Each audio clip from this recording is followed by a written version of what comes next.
was much involved into the war, in fighting the war. We helped to liberate Sierra Leone. For example, the late Major R.Y. Kuma, we know, 16 times he was attacked, 16 times he repelled the RUF. He was the one that safeguarded the Bumbuna. Today we are enjoying Bumbuna because of the late R.Y. Kuma. And these were Kuranko warriors. Again, after the war, we also had Ebola. The time we were planning to have our AGM and our normal activities, we had the Ebola. So we stopped because we are law-abiding citizens. Again, after Ebola, we started organizing ourselves to have also an AGM that would bring all of us together. We also have the COVID.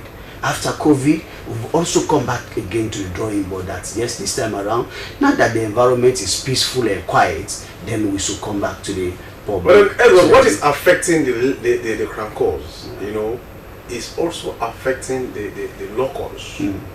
Now, there are some people, if you check their background, you know, you see them as Temis, but they are not. They are locals. You understand? So the same thing has also affected the Krankos, the Kurankos. Now, how do you intend, you know, to kind of come out of that kind of situation? You know, because identification is very important. But when you go to Kabbalah, you see Mandingos, you see, Limbas. But there are some whom you will see as Mandingos or Limbas. If you check their background, they are actually Kurankos. You know, but when you see them, their identity is what? Limba. I agree with you. The reason is simple. As a country, there's too much intermarriages. My brother sitting a monk. Do you know that monk is from Konadugu? He's from Konadugu. You understand? The intermarriages and everything. If you go to Konadugu, we have 5 tribes. You know, we live together in harmony. Even though the Krankos are the dominant tribe, but we have been able, intermarriages has led to all of this. But back to your question, what we are doing at the moment is to, you know, give the young Krankos the opportunity to identify themselves. Okay, so now we are having this AGM on the 11th to the 13th of April in Bumbuna, and Bumbuna also is owned by the Krankos. The paramount chief ABY Kuruma is a Kranko. In fact, he's going to be the host for this meeting. The reason we are taking now the AGM from Falaba, from Konadugu to Tonkolili district, that's the more reason to showcase our strength and also to give opportunities to Krankos. Will you be inviting your Kranko brother the monk? My brother monk will be, my Konadugu brother monk will be invited. We have invited a lot of stakeholders, including His Excellency the President. And more importantly, in our meeting with the President emphasized on one thing, that throughout his career as a military man, he has worked, his immediate bosses were Krankos. And one of the things he said is the fact that the Krankos are one of the most loyal tribes when it comes about security, when it talks about leadership. So we have a character and reputation with regards to the development of this country. All over you find Krankos, whether at workplace, we have been able to demonstrate our uniqueness and our honesty, our sincerity. Beyond that, again, you come back to the political climate. We have also contributed to the political. Yesterday, I saw somebody I've not seen for a very long time, Dr. Sheku Sise. Yes, Dr. Sheku Sise is our current leader of Frensola, and the deputy is retired Brigadier Kelly Conte. Again, what we have been able to do and demonstrate to the people of Sierra Leone, we believe that despite our political differences, as a tribe, we are always united around a common goal. As I talk to you, Umoro Napolo Nkrumah, the Secretary General of SLPP, is an executive member of Frensola. Dr. Kefala Mara from the APC, who is vying for flag bearership, is an executive member of Frensola. So, despite our political differences, when it comes about Frensola, we are a united force, and we have never allowed politics to interfere with the aspirations and so are you insinuating that Frensola is like sludge? We have people from various or different political background. That's what sometimes the president finds difficult. Different political traditions. Exactly. Or extractions. But exactly. That has not affected, our operations. Your operations. And that's the one of the things that have continued to unite us together as a tribe. Thank you very much, Edward Mara. Well, he is the head of media for Freetown Solar Organization. This is Good Morning Sierra Leone. We still have the president of SLAG, which was in the studio, Ahmed Said Nazala. Sheku, you are talking about his report card. You've said a lot about the media, the public, yes. But now let's talk about some of the things you've done and why you think you go now and take a very peaceful and comfortable rest after serving SLAG for some time. Let's talk about some of the things you've done quickly. Okay. We don't have time for I know. We are going to give you enough time to I'm just thinking about these two things that I think will be the last legacy. This blueprint that I said we've already established, the national blueprint for media development for the National Action Plan, has seven recommendations. That is the road or the compass that we're using now for media development in the next 10, 15, 20 years. So nobody is going to come again and say, what are the problems with the media? What are the challenges? No, we have a document to show you that these are the challenges and these are the recommendations that we want to implement to solve these problems.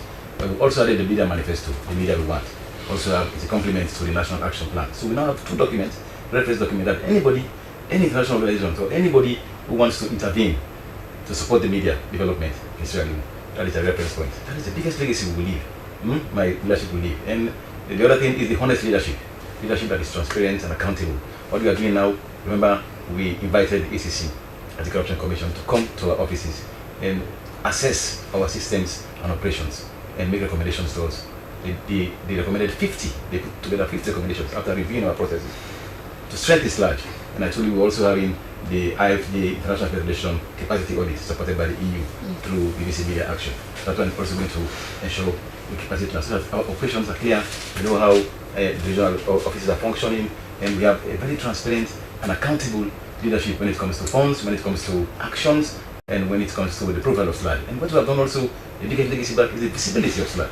We have maintained high standard in terms of the public profile of SLAG. Let's talk about strengthening your affiliate bodies. Yes, and that is also a very key, because I believe, my leadership believe that SLAG is the umbrella body for the media. So we have under SLAG, we have sub-bodies, we call them affiliate bodies. We manage the media, Sport Writers Association, SLRU, Court Reporters, SLRU, and Veju. Fine. So those are strengthened, they are strengthened and they all operate in a way that is effective. The workload of SLAG becomes easier and SLAG is also strengthened. Okay, now let us talk about. And I'm happy now that we're having guild of editors going into elections. Let us talk about to the strengthening of Mr. President. Mr. President, let us talk about Veju.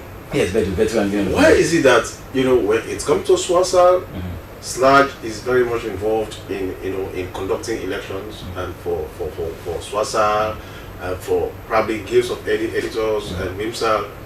Why is it that Veju is left to conduct its own elections? I don't know. Have they conducted elections? No, they're not. No, but the thing is that they have to go to the polls. Yes, I don't know how long they're working on that. It took Guild of Editors, it took them 10 years, almost 10 years before they went to the polls now. So Veju is an organization, they are still struggling to get their membership together, and they're also benefiting from the subvention, annual subvention. So give them some money, some allocation to try to put their membership database together and put some structures, and then they'll go to elections. Yes, that is ongoing. Yes, these are our seniors, very seniors, and they know the issues. And so is it because they are seniors that's always let them be? No, they're working on that. It's a new organization. It's a new organization. And before now, it used to be just one or two people champion it. But now they have a WhatsApp group where they meet. So I want to go with what Sheku is saying, Mr. President, because you know I'm the Secretary General of SWASA. We're working with them. I know we're even challenging them to help us to put together a literature, institutional memory of SLAG. We don't have any history about SLAG when it started and that is documented. We have it off head. We can talk, many people can give their own versions, but we need to have a comprehensive record of the history of Sludge from 1971 to now. So the reason why maybe Sheku might be saying this is, when it comes to Swasa or Wimsa, when the time is up for our elections, Sludge will always remind us your mandate has I could recall about a year ago. You are the future. You are the future. They are going to the past now. So we leave them. They can organize themselves. And you let the guild of editors to go for almost 10 years. No, the guild of editors is not the affiliate body of Sludge. Oh, okay. It's just a parallel body. Yeah, they're not affiliated to Sludge, but we see them as a sub-body. No, but they're very powerful. That's why they are also Mr. President, the subvention, because we see them as a very integral part of the media landscape. Okay, now, Mr. President, most of the members of Sludge are all in the guild. Now, Mr. President, Virgil is a benefactor. Yeah, the benefactor for the subvention. Benefactor of the subvention Yes. that you receive from government. Now, if that is the case, there should be probity and accountability Yes. insofar as how they run their operations. Yeah. So which means, yes, they are the elders, seniors. And That doesn't mean that they not be, they should not be checked. Yes, we are checking them. Okay. We are checking them. Yes, we are checking them. Like I told you, we last year we gave them the subvention, and they have a program. They're working on the program. Once they achieve all of those initial preparations, then they'll go to elections. Yes, we know for now. Mr. Elias is the acting chairman. So quickly, how do you see the euphoria around the elections? Yes, we know that you've declared, campaign period. You've vetted all the aspirants, who are now candidates, and which means they've gone through all the screening, as the case may be. But then, as the outgoing president, I don't think it will be in your interest to leave a Sludge in chaos, to leave Sludge, in disunity. So, how do you see how probably the candidates are conducting themselves? As this tension keeps mounting. we have one in the studio. Yes, for sure. But then we just talk about Freetown. So the unique thing about Sludge, and unlike other professional organizations, is that we have structure. I am not the one conducting the elections. I am just there will be no vacuum. I'll be the president until the elections are held, the winners are announced, and then I will still be in the executive as ex officio 1 year. The Federation provides us. I should be there for 1 year, so just to make them settle and show them to our partners and take them around and introduce them before I take the vaccine. But the good thing about Sludge is the structure. We have Sludge Electoral Commission is the body charged with responsibility to organize elections for Sludge and you guys. Don't interfere with them. So I don't know nothing about elections. Everything you see is handled by Sludge. Are you truly neutral? No, I have my candidate. I will support my candidate. I'm going to declare my candidate. It's my responsibility. It's my right. I'm going to declare for my candidate when the appropriate time comes. But I also have my candidate. I have a legacy to protect, so I'm going to support him to get the presidency. And I'll do it in a fair way. It's not we have resources like the national government that you can play with. No. So now the concern is, there are some who think, but you want to be outside and still playing an active game. I can't abandon Sludge. Okay. Yeah, people say for 6 years I can't abandon Sludge. And you can give me the mandate to be there for 1 year for the executive to take a firm footing. I think I'll always be around to provide advice. That's why we have advisory council. The advisory council is the highest body in Sludge, which comprises ex-presidents, former president, and very senior members. Thank you very much. So I'll be there, Kelly will be there, Omo will be there. Mr. To ensure that we guide the new team that will come in. I'm afraid we don't have enough time. I know, we'll find another. So are you going to openly campaign for your candidate? Yes, I'm going to do that. Okay. Do we know this candidate? Then you will know later. So thank you very much. He is Ahmed Saeed Hazrala, and he is the president of Sludge. This is Good Morning Sierra Leone. We'll definitely have to host him here for an exclusive interview to talk about his time as president of Sludge. But for now, we move to another segment of the program. Now, quickly, let us just go through the papers. We don't have time anyways, because this large stuff has actually taken our time. That is our interest anyways. Now, I'll start with the Africa 24, which says, national security stable. Well, Sergio Aziz Kamara goes for SLPP scribe, and also Honorable Philip Tondune eyes SLPP National Secretary General, where it is basically the same. Scribe or Secretary, these are the same. These are the same, the same position as Secretary General. Now, still with the Africa 24, Kisi Ferry Terminal in bad shape. These are some of the stories you can see in From the Africa 24. The African 24, we go to the Awoko newspaper. Awoko, Freetown takes bold step, mandatory waste registration and green initiative launched. Freetown shine as global climate leader during C40 Cities Chiefs landmark visits. And finally, Gambia youth sounds alarm. 30% women's quota not reaching us. These stories plus more you find in the Awoko newspaper. Now, the Premier News says C40 Cities announces air quality and heat resilience initiatives for Freetown. NDMA, that is National Disaster Management Authority, reports surge in fire disasters.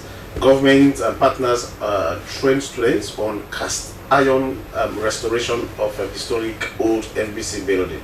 There are other stories, but then for now, we'll stop here so far. From there, we'll go to the AYV newspaper. AYV, I think they continue to follow the activities of the Prince of Wales. Unfortunately, we don't have a Prince William in the studio this morning. PO School at 100 famous Prince Williams meets the leaders in business, finance, and politics. If you want to know them, just grab yourself the AYV newspaper. Okay, the New Vision says VP Jallo engages British investment and chief Tuma Adama Gentile Kamara takes off. Well, Dr. Yumkela speaks. These are some of the stories in the New Vision newspaper. From the New Vision, we go to the exclusive newspaper. Danger. Illegal mining activities disrupt Bumbuna power supply. This goes with a photo of Dr. Kande Yumkela, and revolutionary landlords take a major step as Namati engages key stakeholders. Feed Salon Pillar 3 targets. These stories plus more you find in the exclusive. No, the exclusive. We move to the satellite, which says Vice Chancellor administrators in trouble. Well, as a shocking corruption scandal rocks University of Sierra Leone. Vice Chancellor administrators in trouble. Bank governor makes history with provincial branch assignments. Well, these are some of the stories you can see in and the final paper for today newspaper. Is the Night Watch newspaper. The Night Watch newspaper with so many stories. And the first one reads, reacting to another Adebayo hoax, ONS cancels April 27 lantern parade. This goes with the picture of the famous Adebayo. What does the press secretary really do at State House? This goes with a question mark, and the photo that goes with the story is the photo of Yusuf Keke Thomas and the press secretary. These stories plus more you find in the Night Watch newspaper. You must be reminded that views expressed in these newspapers does not in any way reflect the views of the SLBC. We are merely reviewing what the newspapers are saying. Now, quickly, very few seconds, Edward Mara, media, communications expert for Ferensola. What do you expect in Bumbuna in days to come? Well, we are expecting greatness from the Kranko community. We have invited all of them, both Konadugu Falaba and Tonkolili, and then, like I mentioned, we have our brothers in Kono, Kenema, Tongo, then the bulk of them also in the western area. So we are all going to converge in Bumbuna from the 11th to the 13th, so that we'll discuss issues around the development of Krankos. So basically, in fact, we have extended an invitation to His Excellency the President, because as far as we are concerned, despite the fact that we are non-partisan and then we don't support any political party, but we have always been loyal to the government of the day, for the simple fact that we want to be part of the governance of the state by supporting the government of the day. We have done that during former President Shaka Stephen to former President Shaka Stephen. During Momo era, we did the same thing. During Pakabal's era, we did the same thing. During Aneskoma's era, we did the same thing. So we paid a courtesy call on him, and he has graciously accepted our invitation.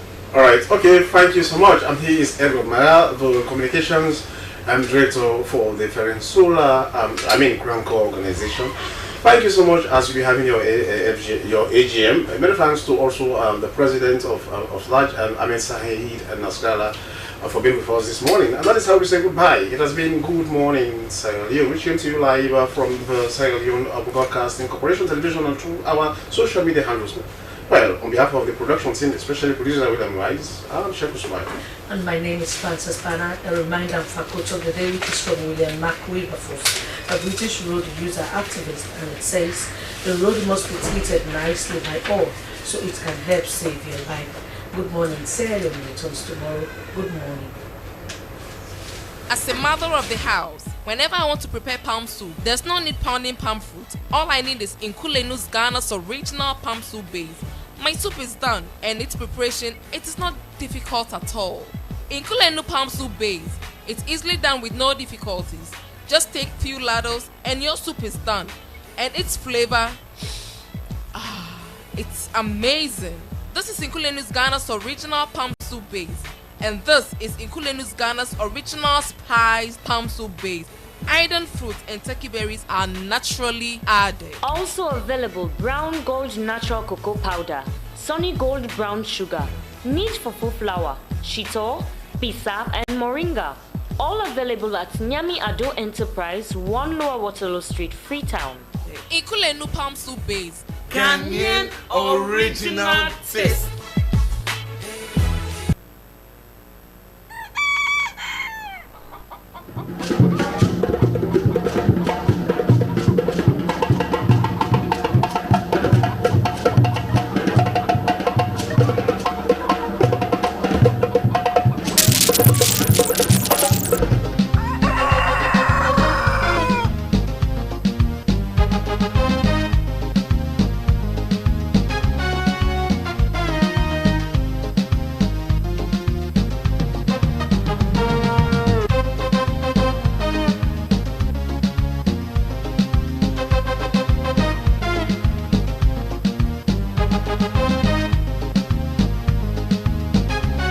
Or digital proficiency. From ACCA to ICB qualifications and workplace proficiency, Highwoods Institute sets you on the path to success. At Highwoods Institute, we offer a diverse range of programs tailored just to meet the needs of today's professionals. So, join the ranks. Achieving your career goals has never been more accessible. Take the first step toward a brighter tomorrow. Enroll now at Highwoods Institute and start a secured future. Visit us at highwoodsinstitute.org or at 92 Pademba Road, Freetown to learn more. Highwoods Institute, the premier destination for career-focused education.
Welcome to News Brief on the Hour on the Sierra Leone Broadcasting Corporation.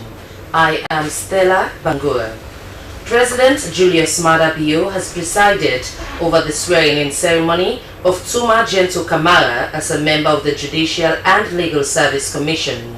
Congratulating Mrs. Kamara, President Julius Maada Bio reminded her that she will be assessed based on her performance. Help others seeking redress in a fair court system is fundamental to the country's democracy. He noted the crucial role of the judiciary in shaping the future of individuals and society at large, and urged her to uphold those commitments in practice. Madam Tuma Gento Kamara acknowledged the trust placed on her.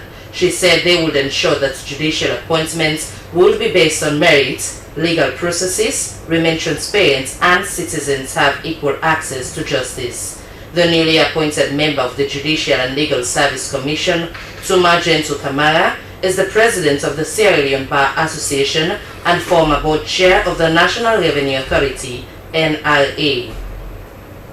Accused persons in the case of IGP versus Joseph Lamin and others have made their 8th appearance before Magistrate Sake Kura of Pademba Road Court Number 1. The accused persons are charged with 2 counts of murder and conspiracy to commit murder of journalist Samuel Brahima Matia of Vopad Radio.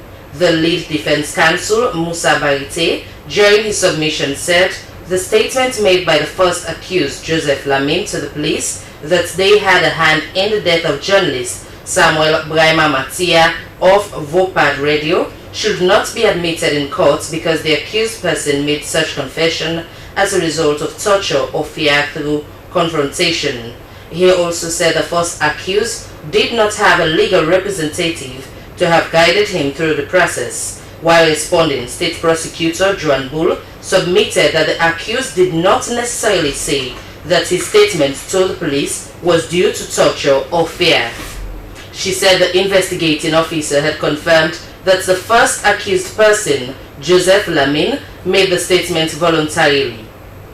Some residents and road users at the central part of Freetown have raised concerns over a major hole at Nimbana Street. They described the spot as a death trap, which has led to road accidents recently. Road users, including drivers, said the hole also poses a serious threat to road safety and even causing damage to vehicles. A driver, Mohammed Kago, said on several occasions the hole on the street has caused serious accidents, especially at night. A resident at Nimbana Street, Alfred Koba, expressed frustration over the state of the spot. Residents and commuters also appealed to the Road Maintenance Fund and the Sierra Leone Roads Authority to do the needful. And that's the end of the news brief on the hour on the Sierra Leone Broadcasting Corporation. Stay tuned.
A place cannot produce poems. It can only not prevent them. And Freetown is good at that, for Freetown has its own sudden elegances. People are slow to leave it, quick to return.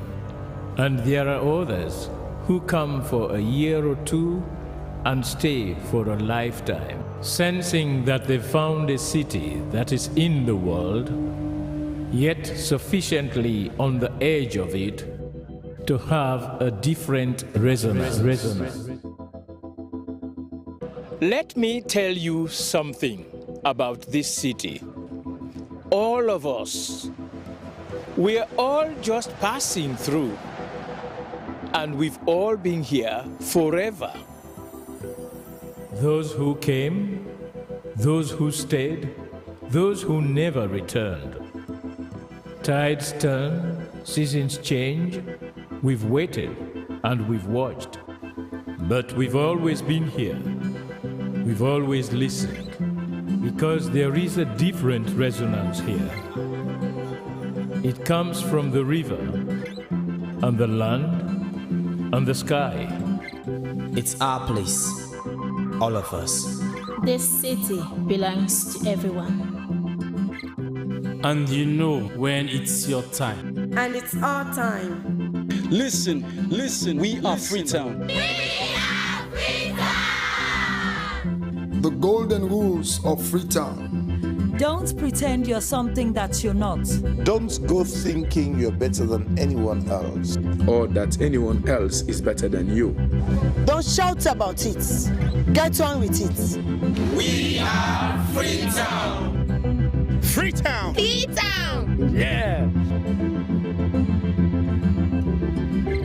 We found our voice again. I'm from India and Freetown. I'm from China and Freetown. I'm from the UK and Freetown. I am from Nigeria and Freetown. I am from home and Freetown. This city belongs to everyone. The fishermen, the taxi driver, the barber, the drummers, the dancers, all of us. All of us. Everybody. We are Freetown. The past is ours. The future is ours. It's our time again. And this city belongs to everyone. The playwright, the greengrocer, the teacher, the dog. This space is ours. This light is ours. The beaches are ours. The rivers now we own. The roads are ours. The bridges now we own. We are Freetown. We are all visitors and we've all been here forever. We've got the mightiest river. And the biggest sky. And there's a resonance again. Freetown. Freetown. We are proud of this place. We love this city. And we want you to love it too. We are proud of this place. Na pass we all dey pass like stranger dem, but we all don dey from there.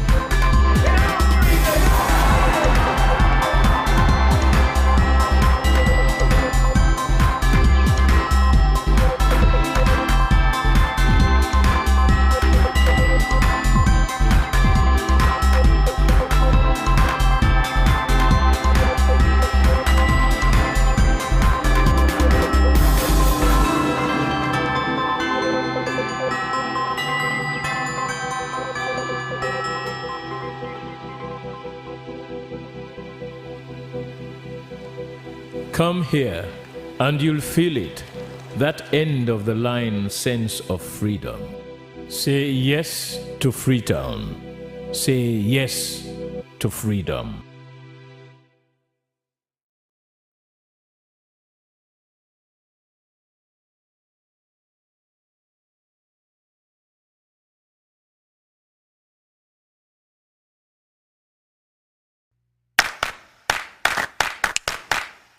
Do you know the TV show that brings to you the decision makers, who determine and shape the country's policies and programs. Bottom Line is the show to watch. Well, join Asmi Uba as he brings to the table movers and shakers of society and policymakers whose decisions have direct impact on your lives. Bottom Line comes up every Thursday at 7 p.m. on Slbc TV, channel 31, with Asmi Uba. Bottom Line on Slbc TV, a program you can't afford to miss on Slbc TV, channel 31. Join me now. The show that touches every aspect of society as we leave no stone unturned. It's Bottom Line, only on Slbc TV.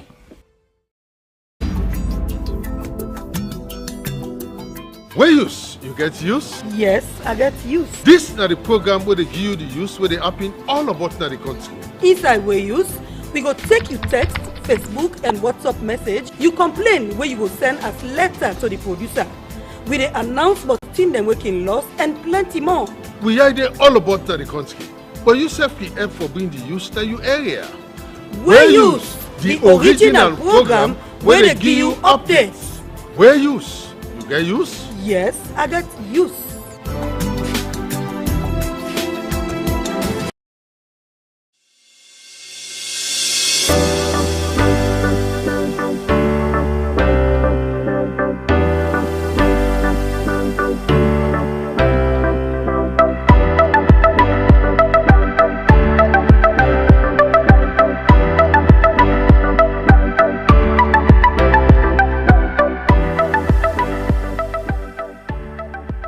We are the national broadcaster, and I am Sulaiman Baba Toure, a reporter and presenter at the SLBC. Your voice, my voice. From the commercial department, I am Regina Bangura. You are watching SLBC. Your voice, my voice. I am Jonathan Turner, a reporter for Sierra Leone Broadcasting Corporation, SLBC. As a reporter, I do stories on education, health, politics, and more. Stay glued with SLBC to watch my stories. Your voice, my voice. Lucian Ganda, producer Wayus, and producer and presenter Christian Renditions on TV. This is the SLBC. I am William Wise, presenter Wayus and also reporter at the SLBC, and this is the SLBC.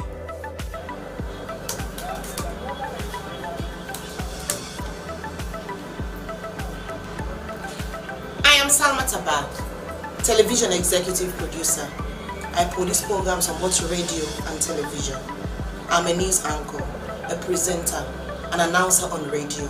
I enjoy what I do because I serve a public service broadcaster. It's a pleasure to work with the SLBC. I am Tilly Koma, Head of News and Current Affairs Unit, Sierra Leone Broadcasting Corporation. Our news hour now covers several segments. We have entertainment, business, weather, sports, ferry schedule, and human interest stories, not forgetting politics. We are doing all that to keep you people posted on what's happening all over the country. Thanks for being with us at SLBC. Keep blue. We are the best.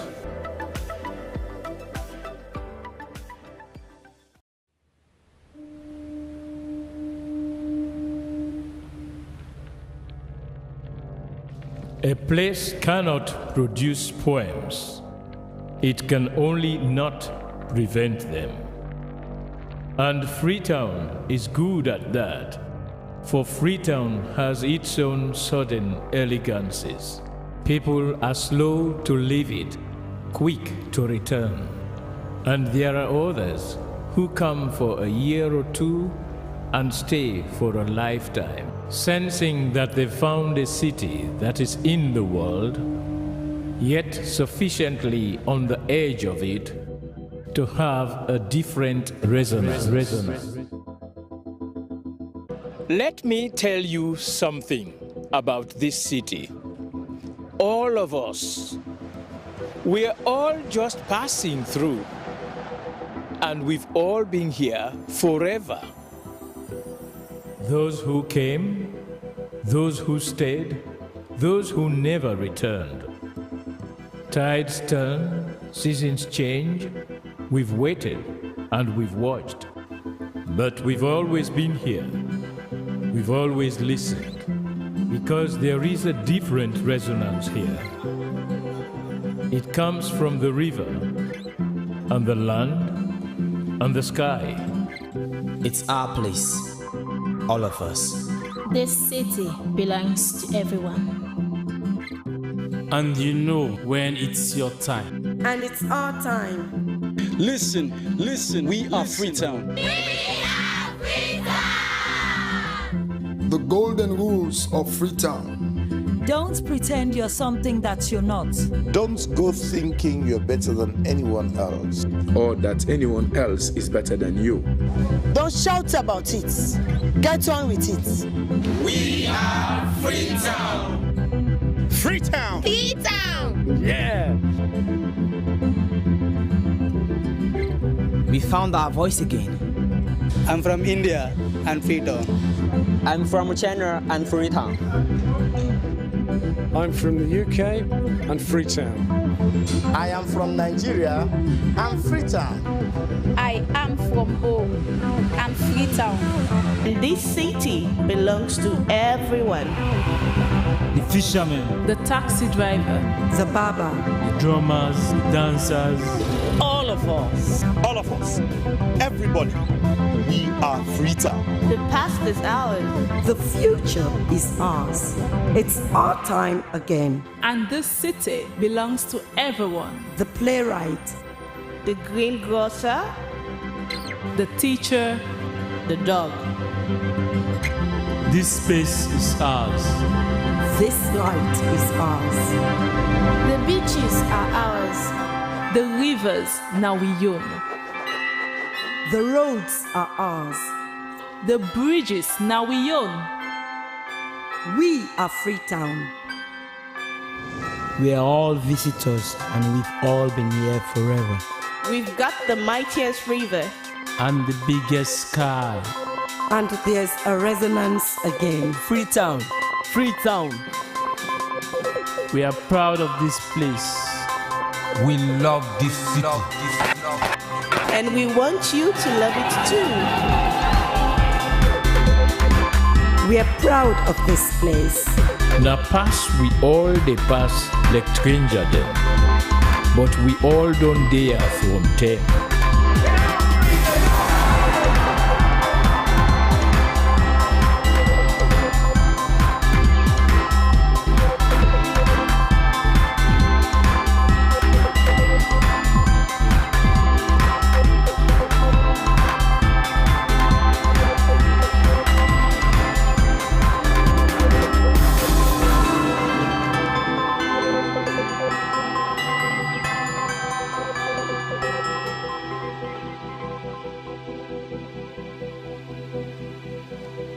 Come here, and you'll feel it, that end of the line sense of freedom. Say yes to Freetown. Say yes to freedom.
bonga fish. You better take a walk to the water side. So if you wanna get high, bonga fish, you better take a walk to the water side. Can you meet around the water side? Lovely fish, we get them every day. Can you meet around the water side? Lovely fish, we get them every day. So if you wanna get high, bonga fish, you better take a walk to the water side. So if you wanna get hey, bonga fish, you better take a walk to the water side.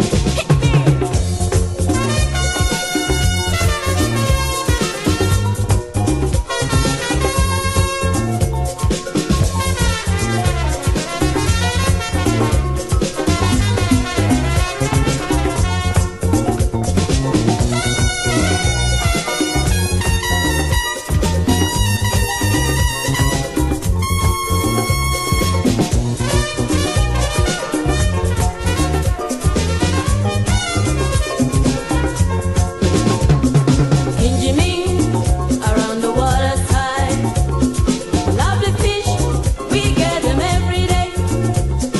Kinjimi around the water side. Lovely fish, we get them every day. So if you wanna get your bonga fish, you better take a walk to the water side. So if you wanna get your bonga fish, you better take a walk to the water side.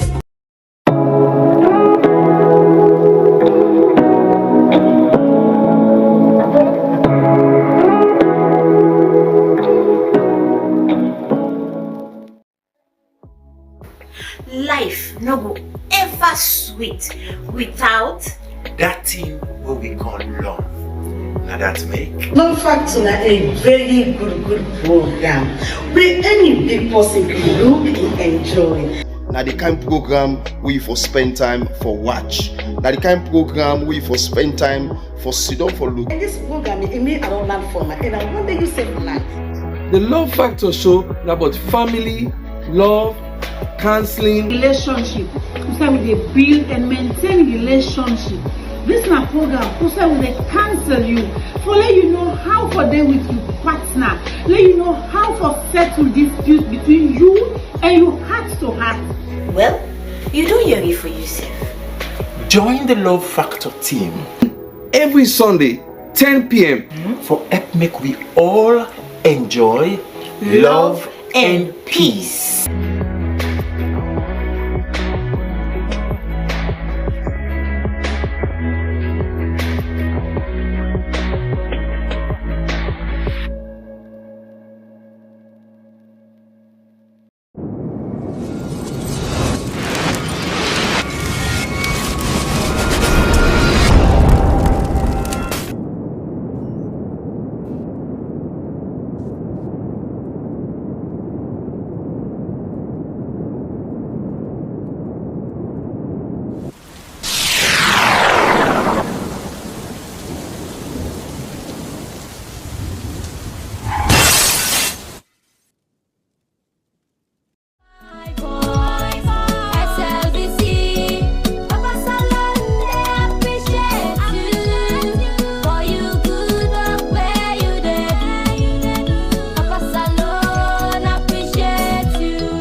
A place cannot produce poems.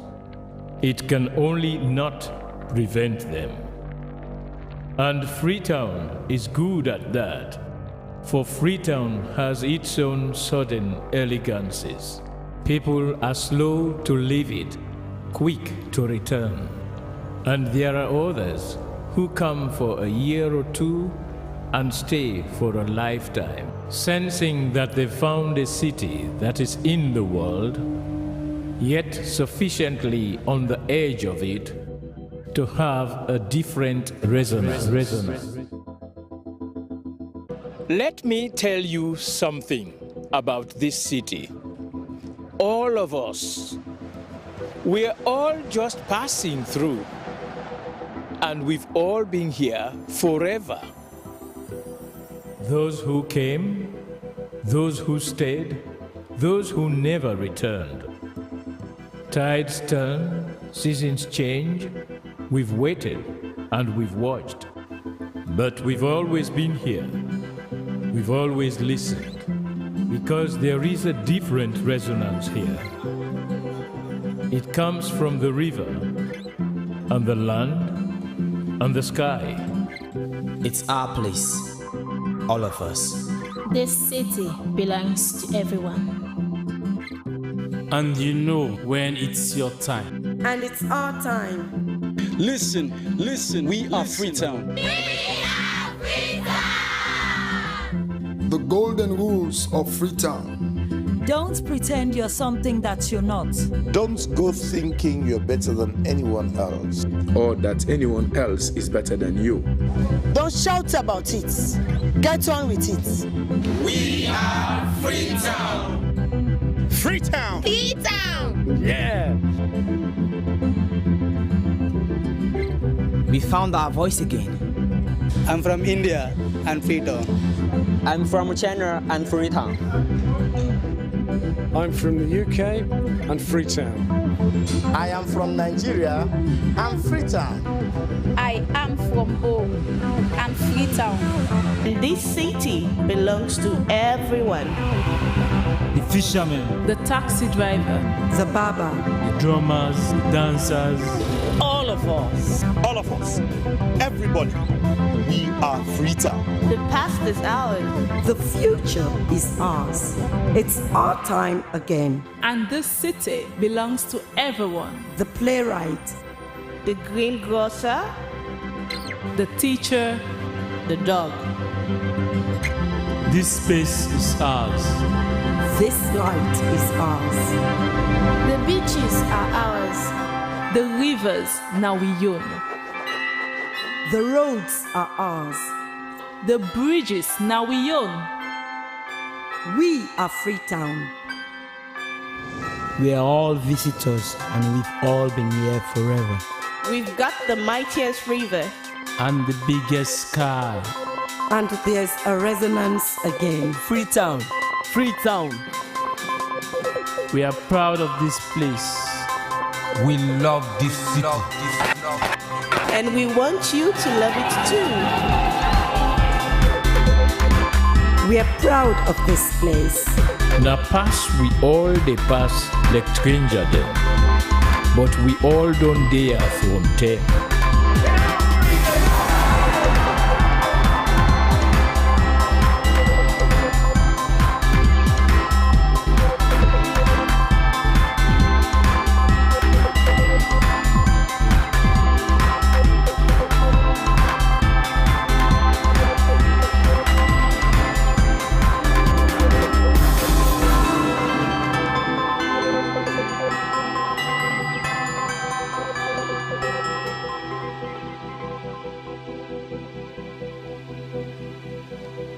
Come here, and you'll feel it, that end of the line sense of freedom. Say yes to Freetown. Say yes to freedom.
Yeah, this is.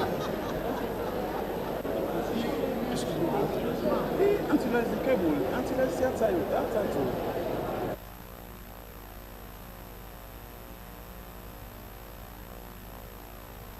Classics.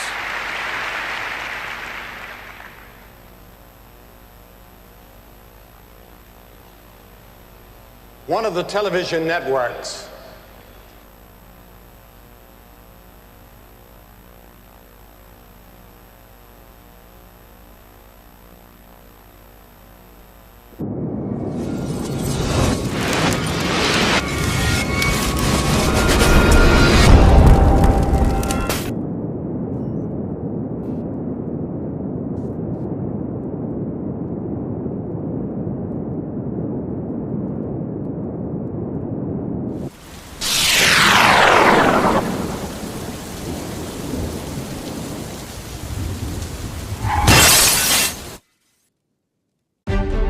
Have you ever imagined a society without laws, or perhaps without drafters of the laws? As important as the law is, it is dependent on legislators to formulate them so as to address societal problems. Most often, people think it takes a special skill to draft legislations by lawmakers who, of course, perform other functions other than just drafting legislations. This latter becomes the business of the old House of Representatives to factor the interest of the electorates. Critical debates, inside stories. This Week in Parliament does not only bring you intermittent stories from your House of Legislations, which has the supreme mandate for making laws, but also brings you expert views and critical insights in and around Parliament. The program also brings you expert analysis to take care of your apprehension while dissecting the political correctness of the states. With a current political climate, the stakes are high and there are vested interest, and the geopolitical dynamics are ever changing. All those in favor say aye. Those against say nay. The ayes have it.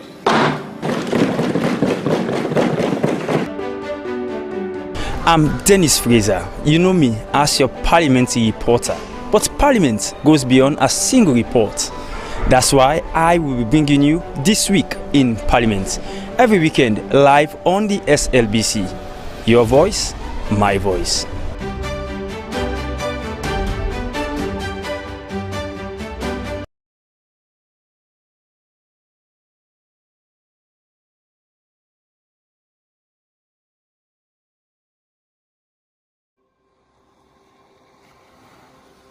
Discover Sierra Leone, a hidden gem of West Africa, where the rhythms of life dance in harmony with the beauty of nature.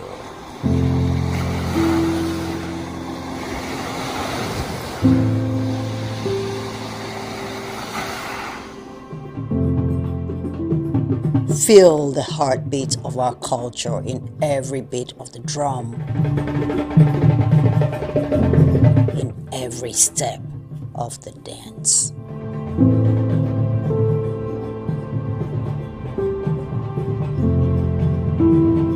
Experience the tranquility of our shores, where each sunrise brings new stories and endless possibilities.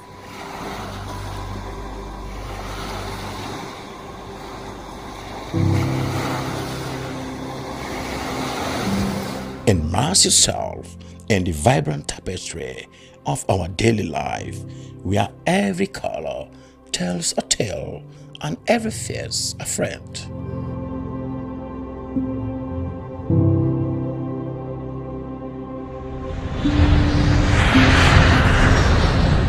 Come, be enchanted by the sights and sounds of Sierra Leone. A place where your adventure awaits And memories are made.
A place cannot produce poems. It can only not prevent them. And Freetown is good at that, for Freetown has its own sudden elegances. People are slow to leave it, quick to return. And there are others who come for a year or two and stay for a lifetime, sensing that they found a city that is in the world, yet sufficiently on the edge of it to have a different resonance. Let me tell you something about this city. All of us, we're all just passing through, and we've all been here forever. Those who came, those who stayed, those who never returned. Tides turn, seasons change. We've waited and we've watched. But we've always been here. We've always listened. Because there is a different resonance here. It comes from the river, and the land, and the sky. It's our place. All of us. This city belongs to everyone. And you know when it's your time. And it's our time. Listen, we are Freetown. The golden rules of Freetown. Don't pretend you're something that you're not. Don't go thinking you're better than anyone else. Or that anyone else is better than you. Don't shout about it. Get on with it. We are Freetown. Freetown. Freetown. Yeah. We found our voice again. I'm from India and Freetown. I'm from China and Freetown. I'm from the UK and Freetown. I am from Nigeria and Freetown. I am from home and Freetown. This city belongs to everyone. The fishermen, the taxi driver, the barber, the drummers, the dancers. All of us. All of us. Everybody. We are Freetown. The past is ours. The future is ours. It's our time again. And this city belongs to everyone. The playwright, the greengrocer, the teacher, the dog. This space is ours. This light is ours. The beaches are ours. The rivers now we own. The roads are ours. The bridges now we own. We are Freetown. We are all visitors and we've all been here forever. We've got the mightiest river. And the biggest sky. And there's a resonance again. Freetown. Freetown. We are proud of this place. We love this city. And we want you to love it too. We are proud of this place. Na pass we all dey pass like stranger dem, but we all don dey from them.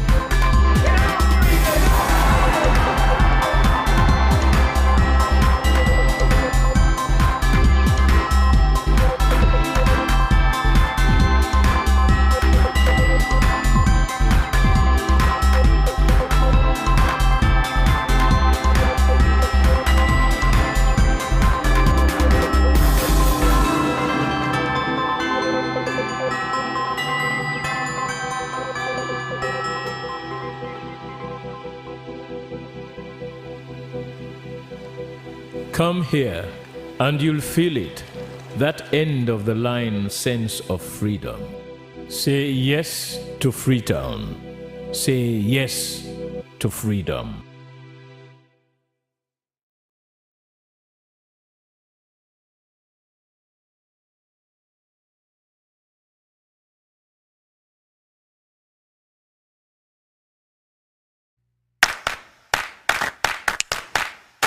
Do you know the TV show that brings to you the decision makers who determine and shape the country's policies and programs?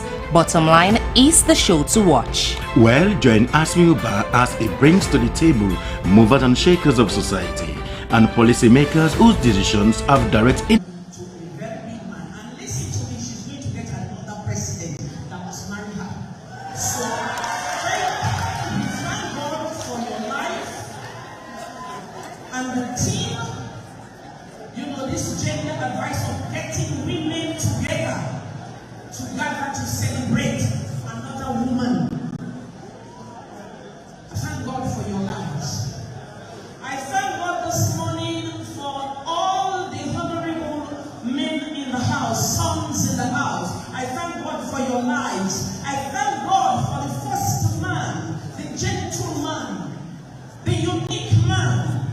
His Excellency, our President, our Father, our Son, our Brother, who made it possible. I want to hear the hands. If not, we will not pray. If you not clap for President, we will not pray. Now, very serious, and I let this finish.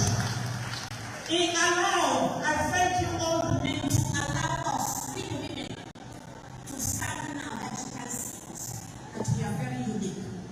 God bless you. So this morning we are here to pray. Can we all stand, please? To the glory of God. In Psalm 103, it reads,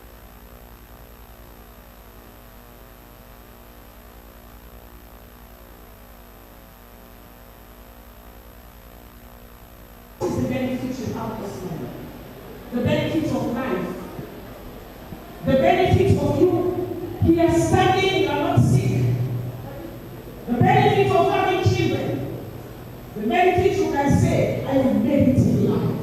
God is being good to you. Our Father, we stand this morning as your children to celebrate your handmaid, Her Excellency, Dr. Fatima Bio. You've been so good to her. See where you took her from, and see the journey now, and where she is now, and where you are taking her. I believe you will do this. She's been an exemplary woman, a unique one. Others, all in this office, the women in this office, God will cause you to be celebrated. As you celebrate, you will be celebrated. Father, remember every family under the sound of my voice. Today is Thursday. In my church where I heard my gospels, Thursday is deliverance and today is the talk.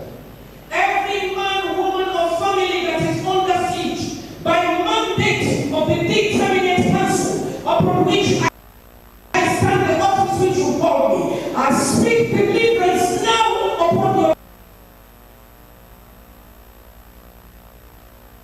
life in Jesus' name. Father, let your fire fall. Remember these women. Remember your sons.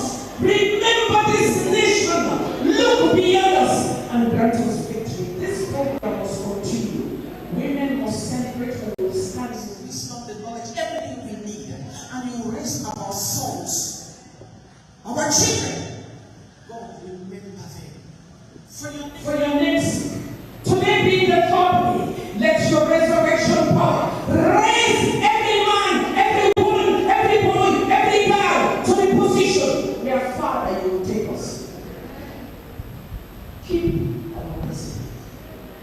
Keep his family. Keep your daughter. Give her the wisdom that she needs. And I know you will make her more fierce. Let your will be done.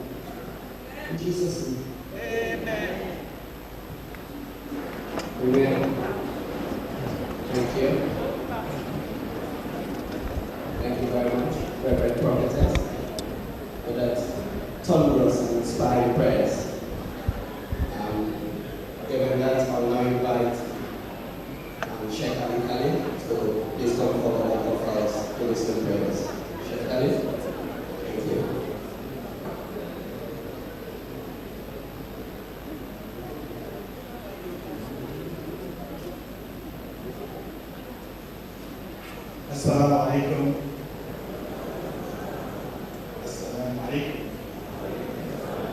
Peace be unto you. If you are a Christian, a Jew, you say, Assalamu alaikum. Greek or Hebrew. You tell me what is the difference between the two. This is Arabic, Assalamu alaikum. This is Hebrew or Greek, Assalamu alaikum. There's no difference. One God, one religion. Madam First Lady, on behalf of the United Council of Imams, Supreme Islamic Council, and the Sierra Leone Muslim Congress, we want to congratulate you for being elected as the President of the Africa First Ladies. Congratulations. Let us pray. We want to pray for Sierra Leone, Republic of Sierra Leone. God bless Sierra Leone. God bless the President of Sierra Leone.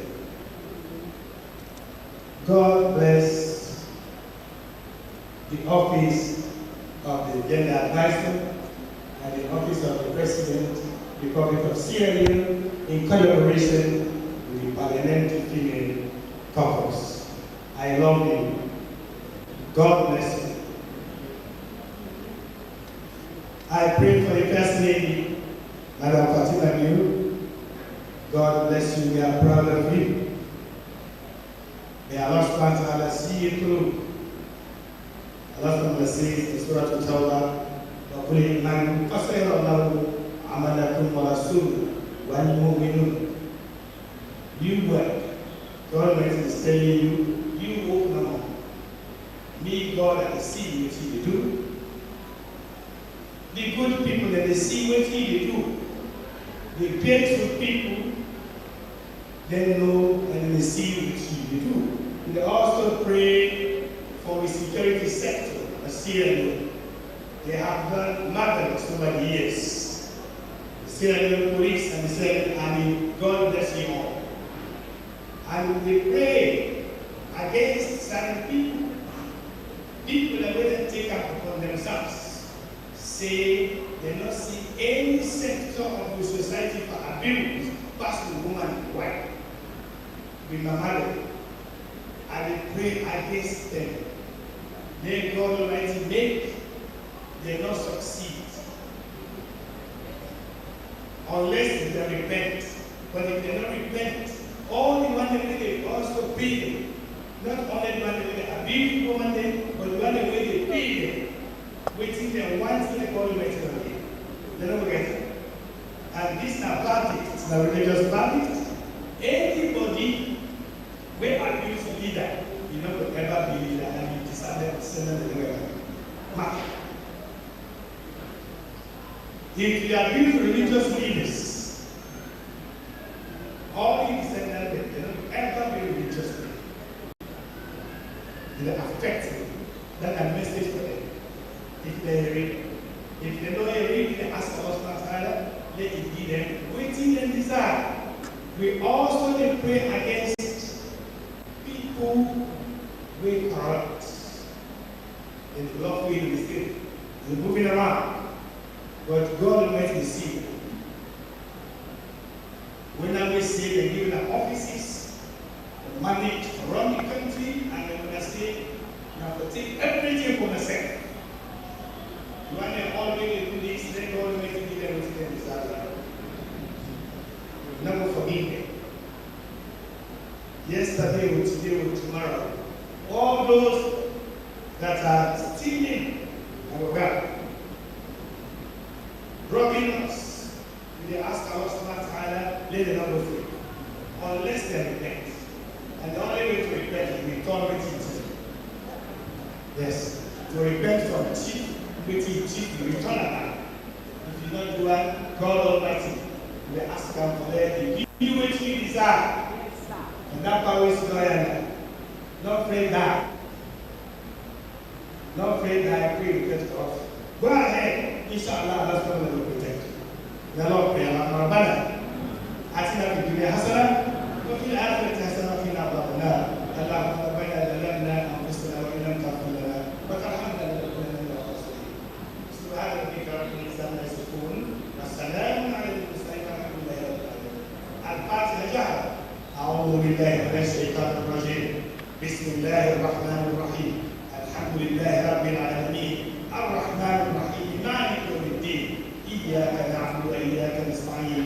اهدنا الصراط المستقيم صراط الذين أنعمت عليهم غير المغضوب عليهم ولا الضالين. Thank you very much.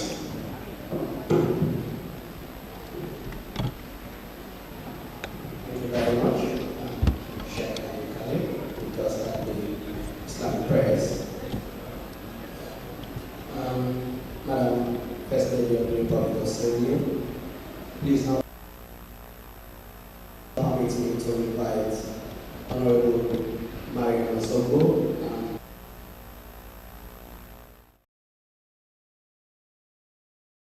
Public Relations Officer for the Sierra Leone Parliamentary Freedom Caucus, to please give us the welcome address. Honorable Sogo.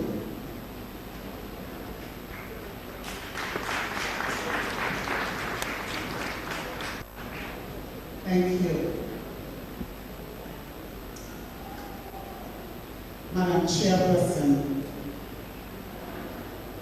my honorable leader of government business, Honorable Matthew Sanguma, our staff of Parliament, and other leaders in Parliament,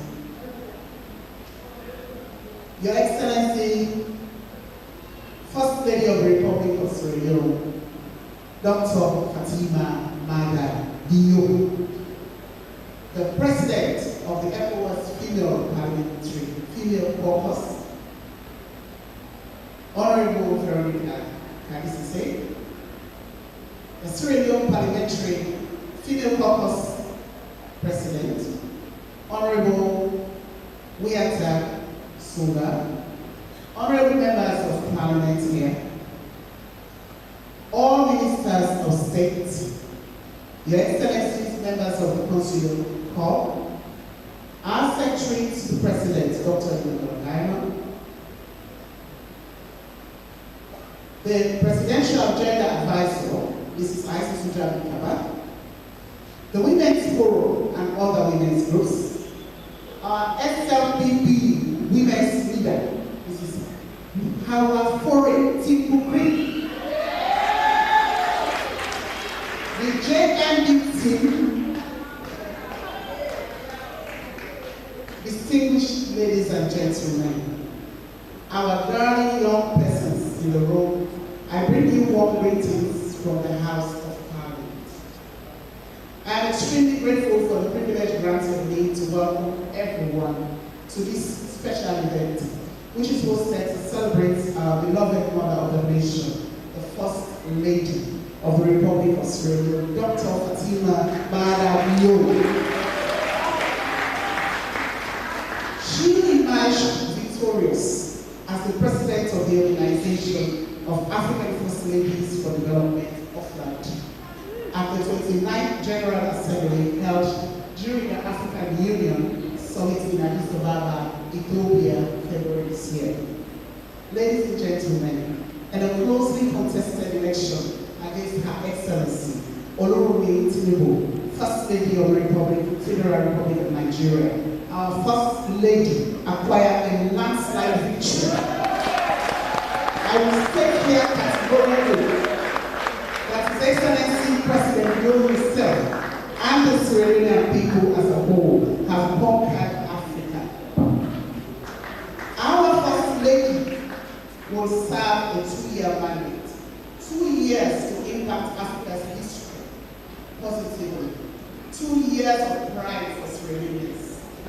Women of Sierra Leone, as we celebrate this momentous victory of our First Lady, we must celebrate our President for giving her the platform to work, shine, and dare locally, regionally, internationally.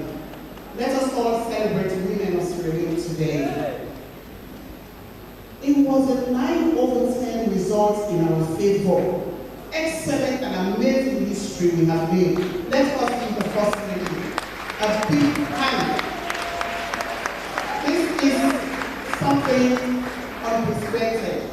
But in Sierra Leone, we do things that people don't expect positively. Your Excellency, distinguished ladies and gentlemen, the Office of the Presidential Advisor, Female Parliamentary Caucus, and all the organizers of this event, joined by the women of Sierra Leone, look forward to this inspiring new journey you have embarked on. And we are excited to see how you will amplify the voices of women and girls across Africa. We have jumped on the flight, Your Majesty. Please allow us to fly with you. Our journey had started in 1957, when the first and only female was elected to Parliament, and she was the first female cabinet minister as well in this country. Honorable PC Madam Elakogo Gulama Mayamba. Today, there are 42 of us in Parliament after 68 years, and 41% of females in the cabinet, either deputies or full ministers. A big thank you to the government of Sierra Leone and President Bio, the honorable members of the 5th session of Parliament at that time, the Ministry of Gender and Children's Affairs, and all the line ministries, CSOs, all the he for she's gentlewomen and champions in this country, and women of Sierra Leone who fought to make the Gateway Act 2022 a reality. But we must accelerate action at this year's International Women's Day states. It took 68 years from 1957 to now to get here, to get 42 women in Parliament and almost 45% in high positions in this country. It took 68 years. My First Lady, we want your flights to move faster. And you must take us beyond 30% in the Gateway. For more women. But today's politics is not for the weak. It's been very hard on us as women. On a personal note, Madam Chair, please allow me the extra time to clad my lady in poetic language. Your Excellency, I have an unpublished poem titled An Ode to Her Majesty, which I have written in 2023 for you, but you never saw it. I'll just, please allow me to read the one stanza. Her search in high places and deep valleys, never to leave her corpse hungry. We are never left hungry. Her name in every home, nook and crevice, revered, a soothing echo in the winds. A lioness in passionate pursuit of victory, bliss, sunshine, and love for wings. A lioness in passionate pursuit, abounding in thoughts of new treasures and conquests for all and sundry. She is today's changing woman, a conqueress who rules with fierce passion, Fatima. As I flow from this poetic note, on behalf of the organizers of this special event, I would like to warmly welcome all of you here present who have left your busy, conflicting, tight, and sometimes confusing schedules to join us in Parliament to celebrate an icon of women's emancipation and empowerment and a model of the emerging African woman. Thank you all for coming and do have a splendid time with us.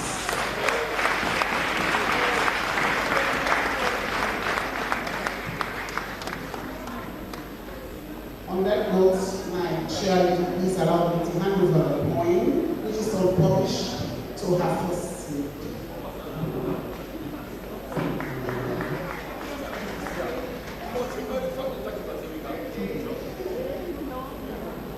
My first lady, this is unpublished, but for you, it was written way back in 2023 in honor of your hard work and advocacy for women all over Africa. Thank you.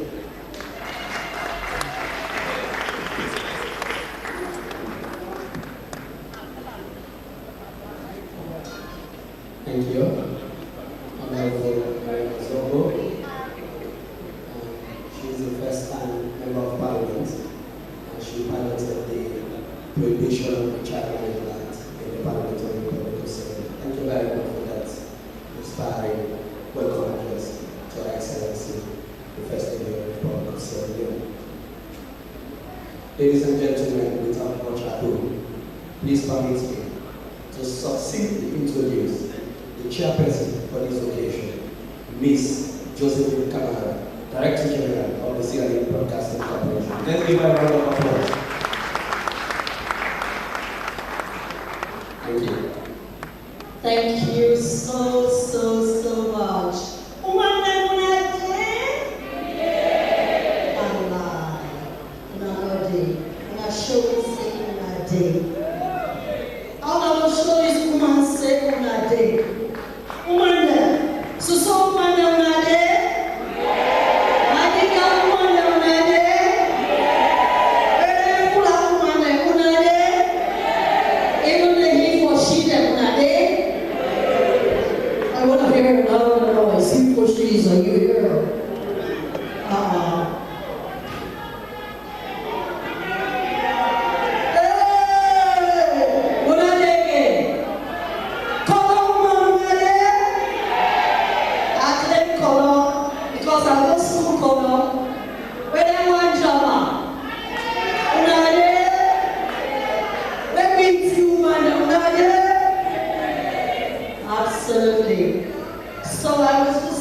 Sierra Leone, heads of government agencies and departments, women organizations present here. If I go down the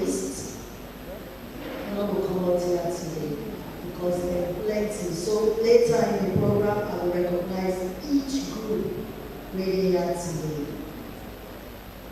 Members of the press, whether you're a blogger or you're a mainstream press person, all he or she's in this room, distinguished ladies and gentlemen, good morning.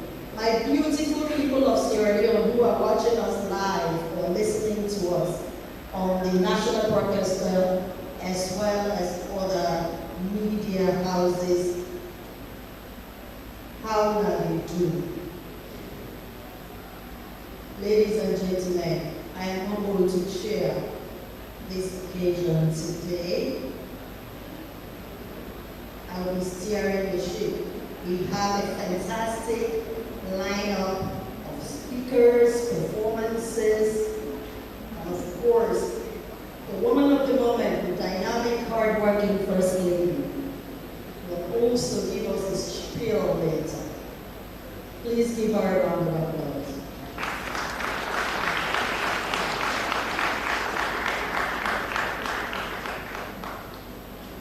My word, I'm not going to say too many because there are people here who are going to be speaking about this woman, this incredible woman who we are celebrating today. But I also just want to celebrate every woman who is making a difference. We just observed Women's History Month, International Women's Day in March. Women, make some noise for yourselves. So, the purpose of why we're here today, I will not speak to that purpose. There's someone who is greater and mightier than me, who I'm going to call to speak about the purpose of why we're here today. Now, let's hear about that from the former First Lady, who is also in waiting to be the wife of another president.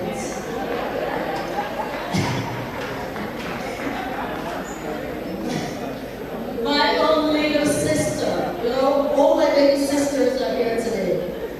Madam Aisata Jabi Kaba, IJ Kaba, let's welcome her. Thank you for pulling this together.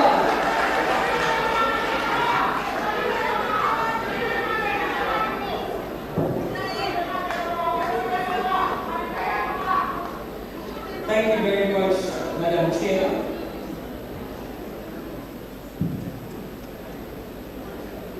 At least for once, I think about most of words, but I'm trying. Fatima, there you go.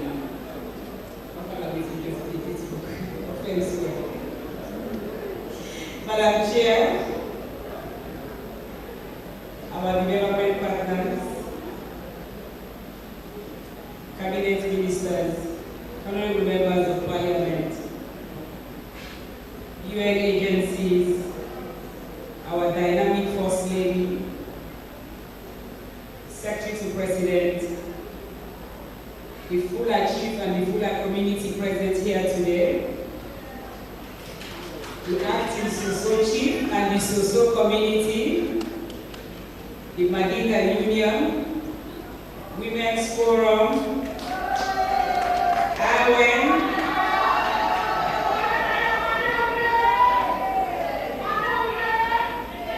Army Wives, Police Wives, Maronet, good morning. It is an honor to stand before you today as we gather to celebrate a truly remarkable achievement. Achievements are more than just milestones.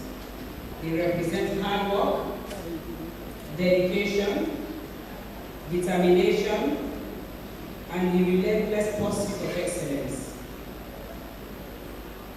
Today, we have the privilege of acknowledging and celebrating someone whose efforts have not only been outstanding, but have also made a significant impact on those around her.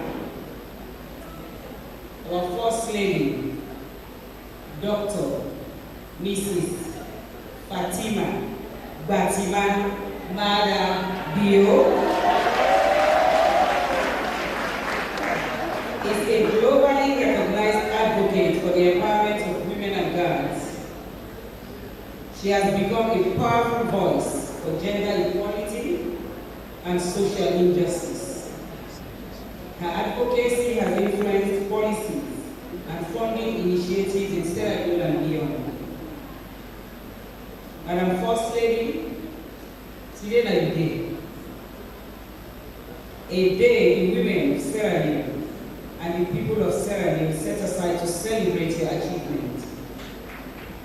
These countless hours you have put into reaching this moment, it is a reminder that success is not an accident, but a result of continuous efforts, resilience, and willingness to rise above challenges as you've always done.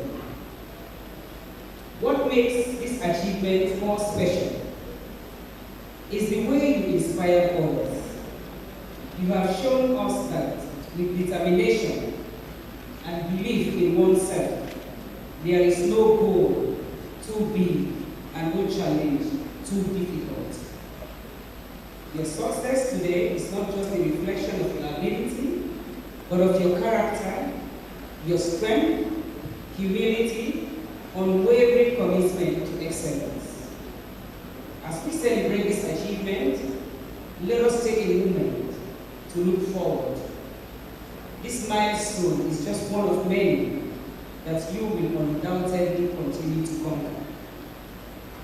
The journey you have embarked on will inspire others to aim high, work hard, and embrace every opportunity that comes their way. On behalf of everyone here today, I want to congratulate you on this well-deserved recognition by Africa. Because African First Ladies that they elect you. I don't want to talk about the election. The person may be there. If you can't talk about the election, that's the thing you say, Sabini Surare. Don't forget about who is Surare. Whenever I hear they appear, it's too plain. It's money and all thing. Before it begins our balance. If one balance is afraid, but what if you don't know? We like Jakakari. When they say Jana, we like Jakakari. And when they say Jana, blessing. So, Professor Brandon don't pray. He said, I can't be First Lady back. So, what's the name of this thing? I need to know you are the president. They don't be saying that to me. I don't be doing that. But if I can't see my Brandon. So, I didn't watch now. Which one I will do? So, I will be First Lady.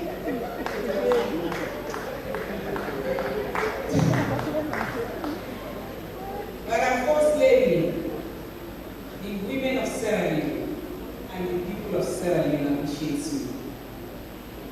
In fact, the problem we get now, they say this place is small. If I don't go take big place for celebrating. We say, well, me and the female parliamentarians, they say, what we do on that? When you go take the staff, when you can do the people, when we all invent in this video. So on behalf of everybody that is there, I want to say congratulations. May God continue to guide and protect you in this your endeavor. In conclusion, today's celebration is not just about acknowledging an outstanding achievement, but also recognizing the hard work, dedication, and perseverance that led to this moment. Madam Fatima, you know how many Fatima? You know that Fatima is really Bamene. You know that Proton Tama, Pamadida, Pamile. Yes, everybody go one call you say Proton Tama. I want to Tama, they let you talk, talking. And when you go one call you say Fatima, it means you're different from the old, and this is what you are. So, Madam First Lady, your incredibly proud of what you have accomplished. As you continue to strive for even greater heights, remember that this is only the beginning of an even more remarkable journey. We are excited to see where your talent and determination will take you next. Congratulations once again on your election as President of African First Ladies. Let me now use this opportunity to thank my committee. We get one of the best committee there. So now we'll go meeting, but this take meeting done. But I honestly want to say thank you to committee members, especially the Deputy Clerk of Parliament, Mr. Fraser, the protocol team, and the morning of at cash, Madam Honorable Veronica Kadisi, every day we advise me, but all what's possible for state, they advise me. So I want to say thank you to my own for all I helped for putting this program together. May Allah continue to guide, protect, bless, and keep us all together in unity and peace. Thank you for listening.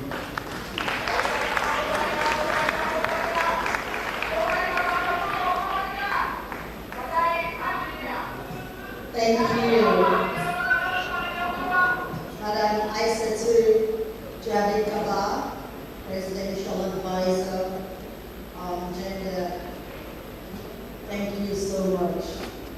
The recording language I keep hearing here on narrative is, no goal is too big for this one. The advocacy and dedication to work is unflinching. Sometimes I look at her and say, where does she get all of her energy from? And one day I did ask her that question. And she told me, for as long as it's for the people of this country, especially women and children, she will find that energy no matter what. Madam Ajit, your goal is to be advocacy and education. Maybe we will begin, I don't know if you will be our first lady again, or we will begin for female presidents. Also, woman there. Woman, shout for woman president, eh? I see that for sure, it happens, you know. When they smile to me, all right. So, there's so much everybody. Oh, I can knock small for me. I can lighten up the room. It's so artist. Where are you? So artist, and I'm not come small. We want dance. Where are they? Come on in.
will have an opportunity to speak for 2 minutes, and I will time it.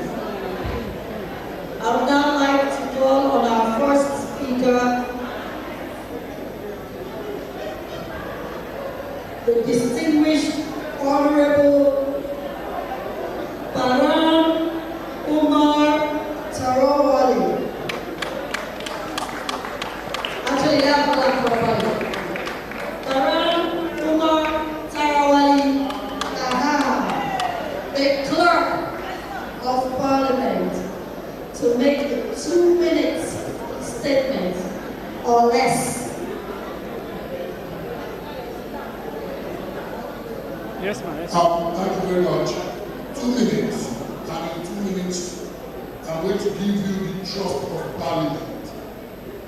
As a Parliament, today we are gathered here to celebrate a woman that has won an international election. So please, distinguished ladies and gentlemen, let us try to win our own elections.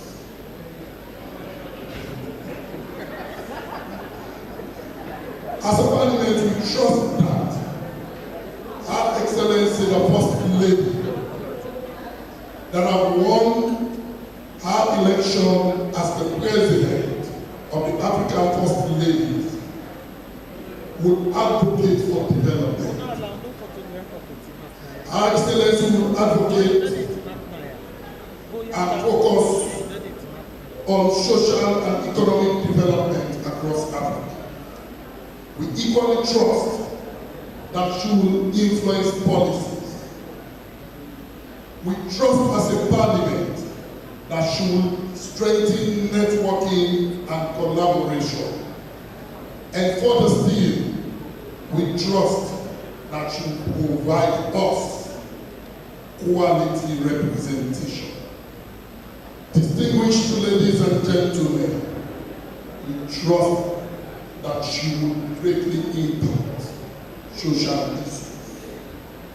And as a Parliament, the reason why we trust that she will achieve all of this are the following. One, we are convinced that she is fearless and relentless in the defense of our people. Two, we trust that she is the epitome of an enduring and prevailing character, committed and result-oriented. Three, we trust she is known for her strong moral principles and honesty.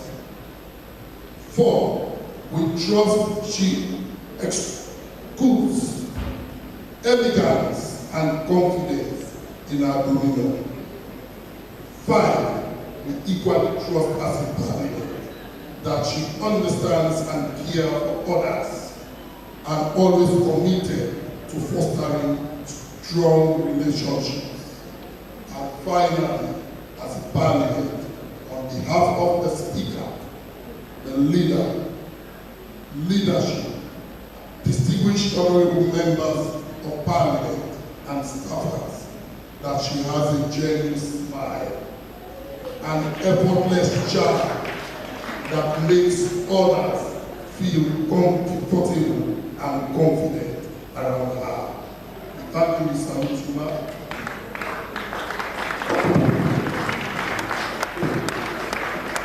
The Honorable Director already has set the pace, 1.5 minutes. So I'm going to 1 minute 45 seconds. So the recurring thing there was just this woman's dedication, her fearlessness, her standing up, not just for herself, but for the country. And I believe for every woman and every man in this room and in this country. Result-oriented. I would like to add compassionate. When someone do not do, you say, I'm sorry for that shows compassion. It doesn't matter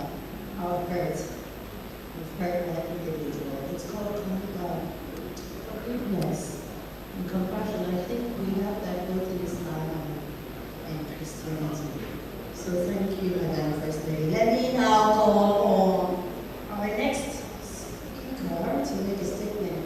The President of the Women's Forum, Madam Sally Adams, to come up. 1 minute and 30 seconds. Actually, 1 minute and 45 seconds. Or she wants 3 minutes. 2 minutes. 2 minutes. Thank you. My President. Thank you very much, Madam Chairperson. But please, I am appealing for 3 minutes. Now we get to the 3 minutes. Thank you. Her Excellency, Dr. Fatima Madabio, U.S. Distinguished guests, all protocols observed, 3 minutes. I bring you warm greetings from the Women's Forum, the National Women's Umbrella Body of Sierra Leone. Today, we are here to celebrate a truly historic and inspiring achievement. It is with immense pride and joy that we honor Her Excellency Dr. Fatima Madabio, First Lady of the Republic of Sierra Leone, on this special celebration in honor of, as she was being elected as President of the Organization of African First Ladies and Development. Her Excellency, the election to this prestigious role is a testament to our unwavering dedication, tireless advocacy, profound commitment, and to the empowerment of women and girls, not only in Sierra Leone, but Africa as a whole. Through your leadership, Her Excellency, you champion causes that resonate deeply with the heads of millions, which few of these achievements have been highlighted, just few, because there are so many. One, successfully championed and passed 2 resolutions at the United Nations. In 2018, you officially launched the Answer for Our Girls campaign program all over the country. Addressing period poverty. In 2019, she did the launching of the free sanitary pads for school-going pupils, our girls that are attending government-assisted schools in Sierra Leone, which address crucial needs and enable them to pursue education without interruption during their monthly menstrual period. In 2020, she set up the Presidential Task Force to fight rape and gender-based violence in Sierra Leone, and then also established the Rape Sexual Abuse Court for the underage minors to speed up the prosecution and sentence of these rape perpetrators.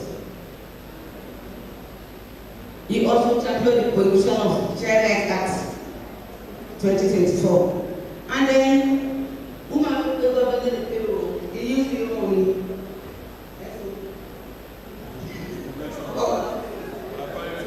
She sponsored 12 doctors on a master's program for the treatment of cancer in India and Egypt.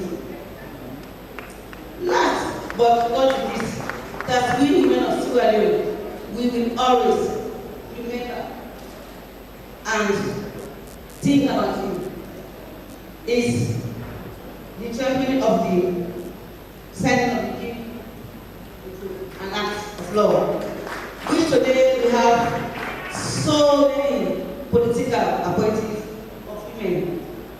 And again, let's don't forget about His Excellency, because he was the brain behind the GUI at that time. As President of OFLAG, My Excellency, we undoubtedly bring our vision, compassion, and determination to the forefront, uniting first ladies across the continent in a shared vision of progress and development. Her journey to this movement has been marked by courage, resilience, and unwavering belief in the power of collective action to transform lives. Let us, women of this country, let us take this opportunity to express our heartfelt congratulations and unwavering support for Her Excellency as she embarks on this new chapter of leadership. May your tenure as President of OFLAG be filled with groundbreaking achievements, strengthening partnerships, and a legacy that will inspire generations to come. On behalf of the Women's Forum, and the entire cast of Sierra Leone, let's all come together again and happy congratulate our dynamic resident and beautiful first lady of the Republic of Sierra Leone, Her Excellency Dr. President Fatima Mada Bio, the leader and the true champion of African future. Congratulations again, Your Excellency, on this very deserved honor. We stand with you, united in purpose we hope, and we'll get it for you. Thank you very much, Madam Sally Adams, for that inspiring narrative about our First Lady, the woman of belonging to call the President, and now she actually has that title, Madam President. Next, I would like to call on another distinguished personality, the President, another woman, ECOWAS Female Parliamentarians Association, the Honorable Veronica Adi Sise. Welcome to the podium. Sometimes I want to give her 1 minute, but for the sake of this, I think I will add 1 more minute, make her 2. Thank you very much. Before I start, I would like to ask us all to stand, especially the women and the he for she, to sing our anthem for women, because this is a woman day. Today is our day. Woman Day. You will not Sabia. You enjoy me. You will want friend for sing. You give me the bass. Honorable Michael, they are doing this. And you will not Sabia more. After 2 counts, 1, 2. All across the nation, all around the world, women are longing to be free. No longer in the shadows, forced to stay behind, but side by side in true equality. So sing a song for women everywhere. Let it ring around the world and never cease. So sing a song for women everywhere. Equality, development and peace. Women can be silent well all around the world. People not as much. We sing out for justice and development and hold the right of all the people life. So sing a song for women everywhere. Let it ring around the world and never cease. So sing a song for women everywhere. Equality, development and peace. Women are evolving to build a better world. For the right of work and rest on every shore. When men lay down their weapons and learn to love and share, and people want to bring an end to war. So sing a song for women everywhere. Let it ring around the world and never cease. So sing a song for women everywhere. Equality, development and peace.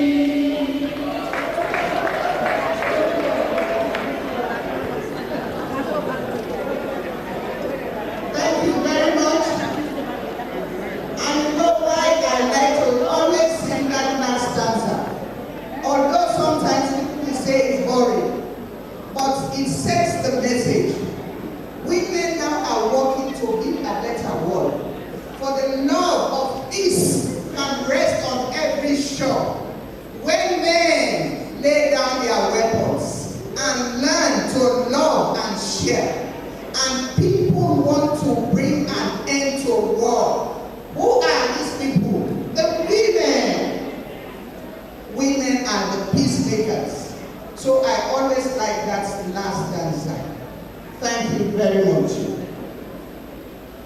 Your Excellency, distinguished guests, to observe all other protocols. I don't want to go to all that. Good afternoon. As you heard, I am the president of the female caucus in ECOWAS. You can just imagine how important and wonderful the Sierra Leone women are. Now, we have a president for the whole Africa and another president for West Africa. So let's clap for the women of the South Africa. Thank you very much. Today, we gather to honor your remarkable contributions to the empowerment of women in this nation. Your steadfast commitment has been instrumental in transforming the landscape of women's inclusion in Parliament, particularly during the 6th Parliament, that leaped from just 12% representation in the 5th Parliament to an impressive 28% in the 6th Parliament. It's a testament to the impact of your advocacy. We take pride in the significant strides made, including the presence of women in key parliamentary leadership positions, while we acknowledge that there is still much work to be done. We celebrate the achievements that have been realized under your guidance. The distribution of sanitary pads, championing of the girls' household for girls, and also the prohibition of the early child marriage. I must say special thanks to our leadership in Parliament. If we are talking today about 30% in Parliament, I must say kudos to my leaders, especially the leader of government business and the opposition leader, and our leadership champion, the clerk, Paran Tarawali. Please rise up, let the women recognize you. They have been behind all this. So if we achieve the 30%, we must say thank you to the Parliament. As we celebrate your recent accomplishment of being elected President of the Organization of African First Ladies for Development during the 29th General Assembly at the African Union Summit in Addis Ababa. We are reminded of your tireless efforts to uplift the women of Sierra Leone. Your dedication to enhancing the economic and political status of women and girls, along with your commitment to their protection, resonates far beyond our borders. This new role is just a personal achievement, but a victory for all women across Africa. And it fills us with pride to see you recognized on such a significant platform. As you embark on this 2-year mandate, championing the rights of women and girls throughout the continent, know that you have all our full support, also in ECOWAS Parliament, where I am the president of the caucus, ECO-FEDERA. Sierra Leone, we are blessed, West Africa and Africa as a whole. We are confident that you will represent Sierra Leone with distinction, showcasing our nation's commitment to the empowerment and protection of women.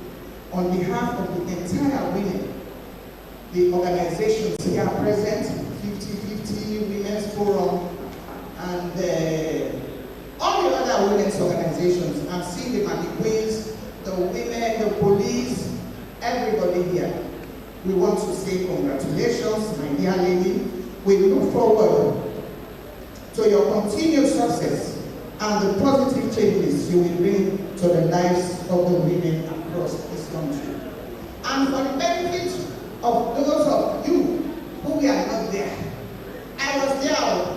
So that is why we are going to show you a skit written and directed by Honorable Kasise, an actress, and she too is an actress.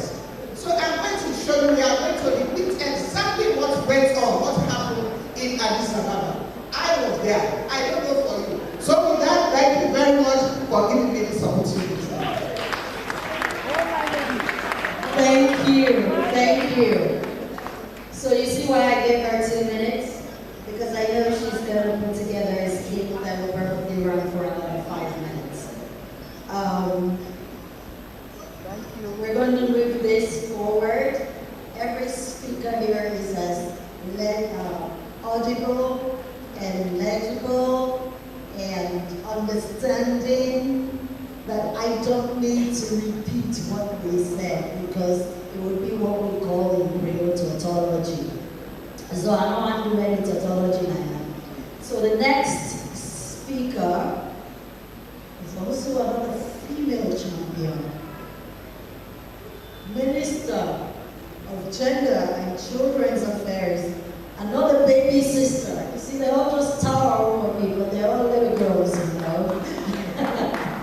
Minister for Gender and Children's Affairs, Dr.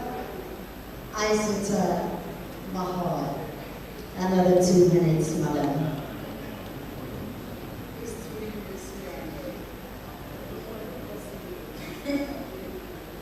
Thank you, Chairperson. Her Excellency the First Lady of the Republic of Sierra Leone, Dr. Fatima Jamimada Bio, the Gender Advisor, the Office of the President, colleague ministers here present, honorable members of Parliament, our esteemed development partners, distinguished ladies and gentlemen, all whom are the Wegenaya, Mandel, Yomboy and Mondial, Agritunao. I feel particularly grateful and honored to be part of this historic event held in honor of our remarkable and strong woman, our mother, our sister, seated here, the First Lady of the Republic, Her Excellency, Dr. Fatima Bio. Congratulations. Her Excellency, on behalf of the leadership and staff of the Ministry of Gender and Children's Affairs, I extend our profound appreciation and gratitude to the unwavering commitment to the protection of and promotion of the rights and well-being of women and girls through the landmark Arms of Our Girls program and our other initiatives that have remarkably strengthened the protection of our women, looking at the scientific part campaign, the Prohibition of Child Marriage Act, and other initiatives that you have championed this country, the support that you have given to vulnerable women, supporting them through vocational studies, is also an exemplary effort that you have made in order for you to complement the efforts of government and also support more orphans globally in terms of ensuring that development comes to this nation through all of those efforts. Importantly, the Ministry of Gender and Children's Affairs wishes you congratulations on your historic elections as President of the Organizations of African First Ladies for Development. Your Excellency, your election to that able position is a testament to your hard work and stellar performance as previous advocates for gender equality and women's empowerment. Your election is a victory for Sierra Leone, and especially the women and girls who look up to you as their role models and champions for their rights. Your Excellency, again, on behalf of the entire government of His Excellency the President, through the Ministry of Gender and Children's Affairs, I wish to reaffirm our commitment to collaborate with their office in moving the women's agenda forward. In particular, the Ministry looks forward to partner with their office, ensuring that legislative and policy frameworks are strengthened to enhance protection of women and girls. As strong as you are and passionate as you are, we want to rally behind you with support and great effort from every other woman in this room that we continue to align ourselves with your initiatives so that women of this nation will not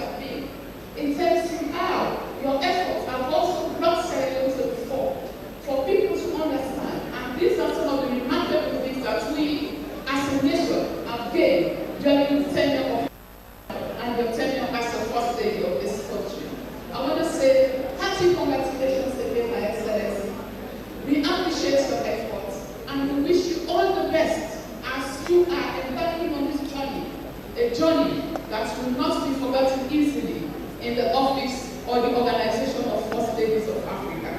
Thank you very much.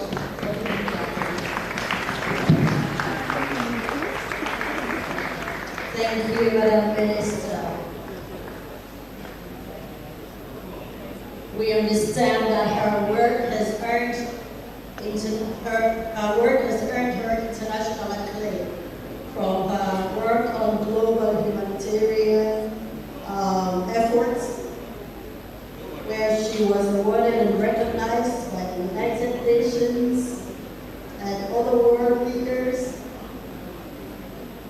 Madam, your impact, as we're hearing today, extends beyond others, making you a true global advocate for social issues. Thank you so much. Our next speaker, at least we have a he for she, who is going to speak on behalf of the he for she's. The Minister of Foreign Affairs and International Cooperation, Alhaji, let me stop her, Sheikh Alhaji, Engineer Timothy Kabal.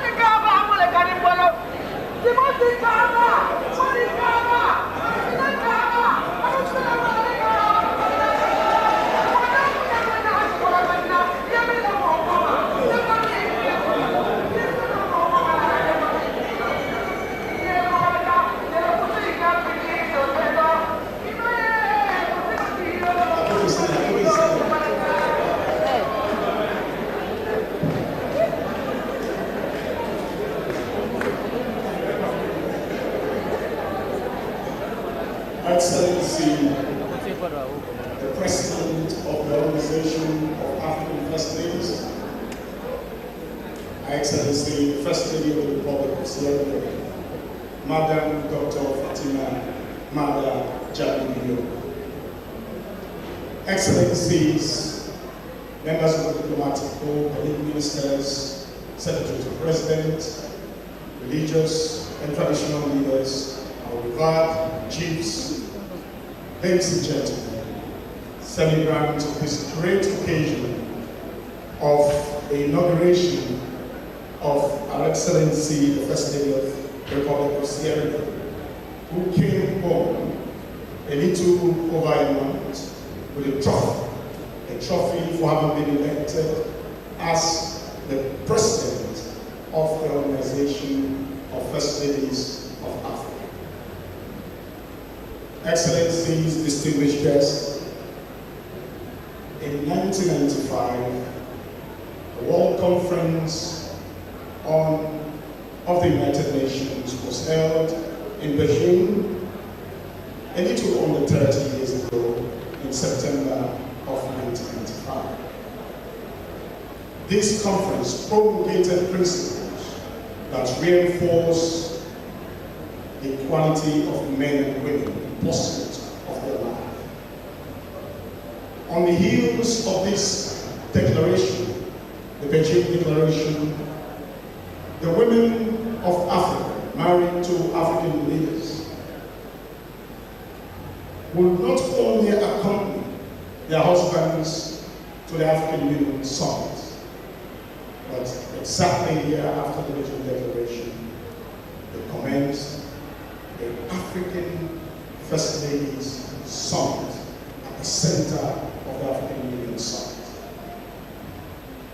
Incidentally this year, the 38th Summit of the Heads of State and Government of the African Union met on the theme Justice for Africans and People of African Descent through Revolution.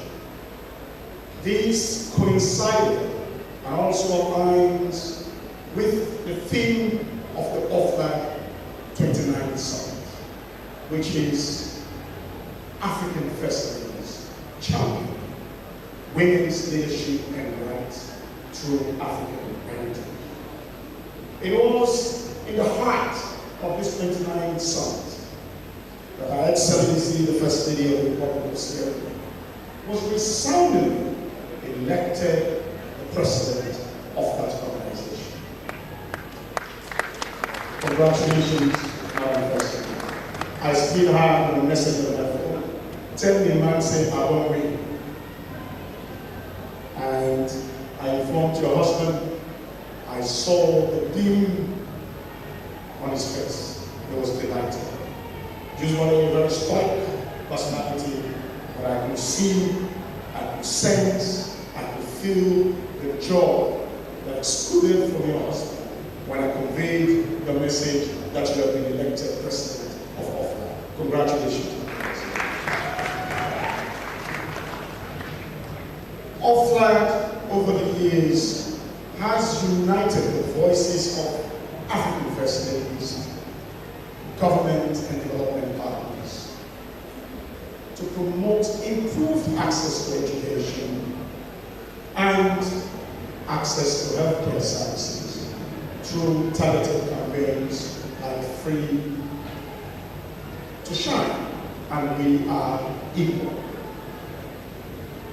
First Ladies of Africa, through Ofla, have continued to leverage their position and influence to champion policies and to also mobilize resources and offer Ghana development support to improve on the lives of women and girls in Africa. So it is by no mistake that our own First Lady, a very hard-working half of His Excellency the President, the behind-the-scene power of the President, will push and spotlight Ofla as an important organization for societal development and making Sierra Leone a very important participant in that organization. I bet many people have come to know about Ofla, which has actually existed since 2002, because of Her Excellency Dr. Fatima Mada Diop.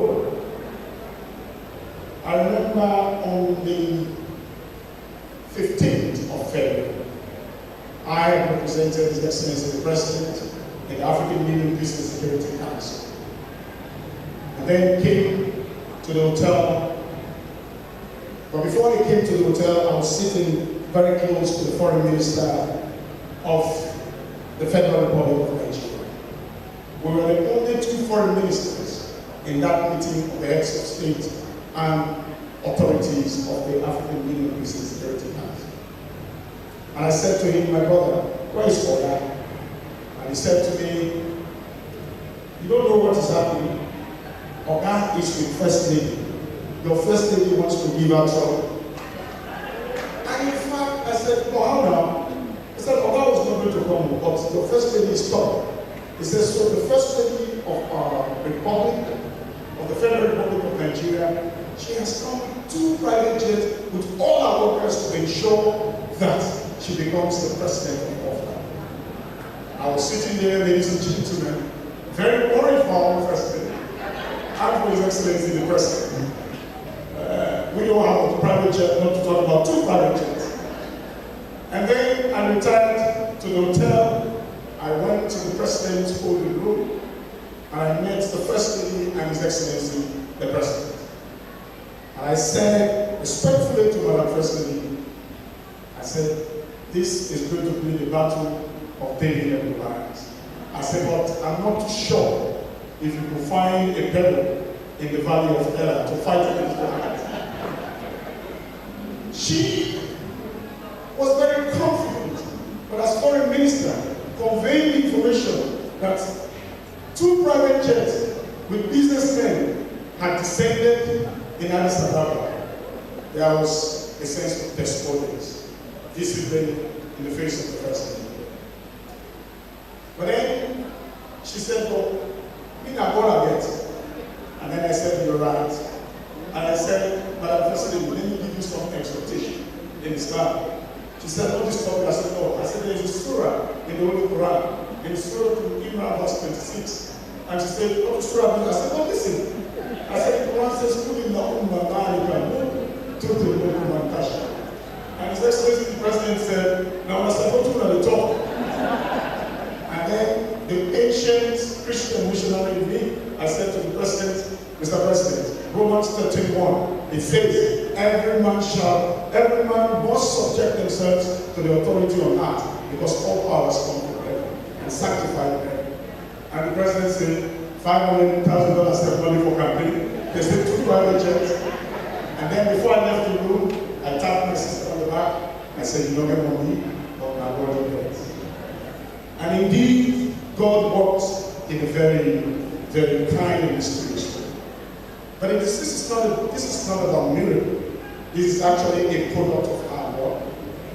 It is a synthesis of input of hard work and support to the President's vision, responding to the Sustainable Development Goal number 5, which is to achieve gender equality and empower all women and children. And this is also consistent to the requirement of the Truth and Reconciliation Commission report of 2001-2002, which amongst the causes of the conflict was the general breakdown of the social fabric of our society. That principally the marginalization of vulnerable populations, such as women in our society. Her Excellency, the President of Offline and the First Lady of this report, has supported her husband on every work of the women working for the progress of this country. Madam First Lady, side by side with her husband, the government of the Republic of Sierra Leone has enacted the Gender Equality and Empowerment Act of 2023, the prohibition of the early marriage, of the Child Marriage Act.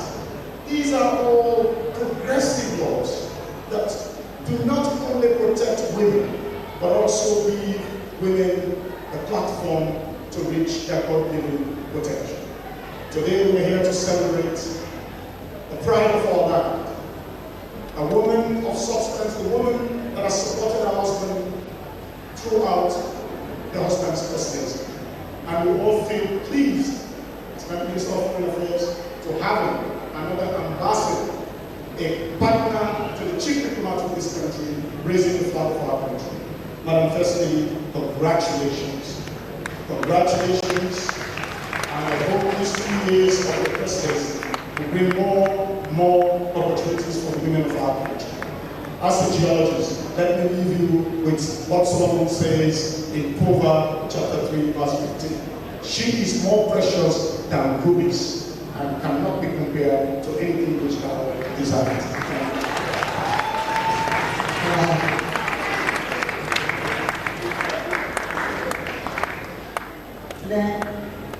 There is no mistake to make you the foreign minister.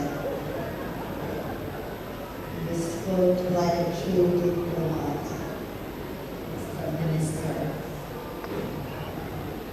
You know, you mentioned about our achievements as a testament to the hard work that she has done, not just in this country, but beyond. I recall when this woman called First Ladies across this continent to come here. These people jumped on commercial aircrafts.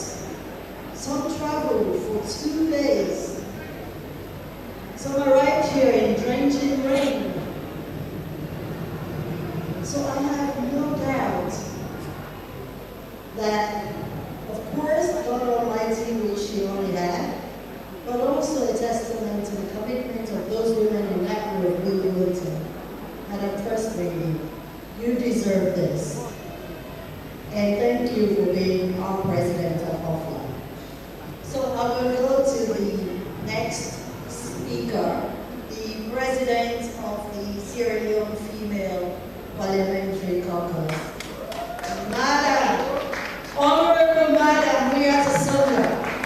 2 minutes, ma'am.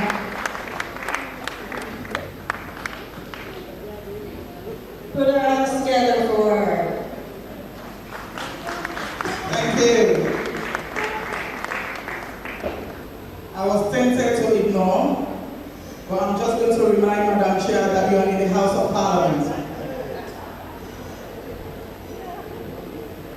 And this is our home. This SO2 Nawiyon area. Madam Chair, Your Excellency, please permit me to stand existing protocols. We as a parliament, all we do is talk.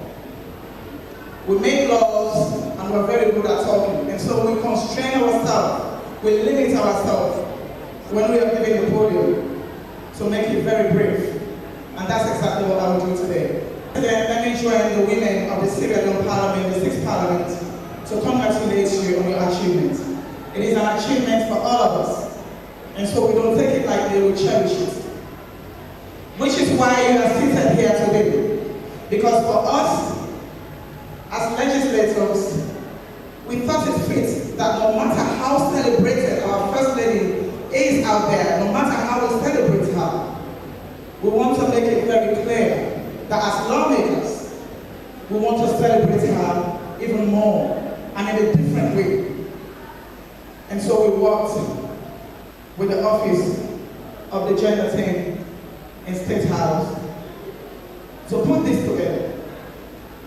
As much as I would like to speak the whole day, we really want to hear the beautiful voice of our First Lady. And so we want to make it short. We as Parliament, SO2, Madam First Lady, since I came in as the President of the Premier Caucus, you have shown the willingness to work with us, you have demonstrated it. And one of the things you said in our last engagement, when women said to you, Madam First Lady, we're not used to you so no more, you clearly said it. You said, but we're not keep calling me. And we take that very seriously. The Parliament wants to ensure we work very closely with you. As a Parliament, SO2, we want to work with all the women. We want to change the narrative. We want to change how we do the work. Because if we create that distance between the lawmaker and the woman and the other people that were outside, we're not going to get a true reflection of the woman that they represent in our Parliament. And we want for every time all they sit up in our Parliament for talk, let it not just be we own voice waking our head, let it be the voice of the women of Sierra Leone. Now that what they make under my leadership, we don't put a proposal, but let us begin to work with not just the women organizations, but we want to begin work with even the prisons, we want to begin work with the legislative arms, the lawmakers, the lawyers, then we want to begin work with the women's forum, we want to begin work with 50-50, every organization that exists in Sierra Leone. We want to begin work with the woman the way they do sport. Now the only way that one will begin to speak their own language. In the absence of that, they will sit down in a corner and they will sit down in open places and say, that woman are not fit for purpose, not to win that they represent. And so, Madam First Lady, the opportunities that we know have been given to you through your hard work, you will not take it lightly. To ensure that we benefit as a country, we benefit as women of Sierra Leone. Because most of the time, opportunities are there, but they are like in a big basket. You need somebody stronger, you need somebody vibrant to fight for you and take your own portion from that basket and bring it to you. In the absence of that, you all remain just African women. You will not get a share of the cake that is out there. And for me, Madam First Lady, I see that they say name that's when it is me used for Tima, the Tima way as Sabi.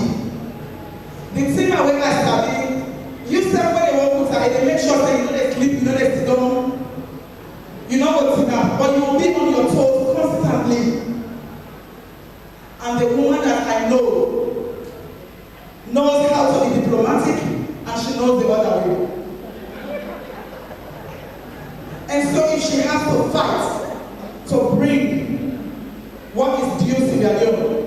am confident we will get it.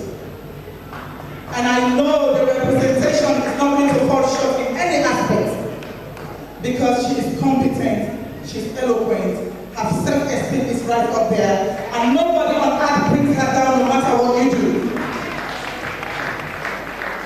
And that's the kind of representations we want. And for me, I always say, we've had first ladies in the past.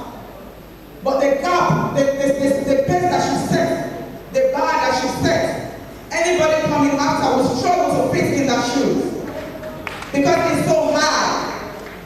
Our expectations now from a first lady coming in, any other first lady, will be so high that the moment you start to perform, we'll start looking for faults in you. They will look to so fast coming, they will wonder you start to so. And so the expectation will drive you to not appreciate, but we are hopeful that they will tap into the energy that she has, the knowledge that she might not execute all in this period, and she will be able to support and nurture. And so for us as women in Parliament, we are grateful that we have you as somebody that stands for us. But Madam First Lady, I will not leave this podium, but I believe I still have 1 minute. I will not leave this podium without telling you that for us to maintain the gain that we've made as women of Sierra Leone, we've worked tirelessly with your office. The work we did in the 5th Parliament was so immense that it has given back. So 42 women in Parliament from 16. In the 5th Parliament, it was just 16 of us. Now we are 42. And so for me, the achievements that we've made, we've had, we don't want to let that go. And so for now, Madam First Lady, one of your greatest tasks will be how do we maintain what we've gained by adding just to it and maintaining it rather than allowing it to drop. Because when the willpower is there, when the political willpower is there, you achieve greater things. But what happens in the future? And that is the future I wanted to speak to you about, Madam First Lady. We are here today. We want when we exit the podium, other women should be here, representing us eloquently. But what will give them that platform? We have started feeling the wave of women struggling to maintain their positions. We have started experiencing the threat that we might be put out. Madam First Lady, with your blessing, I know you will fight for the women of this Parliament. You will fight for the women in positions, the ministers, so that we see more women coming in rather than being deducted. And so for me, we want to say to the men, continue to give us the space to shine. Continue to support us in what we're doing. We must be very grateful to the leadership in Parliament. They are completely for shame. But we want to see more women in leadership. We want to see more women in politics. So as we continue our daily activities, our political activities, let us remember that our women are to be supported, not kicked out. We want to see more women in Parliament. And for us to be able to deliver Madam First Lady, we need support to build the confidence of the women. We need support for them to know that you don't have to worry in Parliament about who is campaigning in your constituency. You can focus on your work in Parliament and worry less about constituency by doing your job. And your people out there will know that you're representing them equally, you're representing them perfectly. Let us all support each other. Like you said, SO2, women are not a supporting company. We are going to change that narrative. We are now going to be supporting each other. Moving forward, and we know we are going to do that very quickly. I thank you all, and I know you will have a wonderful time in Parliament. This is your Parliament. You voted for us. And so once in a while, it's beautiful to see all of you here celebrating with us. And today, don't forget that it's a celebration of the Parliament to Her Excellency. Join us. Thank you. Thank you. Thank you for that passionate plea on behalf of the women of this country. Our First Lady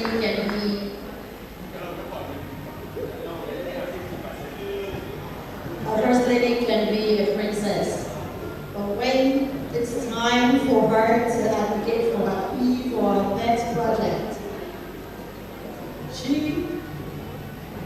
be a dog in a very good way, a positive one. I usually say that when women want to fight for what they want, the dog comes out of them. And Madam First Lady, you just heard from the Honorable that they want you to do more. Not just to maintain the standard, but to go beyond the 30%. I have said, maybe in the next government, I still stand here to say we want a female president representing this country. If other countries have done it, I don't see why we cannot do it in Sierra Leone. We've always been first, whether first in positives or in negatives, but I stand here to say we cannot be last in selecting or appointing a female president. Even the Honorable Dr. Kenema is agreeing with me as he sits there. So on that note, let's have a little laugh. My people, we all love drama. And so, let's enjoy a wonderful skit put together by the Honorable Kenema and her team. It's called Much in Little. Sit back and enjoy. Are you ready? Honorable Kenema, Veronica Kenema.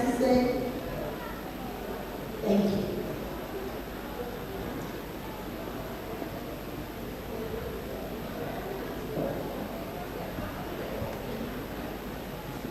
Good afternoon, all. Good afternoon, Madam First Lady. Madam First Lady, please permit me to stand on the existing protocols. We in Parliament here have a short skit for you. The title of the skit is Much in Little. There is an election for the presidency of women in Kenema region. Well, as a young and vibrant lady from a small town called Kenema town opted to contest with one heavyweight woman fondly called Cash Madam. The lady with only small resources, backed up with the support of her husband and trusted in the Lord within the race. Just imagine, Cash Madam. With everything, what do you expect? Ladies and gentlemen, Madam First Lady, please sit back and enjoy. Thank you.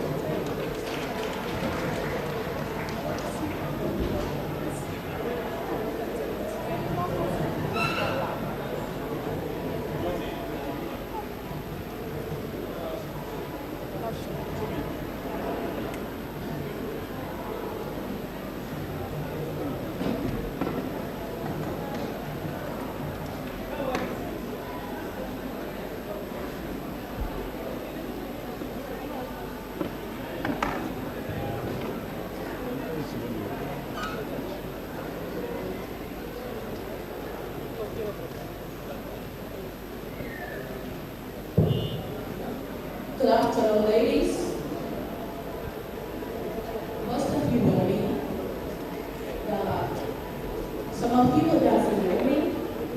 I am Her Excellency Lily from Slbc, commonly known as Slbc. I called you all here today to declare my intention for the forthcoming presidency election in Kenema region. And I want to represent all the women in Kenema region because we've been missing out on a lot of opportunities due to bad governance, bad representation, and I want you all to support me. What do you think of that proposal? That's nice. So many of you are contesting. 10 women, including Cash Madam. Yeah, Cash Madam. I mean, why not? It's not all about money. Most times it's about the grace of God. You've been courageous and outspoken. Money doesn't count sometimes. Maya, don't try you. We will support you for higher heights and decades. But wait, have you informed your husband, His Excellency, that you will be competing with Cash Madam? Oh yes, I have. I've informed my lovely husband and he's thrilled about it. And he's ready to support me. And he's been promised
darling. How are you? Eh? Have you eaten? Yes. No, you know the election is coming up soon. But I know you have a election. Are you here with cash, Mother? Of course not. We don't have money, but we have God. And I believe I will support you as my wife. I've told you that I have 10 kekes, right? And I'm prepared the boss that one can take the supporters along.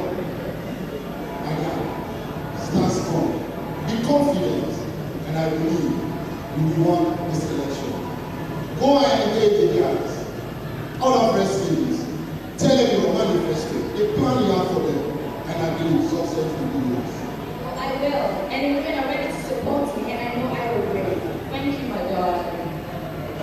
You know, I want to support you.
Rather than cash, madam.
ladies, and the peers of the returning officer.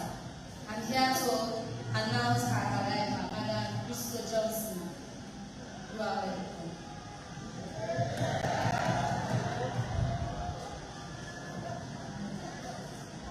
Good afternoon, my first ladies. Please let's introduce ourselves. I am Madam Crystal, the returning officer.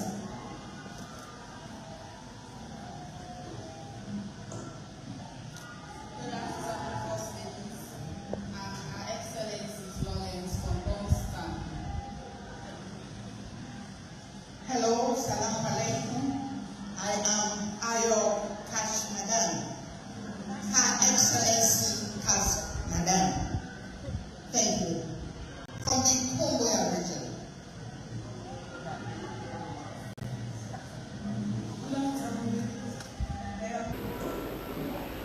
Good afternoon, first ladies, and Her Excellency Florence from Boston.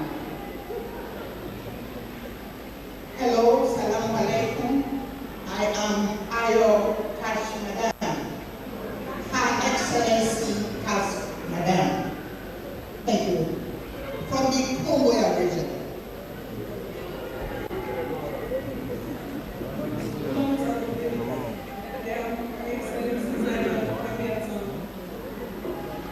Good afternoon. Anyways, I'm from Good afternoon, ladies. I am Sierra Fatima from Kenema. I am Elizabeth from Freetown, Her Excellency. Her Excellency, Lily from Town. Thank you.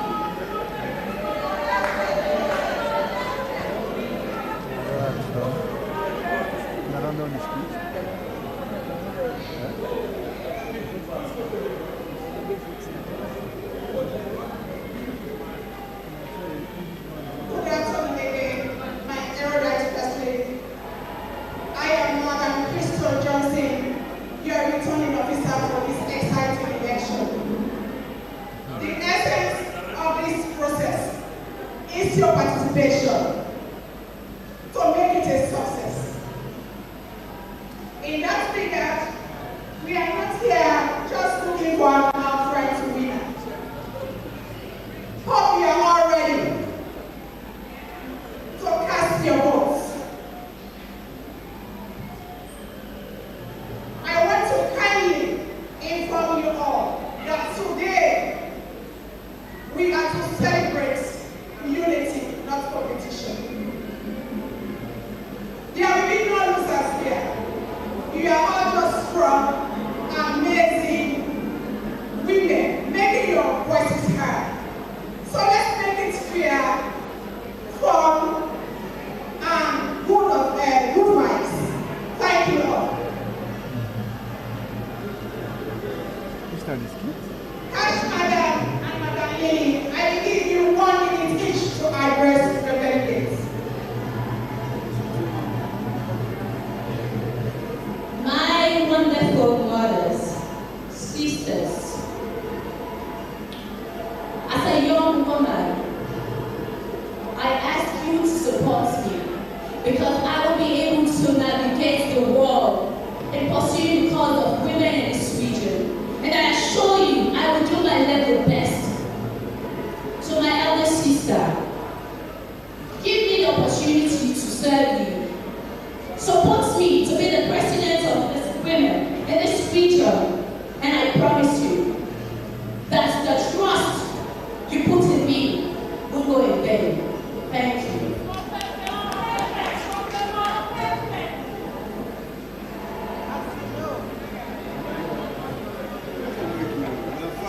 As you know, it goes without saying.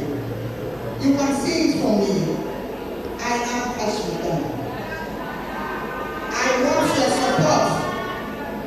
Please vote for me to change your lives in this region. I will give you microfinancing. I will give you the money. I will give your women money. Please consider me and vote for me. And my younger sister is telling me to step down for her. My younger sister, please.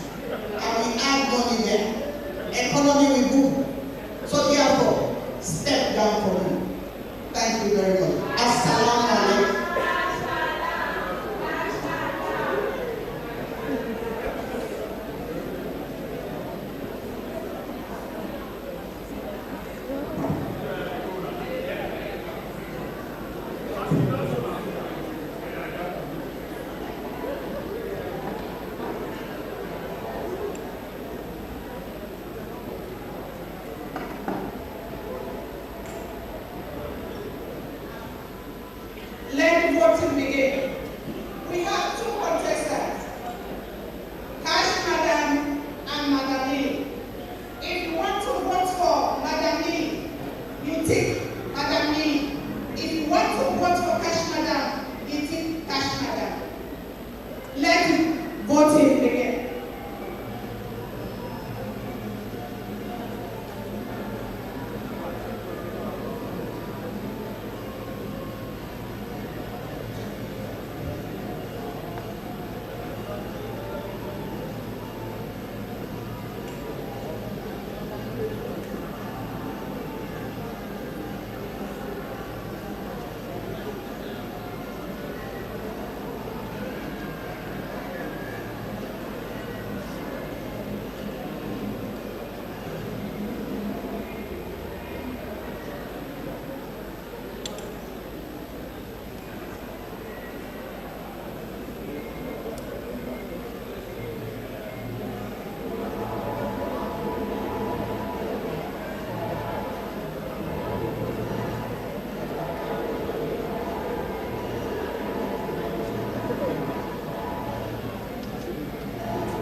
Thank you, thank you. Let's put our hands together for Honorable Bernie Kitsise and her team for so eloquently putting that together.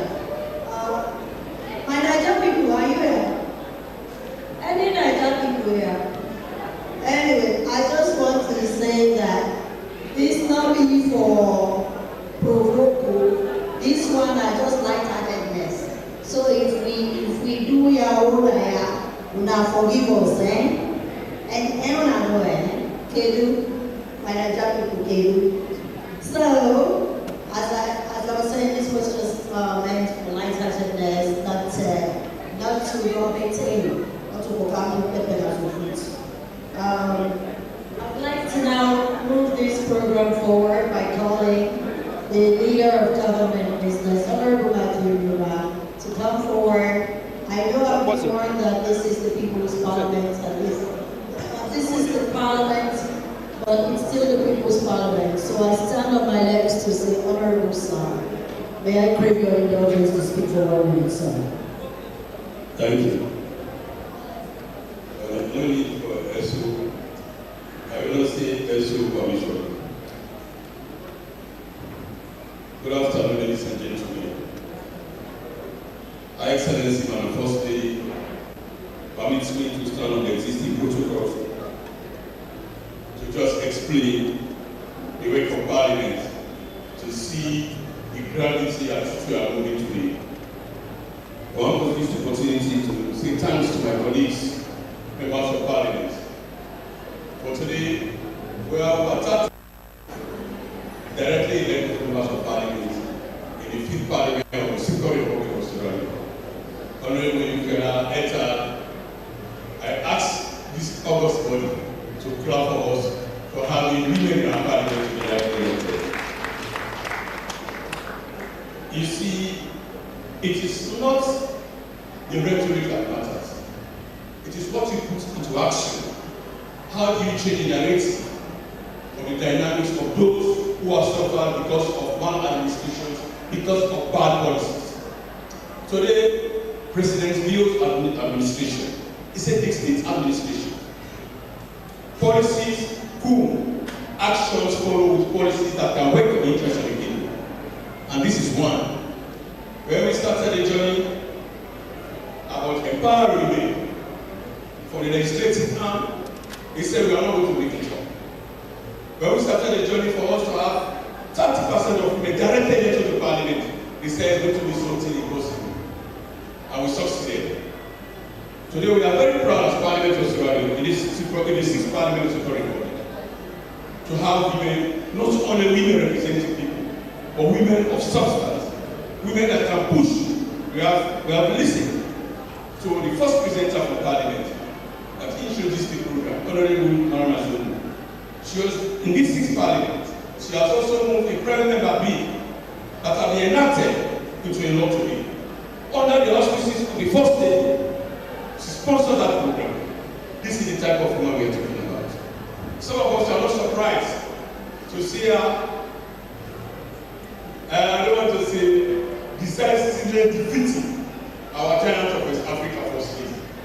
But by political will, by democratic process, she won the elections. There is no being won in elections. It is by votes. Cash Mother did not do work better. But our First Lady, whom we refer to as God sent, it is not new. She is a political weaver. When we are struggling in 2012, we lost the election by design of our opponents. She came in 2016-17. She came with a different chemistry. We must win. And I described that as I said, you are God sent. We have our internal wranglings, but she had her own focus at that point. She said, this election, we win us. We are few in number, but dangerous in action because we wanted to succeed.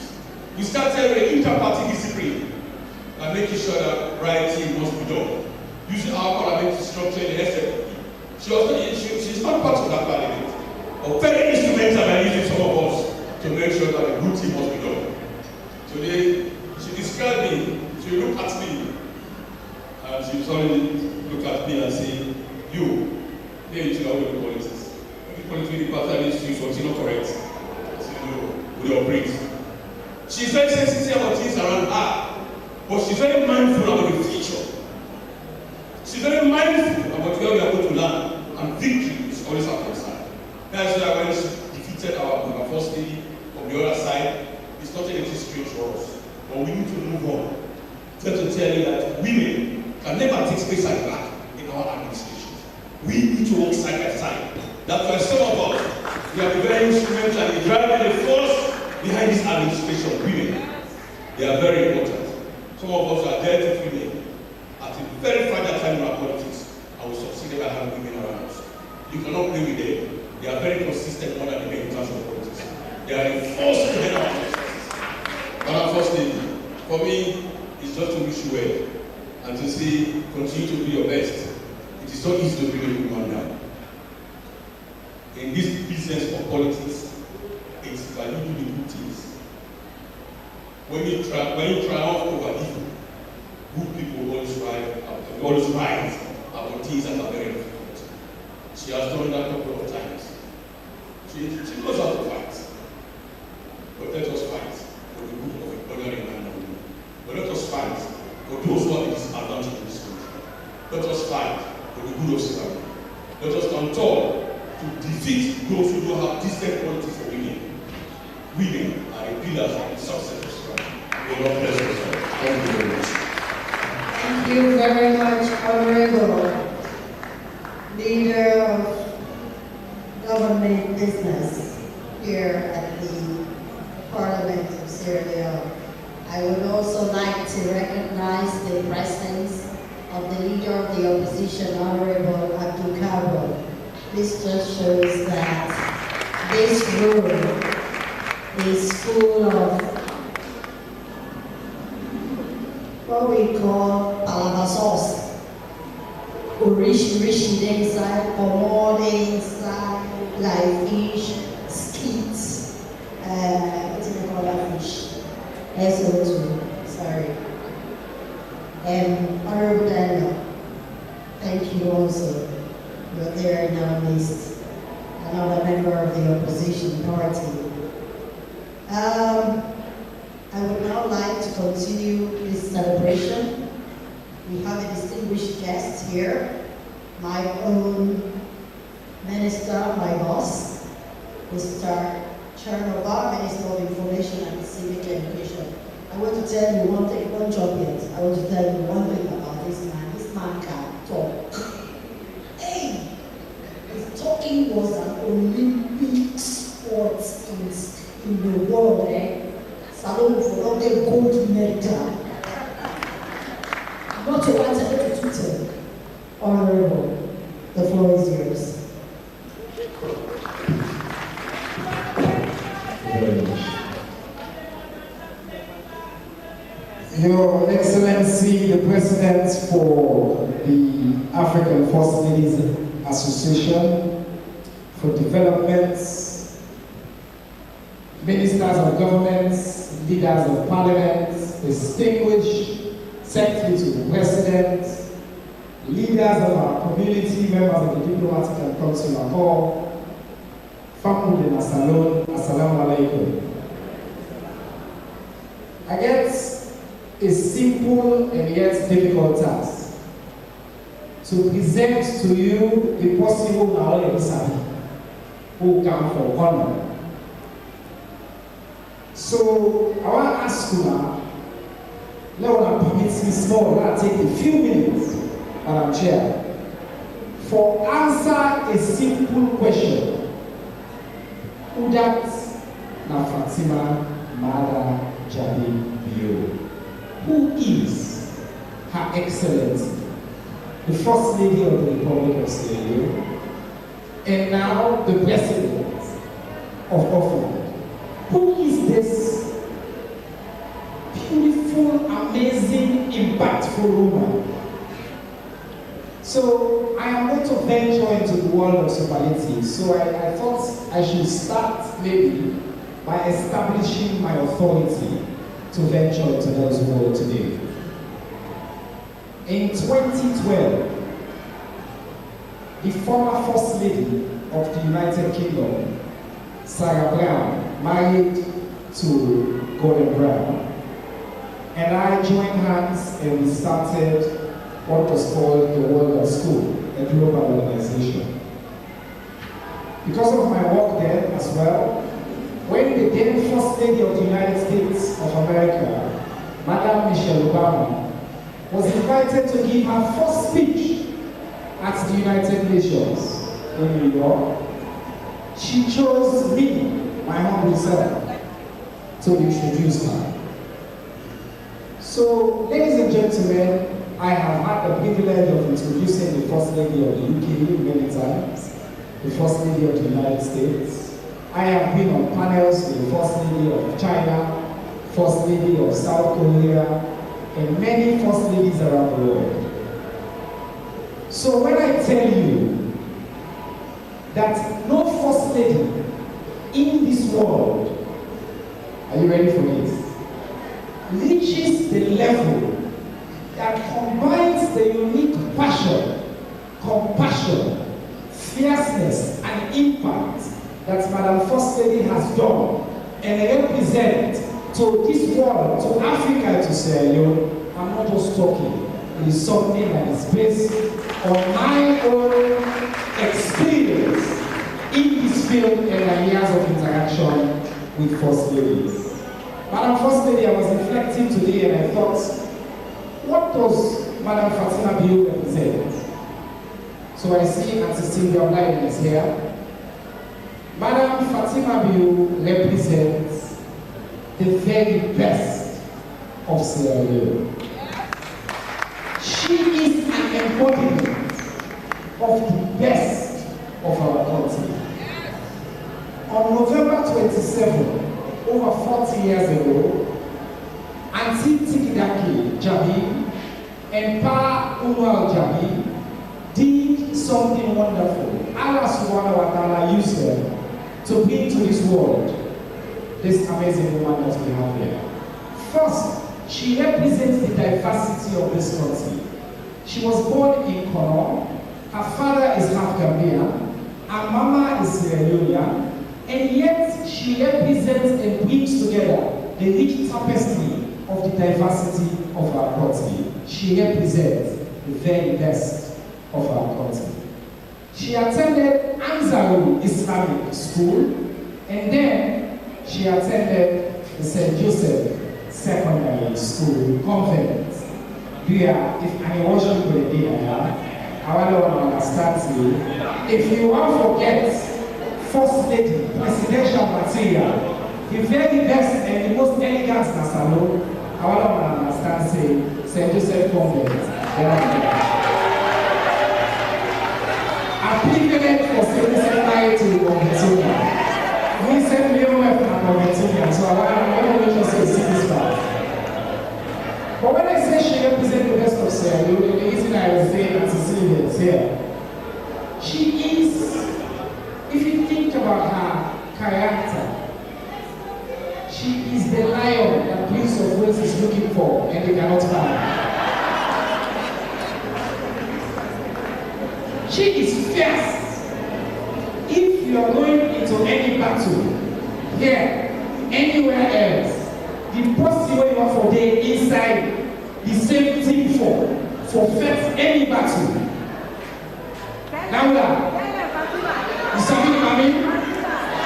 Una sabi the mami? You sabi the mami? Her Excellency is fierce. She is willing to fight and to win. But as a lion, and most people don't know this about lions. See, I'm not called a lioness, so I say lion.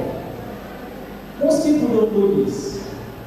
She is so fiercely loyal. Anybody who knows this woman knows say if he say it for you, go to the sleep. Alright?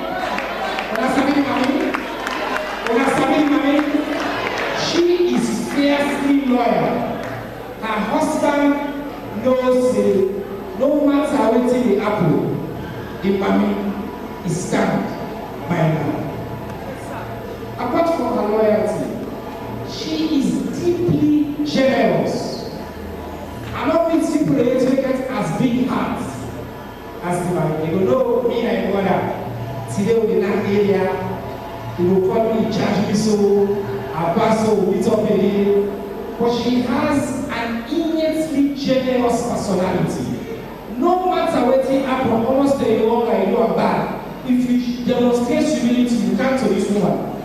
She will show you that she's generous. And she's a mother. That I can attest to because I know.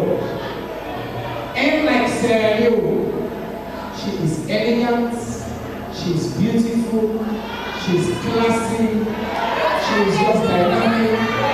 And when she speaks, as you will hear today, you know, at Frappe College, we will say she compels the king's language. She compels the king's language, as we will say now, into submission. He will speak. I have said, and I have to say this with some caution, among public figures in Asalo, when it comes by the act of commanding stage presence and campaigning, men are government schools. So I'll just add a tapia. Una understand? Una follow? So who is Madam Fatima Bio? She is the best of Sierra Leone. Ladies and gentlemen, after her conference, Madam Fatima Bio proceeded to the United Kingdom. There she enrolled at the Roehampton Institute, and he pursued and attained a Bachelor of Arts degree in journalism, in performing arts course.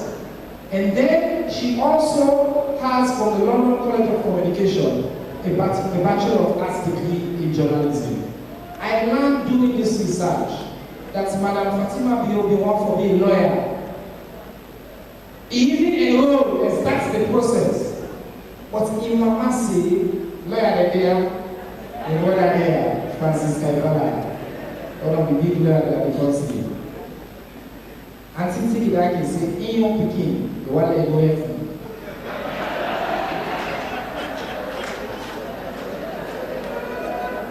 I'm not going to talk again. Francis is my brother, so I'm not laughing. So I don't make nobody possible. He come on in and he get a degree. Everything she has done on this earth, she has excelled and been the best at. She pursued a career in acting. She won countless awards.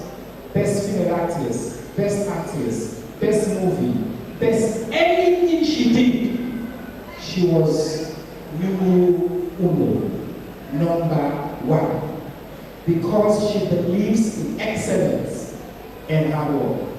I also learned doing this work that she's an activist, and I'm maybe 83.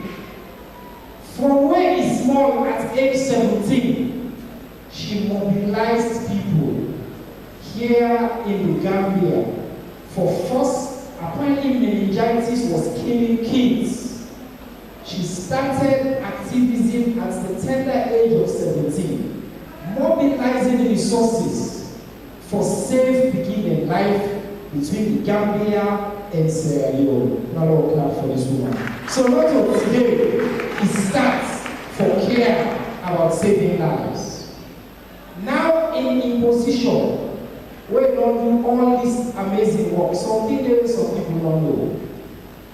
Madam First Lady decided to adopt when she met President Julius Maada Bio, as they say, we married President Bio, they say the rest is history. We God bless you, you see our good man in the kingdom too. We don't marry, we don't get a good partner, especially the one who convert. We don't bless you, Lord. The rest is history. But I want to mention something most people don't know. 34 military hospital, the maximum capacity was 70 beds. 70 beds. Now listen to this. She adopted 34 military hospital. She has worked with that hospital without any fanfare. Today, the capacity of 34 military hospital, this is a gift to the public. 600 beds. It is, I did the math, 757% increase. It increased the capacity of the military hospital by over 700%. I'll clap for this woman. And she did it without fanfare. From your mobilization, from your resources.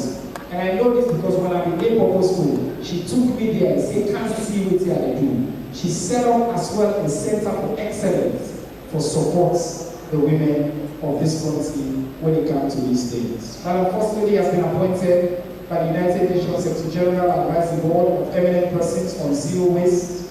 She is also, of course, UNAIDS appointed her as a champion for adolescent girls and young women in 2023. She has multiple global awards, and as you know, multiple honorary PhD endowments because of her exceptional public service and because of the work that she has done. My friends, please permit me for present to the embodiment of the best of our country. If you think about what is beautiful about Sierra Leone, who represents Sierra Leone, who you want to be the face of this country, who you want to be on the same team with you, fighting with you, speaking for you, representing you, who you want to be on the same side with, please, I beg of you, if you can rise up on your feet, please rise up on your feet. As we welcome the President of the Organization of African Countries, the First Lady of the Republic of Sierra Leone, my own sister, my Excellency, Madam Fatima Mara Jabibio.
Thank you. I can't do my name child.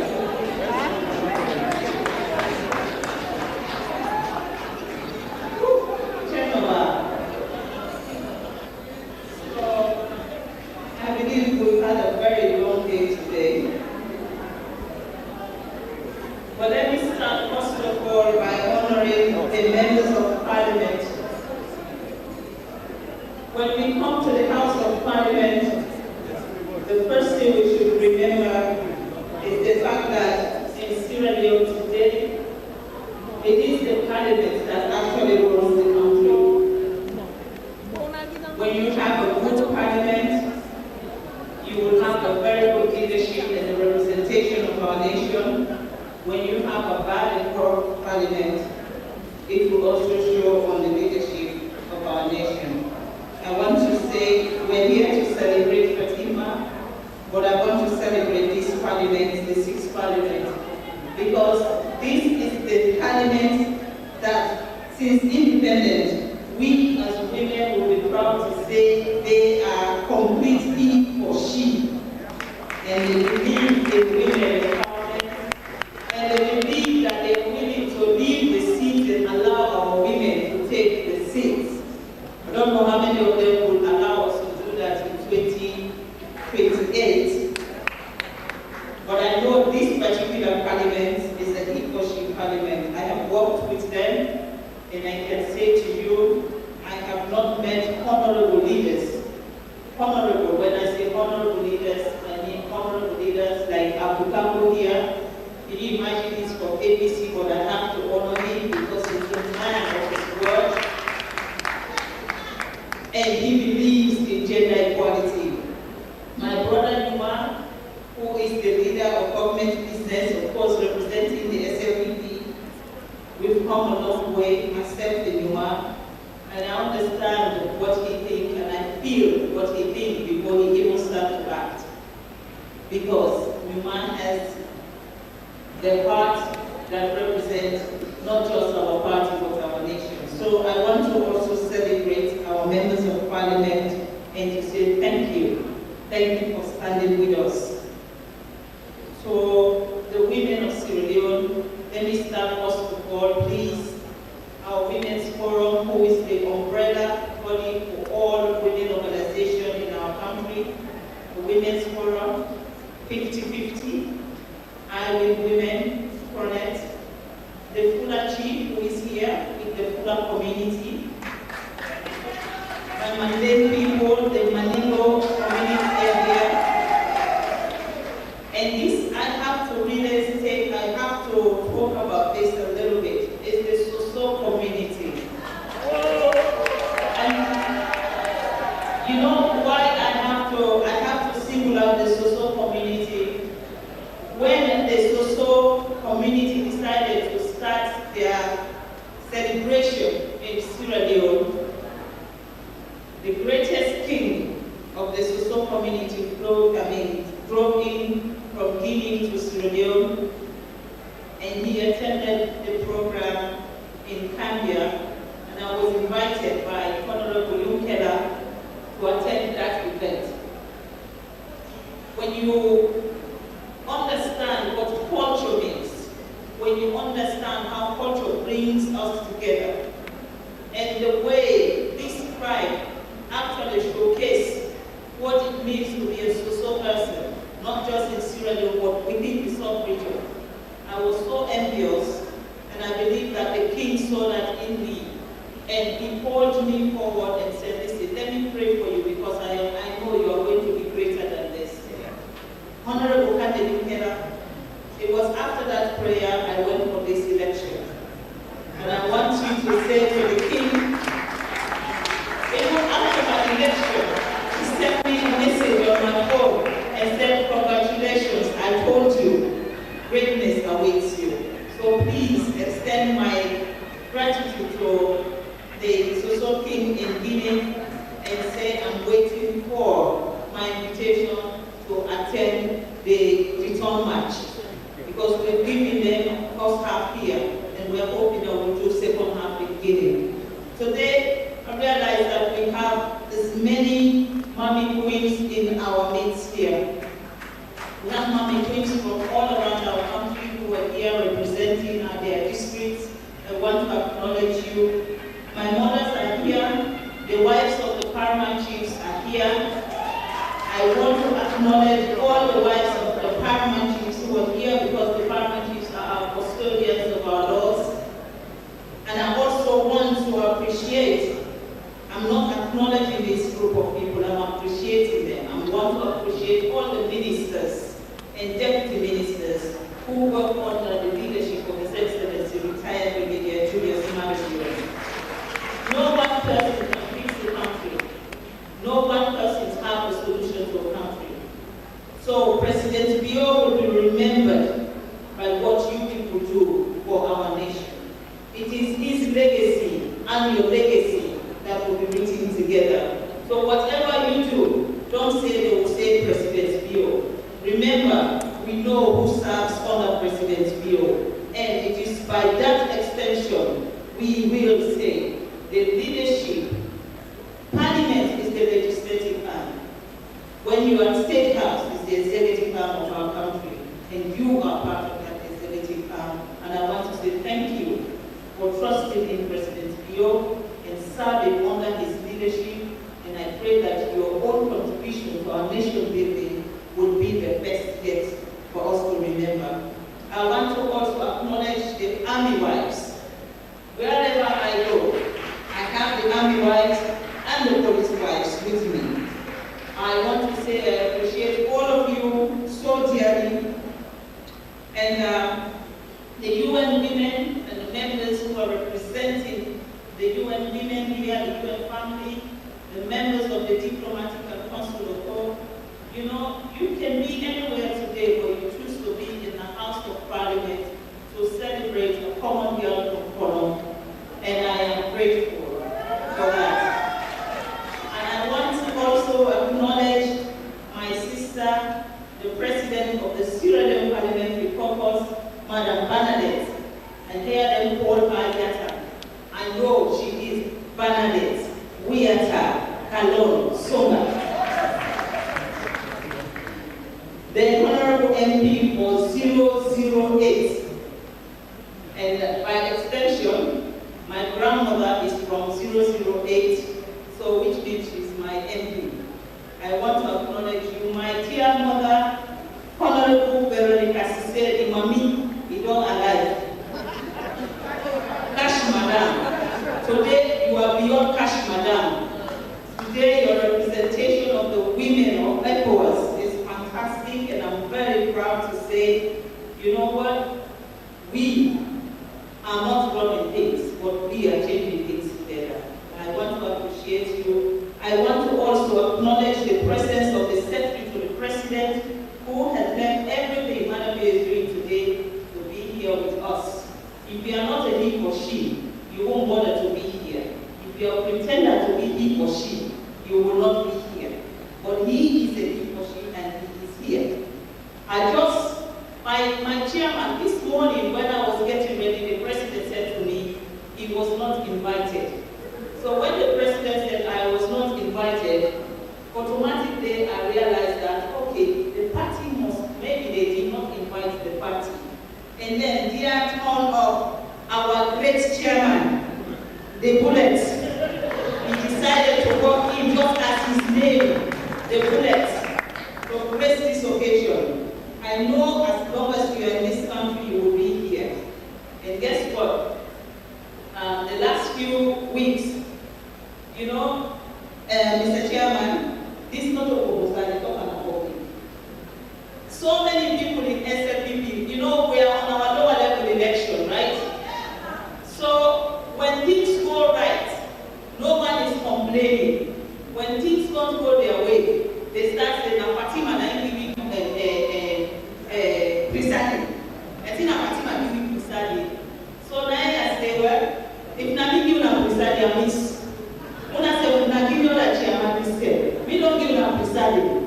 Because if it's not going your way, don't say it is presiding's fault. It means you haven't done your homework properly. Presiding is just one man. I want to acknowledge your presence as the chairman and my chairman. And I also saw my son, who is looking at me as if like, Napoleon, I know you are here. And definitely I know you are going to be here, even if we don't invite you. So I want to acknowledge you, our National Secretary General also. And you know, everybody have a sister. Everybody have a sister from your mother or from another mother. I have a sister that is from another mother who is here to support my dear sister, Dr. Sylvia Biden. I want to acknowledge the President and say thank you for being here. As we are celebrating, none of this would have been possible. None of it, yes, I went to Ethiopia and won an election. A lot of people say, oh, they are given here. I said, no, they don't give you. Now vote, then vote. And I will say this again. The first ladies voted, and they bestow on me the privilege to serve Africa. And I want to say thank you to all African first ladies, because our contribution to our nation, a lot of people don't count it. But I want to say thank you to all the first ladies. And my dear sister, the First Lady of Nigeria, who I contested against, I want to say thank you for being a wonderful, wonderful First Lady in your country. We're here today because one woman believed that a woman should be able to celebrate another woman. We're here today because one woman had asked other women to come forward to celebrate me. I don't tell her all the time because she's not just a presidential advisor to my husband on gender issue, but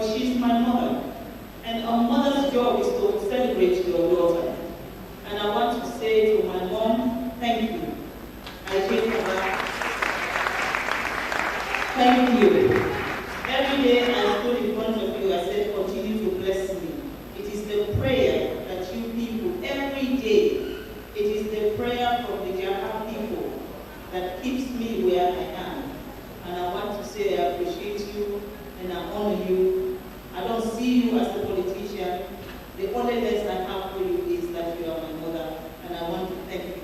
My brother Timothy, when we were like thinking about how to do this thing, he is my younger brother. He reminded me that there is no bigger champion in whatever we are doing than God.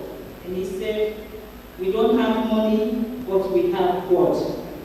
My brother, it is that spirit that I left the hotel with. And that was the only thing that I had with me when I walked into that hall. And with God, we won. It's not just me, it is me. Thank you. Now, if you have a mother who prays like Mommy Brandon, would you not just go home and sleep? That is the reason why when people say, I have a diplomatic side and I have that other side. When I now move from the diplomatic side to that other side, I have no fear because I know I have a mother who prays for me every day. And today is no exception. Thank you. Thank you for being a wonderful mother. Kenema, you don't talk all the way you have to say today. Kenema is trying to bribe me because he knows we are fighting. But you are my brother. It doesn't matter how many times we fight, I still love you. I love you dearly. My dear brother who is also here, the ACC Commissioner, the man that refused to buy his care, maybe for listen. I want to say I appreciate you, I honor you. You are my brother today, tomorrow, and forever. Your journey is my journey. So I want to appreciate you and say thank you for all the many things you have done for President Bio and under his leadership. Thank you. We don't say thank you to people all the time. But you know, when you have the opportunity, because my job here is not to check on who is here, it's just to say thank you to every one of you. Now my political family is SLPP. My side political family is the JND members. I want to say, even if I die and come back, I will be SLPP. Any day, anytime, I'm going to go back. You know, I beg, please come. I just follow Nancy Abukabo. I want to look at, if you ask them that he has right now, they go wish and APC are there.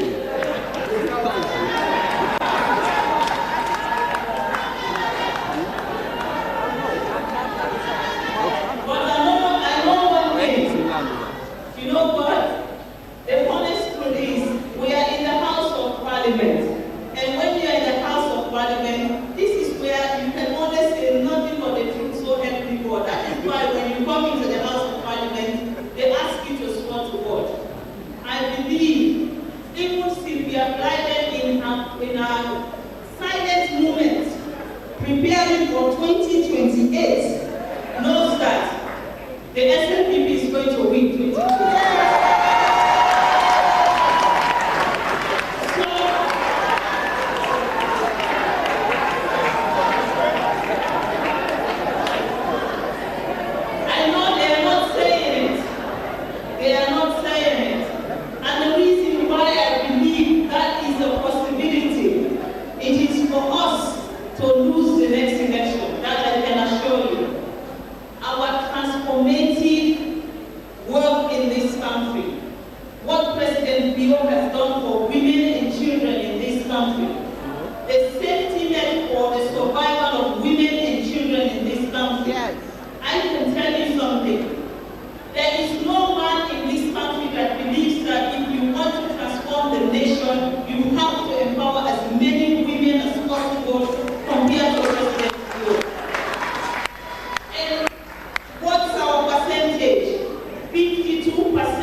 But I'm here to thank every one of you, every one of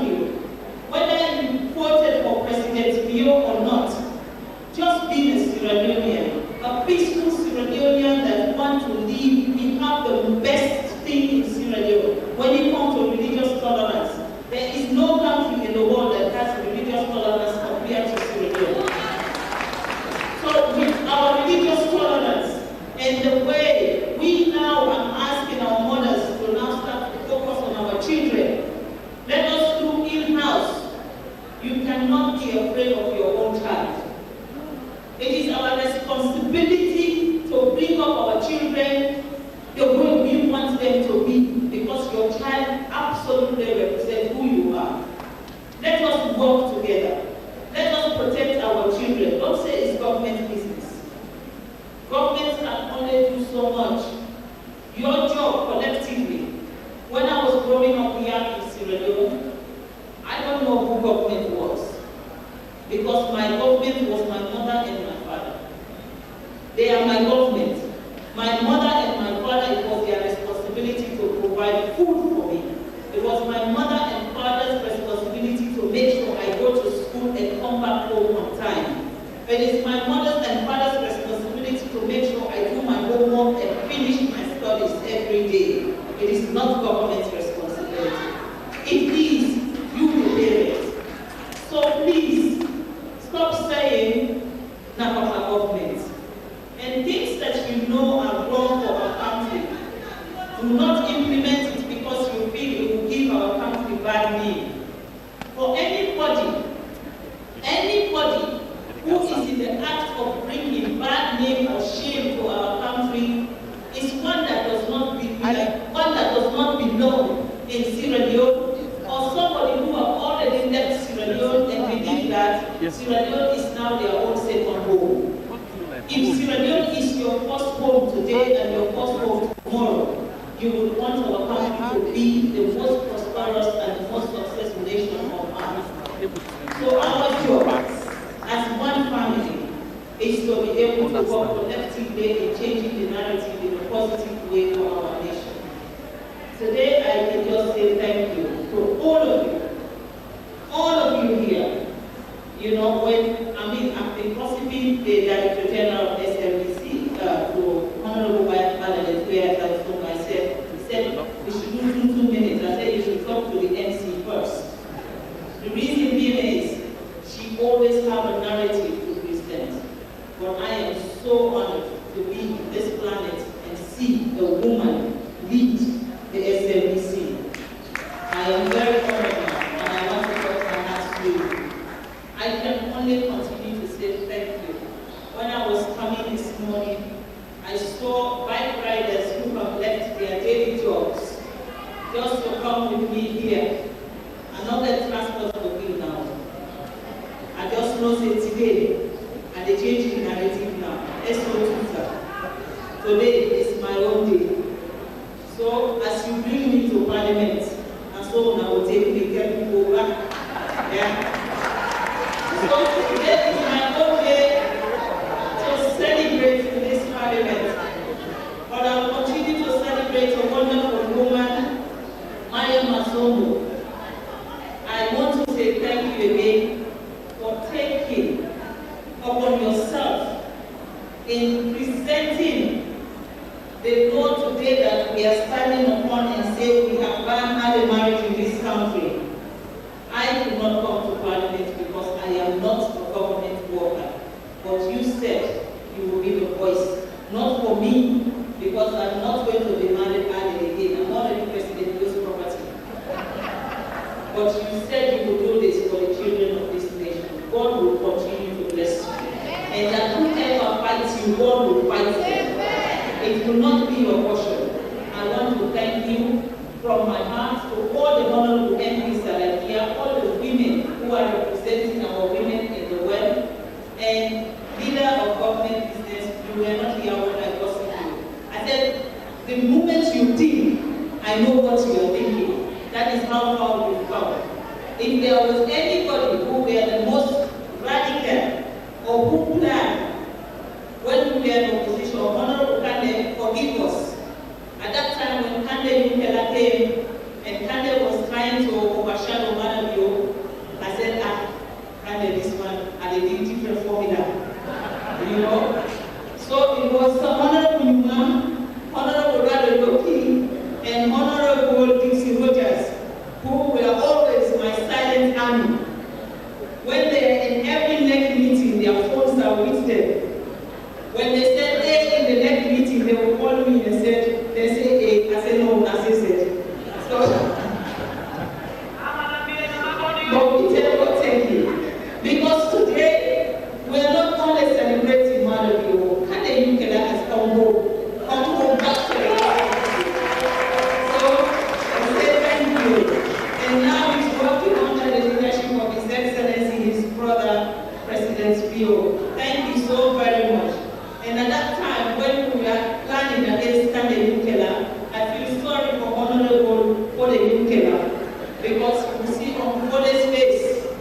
you know, with embarrassment, he doesn't know what to do. I was saying, what is this family business, so after election, we can't talk.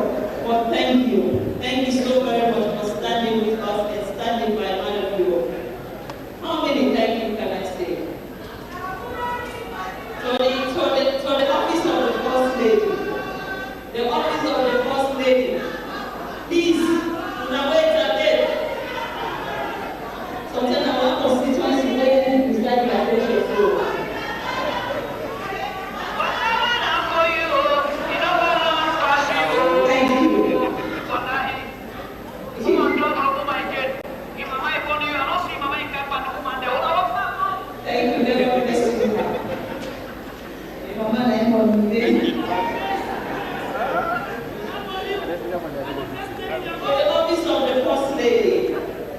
I know I am the most difficult boss in the world. You don't need to tell me. I am difficult because I believe in perfection. Perfection, for me, there is no option. And for everyone who I have worked with, like Honorable Bernadette Tasonga said, she used to be the head of the JLE. And she knows, I believe in nothing but perfection. So if I put you under pressure, it's for you to grow and be yourself, but be able to accept whatever challenge that is thrown at you. Becca, what is Becca? The man who hides from camera, but is always the brain behind the scene to make things happen in my office. Momo Toure, who is my technical advisor. When they went for the election, they won the election even before I walked into the hall. They had done the assignment and they came to me and said, we are going to win.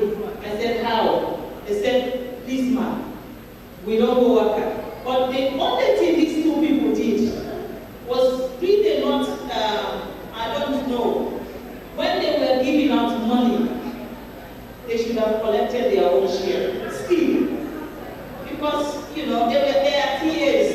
If they're giving money, collect your own share and then you vote otherwise. And that's my advice to all SLPP members right now. If they give you money, eat. When I eat, now under SLPP regimency, because you were free like that, under SLPP get money and so when I eat, you are not swear. When I eat no more, and when they say go vote for the first way you there. Yeah? Okay, that's all for campaign before the chairman will write me letter say this experiment. Thank you. And they try to look at the crowd now that they are not saying thank you to it, so I will say thank you so that they don't go get swag for what's there.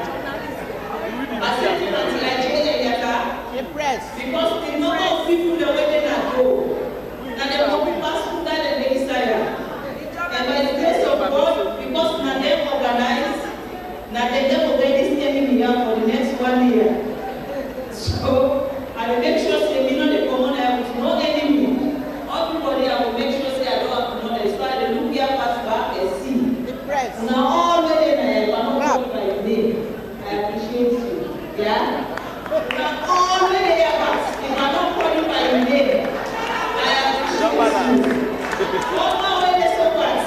If I don't call you by your name or you try, I appreciate you.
agenda today, tomorrow, until I left that position as the president.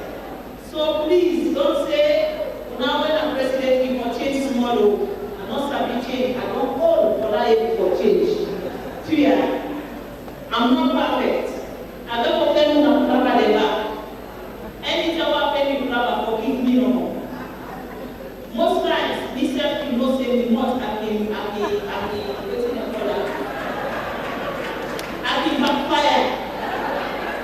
But whenever I backfire, and I will go check why I backfire, you will not say, I only backfire because I am now fighting, not for myself, but for my people. And when I feel you want to take advantage of my people, that is when you see the other side of me. Because I believe Africa will have suffered enough, and it is only us that will change the narrative for ourselves. We have to value our continent and see our continent as one of the continents that contributes to the world, not the other way around. It is Africa that feeds Europe. It is Africa that feeds so many countries.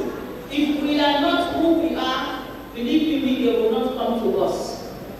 It is because we have something they want, and that is the reason why they are not leaving our continent. They are not here because of sunlight. They are here because of what they are getting from us. So all we ask of Africa is give us the respect that we deserve. If you cannot respect us, leave our continent. I want to say thank you again. May God bless you and bless every one of you. Dear members, I cannot stop to say thank you. I am a first lady for every achievement I have. I owe it to God. I owe it to the SLBP because they gave my husband the opportunity. I owe it to the people of Sierra Leone because they voted for my husband. But I owe it to you women and men who have been there, stood by me in every storm. Good or bad, you said you are here, you remain here. And me and you, till the end. Now we are President Yoga, now we are going to go by the grace of God.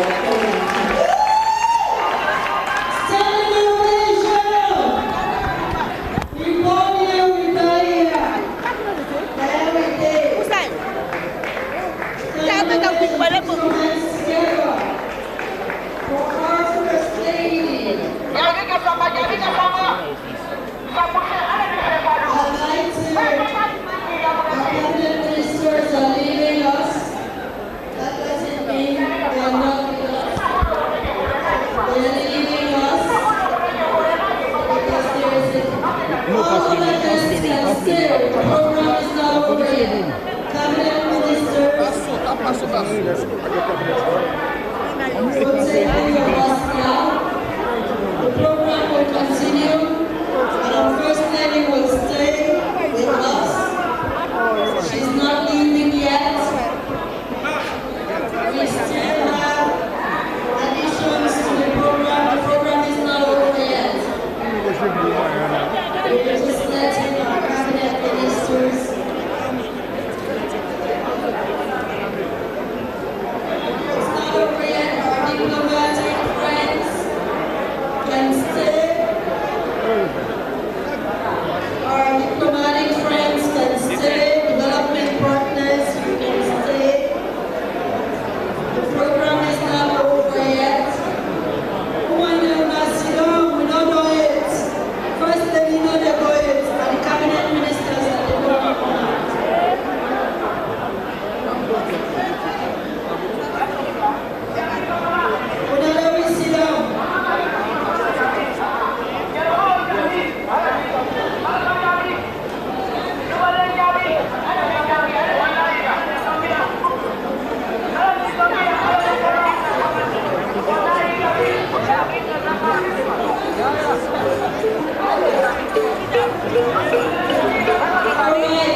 Hello. Dear, we beg for people to sit down. The program not done yet. We beg people to sit down. People that have this, the one presenter.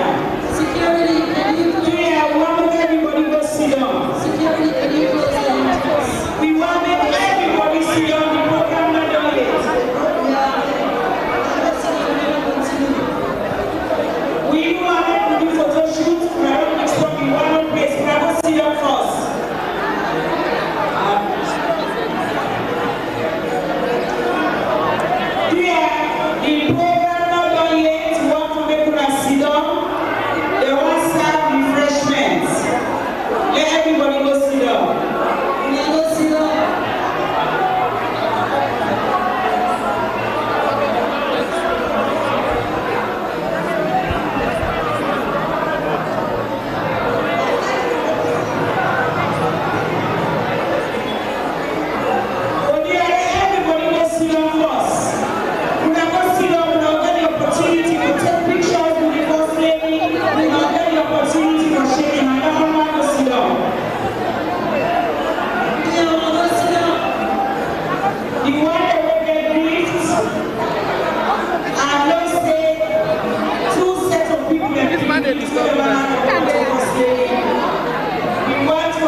No,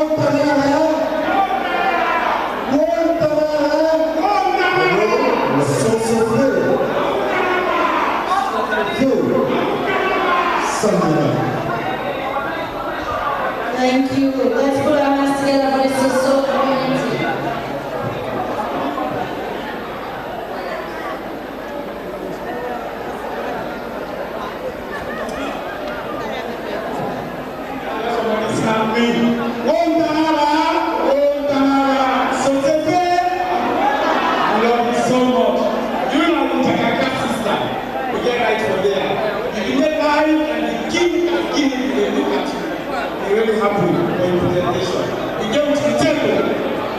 Thank you to the Soso community.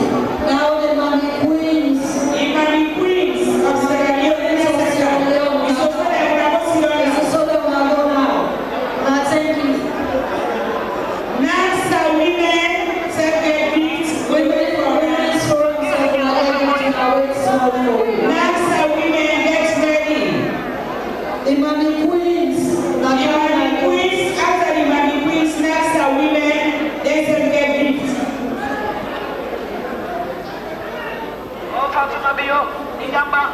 It's also the Mami Queens, the Mami Queens,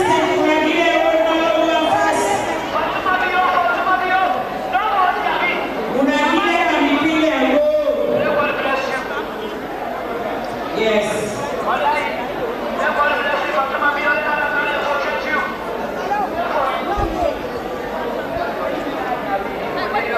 The Mami Queens of Maria.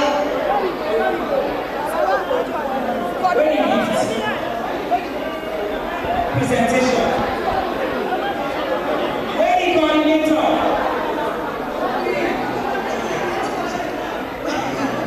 Master women will stand by.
Thank you.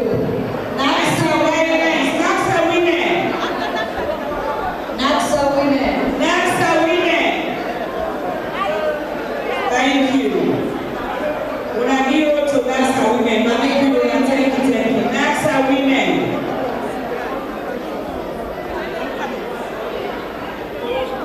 Next are women. Anti-violence. Get ready. Anti-violence.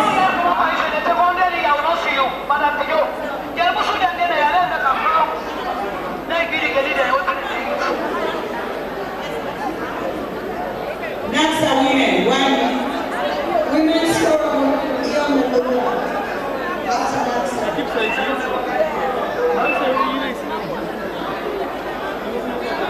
Excellency, the First Lady of the Republic of Sierra Leone, and our First Lady from Sierra Leone, the President of Africa, we appreciate you. We congratulate you as women of NAXA. We are so glad. It's been an achievement for not just you, but for us as women of Sierra Leone. And so we appreciate you. It's just a little trophy that I'm sure you will have. Thank you so much. Thank you, NAXA women. Women's Forum. Women's Forum. Women's Forum. Women's Forum. After Women's Forum, anti-violence. Anti-violence is a big gift.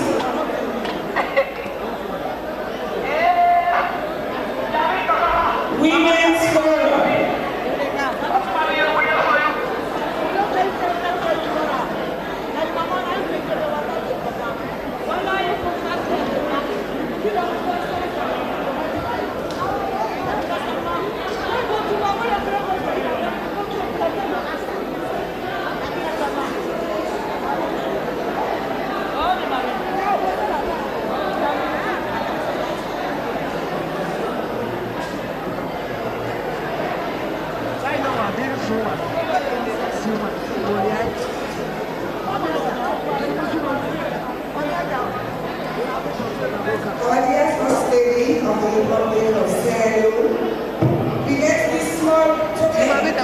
forgive and please.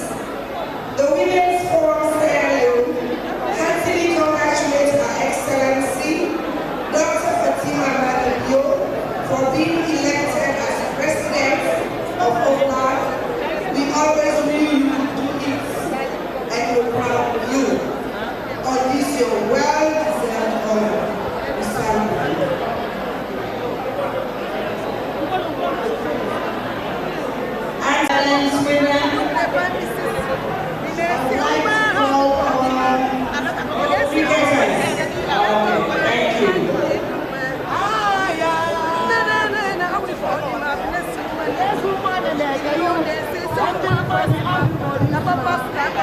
Madam Frederica Taylor, please join us. Madam Frederica Taylor of the NRA National Representative to give the vote of thanks.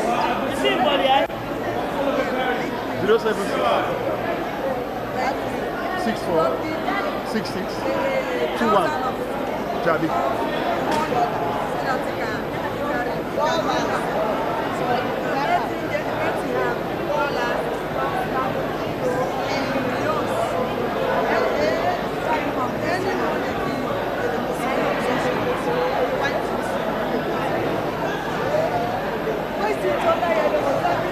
Your Excellency, the First Lady, President of OFLAG, members of the High Table, distinguished ladies and gentlemen, good afternoon. Please permit me to stand on existing protocols. Firstly, I would like to start off by thanking God for making this day possible for us. We thank God for our sister Fatima for what you've done for us. We want to say thank you that we are here today to celebrate you. The organizers, the advisor of gender, parliamentary female caucus, and all other committee members, we want to say thank you for giving us this platform to celebrate with our First Lady. Government officials, diplomats, and our distinguished guests right across this country who have been here today to celebrate our First Lady, we want to say thank you to you. So our the media houses, the radio stations and TV, we want to say thank you for really hearing out the unity we the women in Sierra Leone are showcasing by a woman celebrating another woman. Thank you so much for your contributions this afternoon. Your Excellency, our First Lady, I want to use this platform to congratulate you and thank you.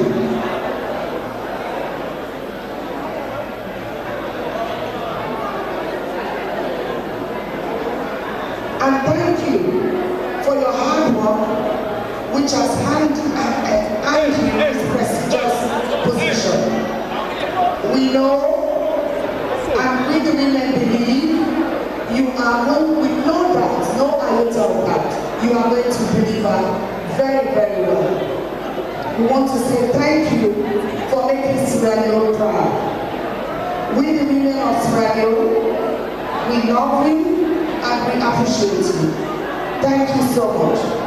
We want to thank His Excellency the President for giving our First Lady the platform for her to be able to execute her role, giving her support and providing her the space to do so. So all, everybody here, the audience, I say thank you, and thank you for coming. And I want to say thank you to you, Madam Frederica Taylor, for thanking all of us, including all the women traders. We are part of a group for taking picture with First Lady.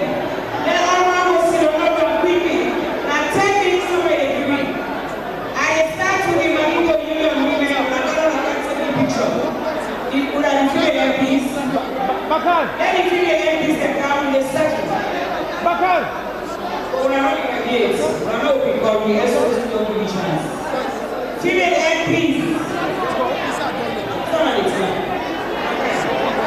Okay.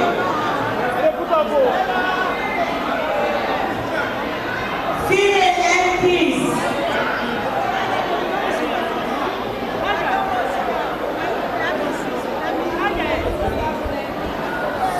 MPs. So, I want to be like you, Abib. So, the cuts now.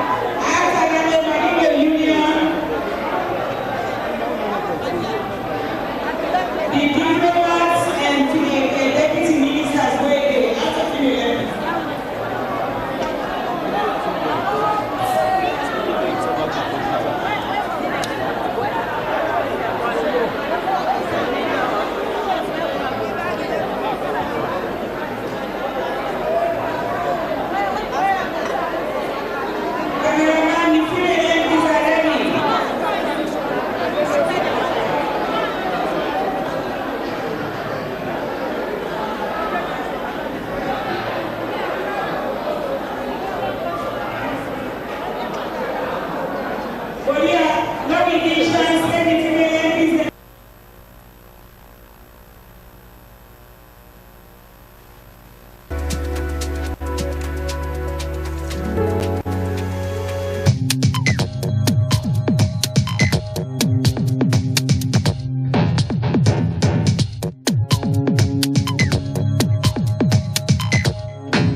A place cannot produce poems.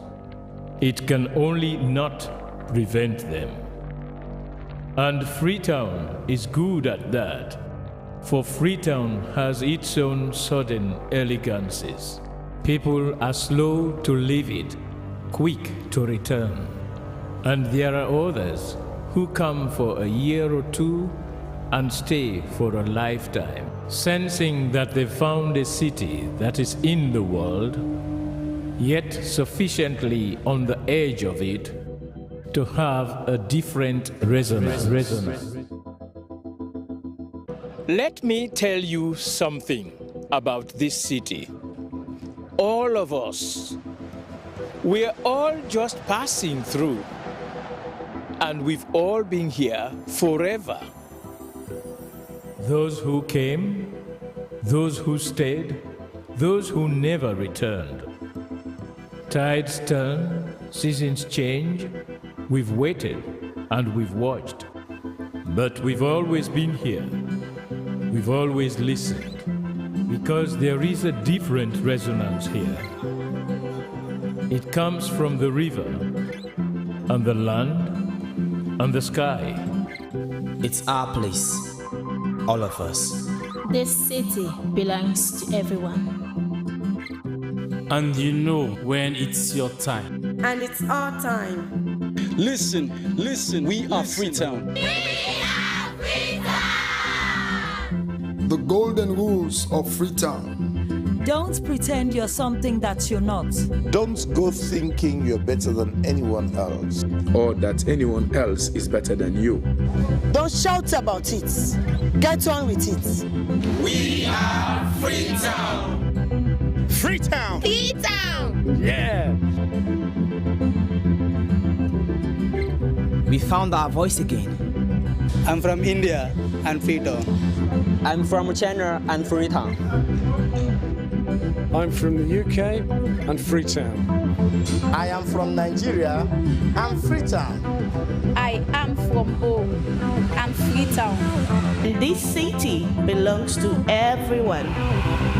The fisherman, the taxi driver, the barber, the drummers, the dancers. All of us. All of us. Everybody. We are Freetown. The past is ours. The future is ours. It's our time again. And this city belongs to everyone. The playwright, the greengrocer, the teacher, the dog. This space is ours. This light is ours. The beaches are ours. The rivers now we own. The roads are ours. The bridges now we own. We are Freetown. We are all visitors and we've all been here forever. We've got the mightiest river. And the biggest sky. And there's a resonance again. Freetown. Freetown. We are proud of this place. We love this city. And we want you to love it too. We are proud of this place. Na pass we all dey pass like stranger dem, but we all don dey from there.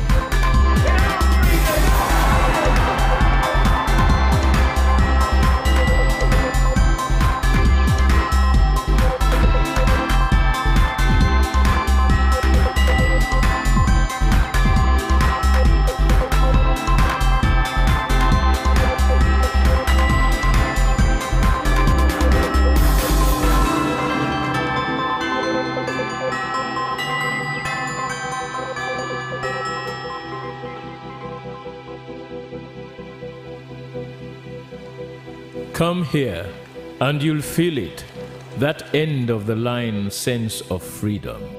Say yes to Freetown. Say yes to freedom.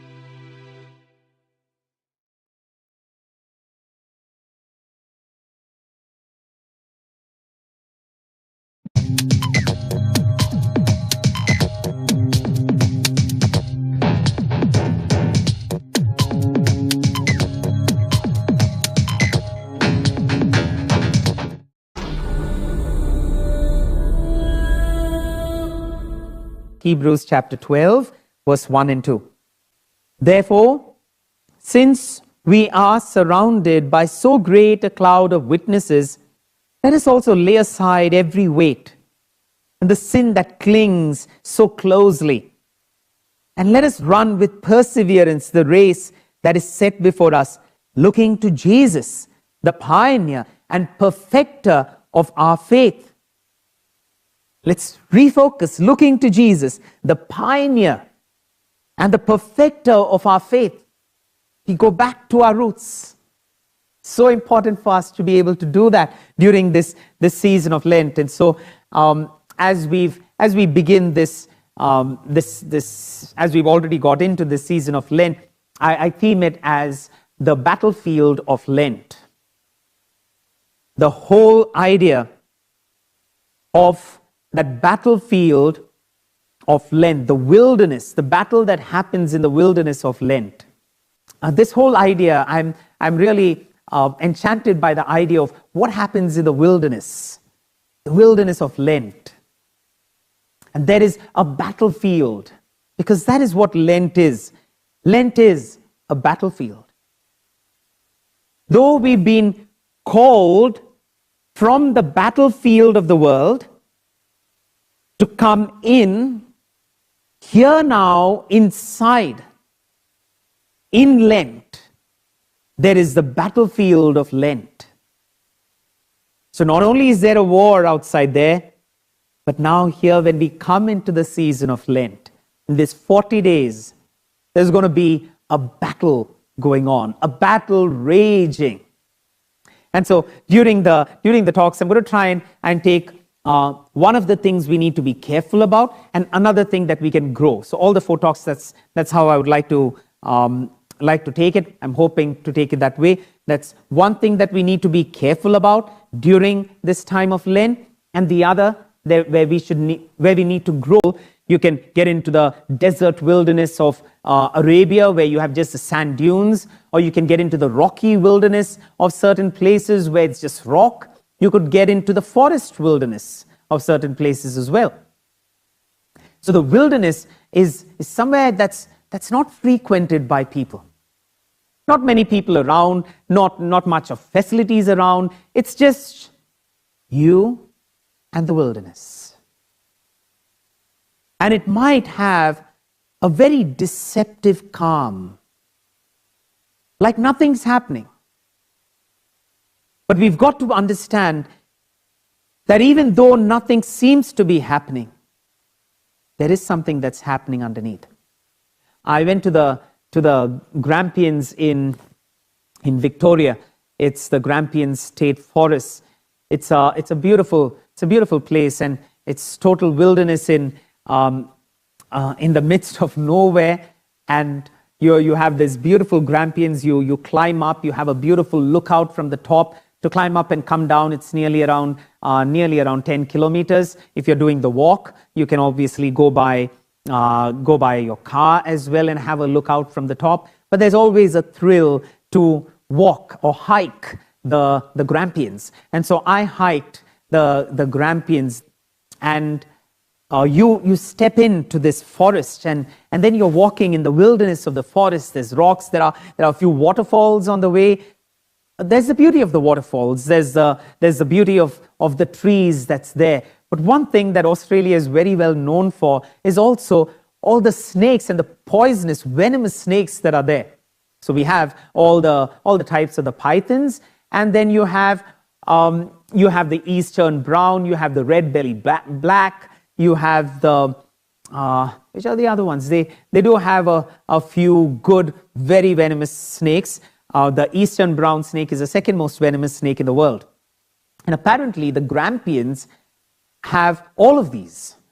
Now, usually in certain parts of Australia, you would find certain snakes. The warning signs when I read about the Grampians was that most of the venomous snakes found in Australia is found in the Grampians. So when you enter the forest and you go on that hike and you're walking up, there are warning signs that say there are snakes. Beware of snakes.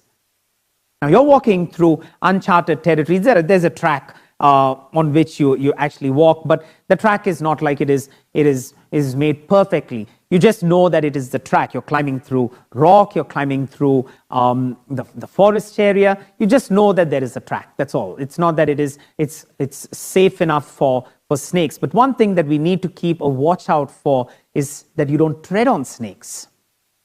Now I went there, made my way up, and I came down, and might have taken around 3 hours or so, because I got lost in between as well.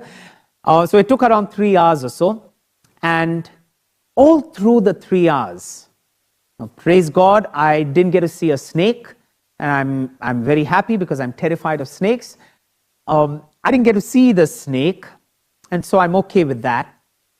But the reality was, from the start to the finish, not even once did I take that out of my mind that there could be a snake. Not once, not 1 minute did I let my guard down, because I know I might not have seen a snake, I might not have treaded on a snake, I might not have come across a snake, but that doesn't mean it isn't there. It definitely is there in the wilderness. And if I let my guard down, at some point or the other, it's going to get me. I'm going to carelessly step on it, and it's going to get me. And so for those 3 hours, even though I didn't come across one, I had to be on guard.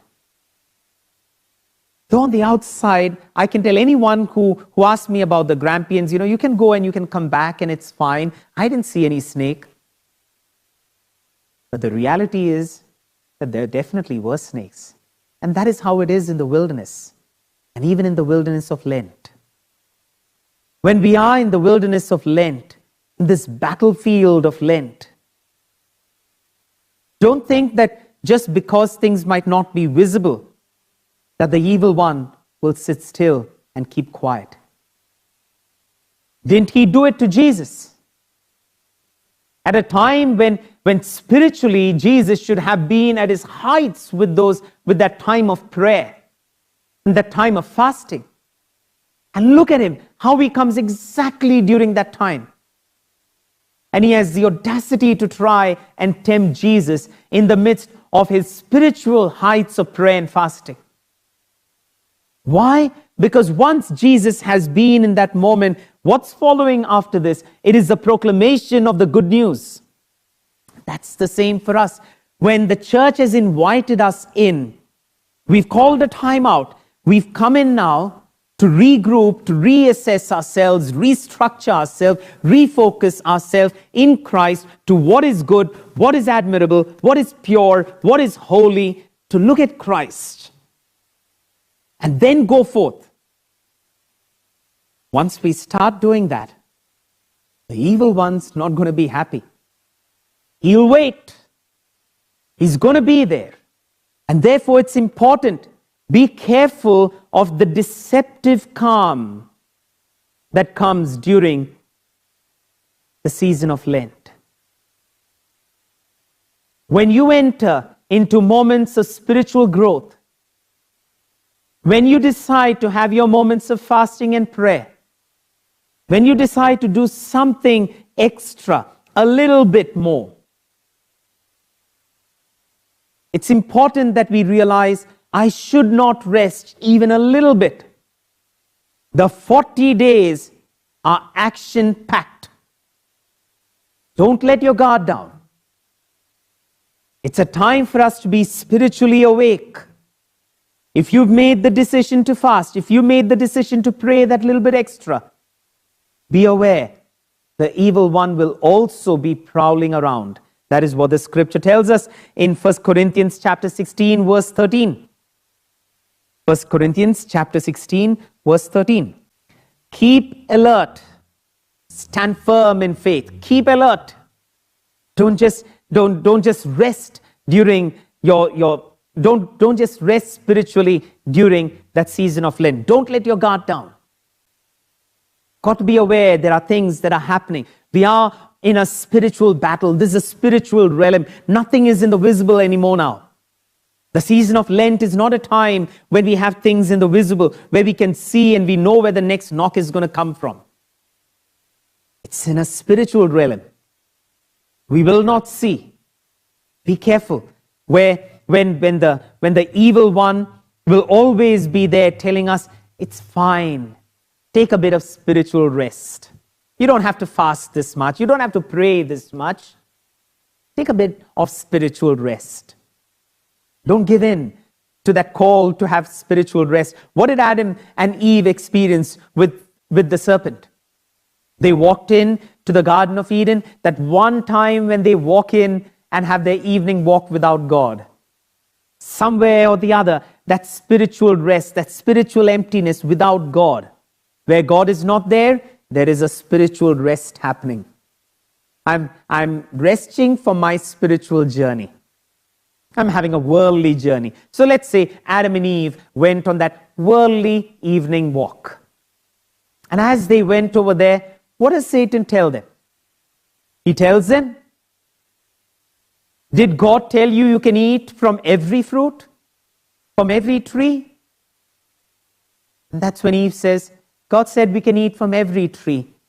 But just that one tree, that's the forbidden fruit. You're not allowed to touch that. What does Satan say?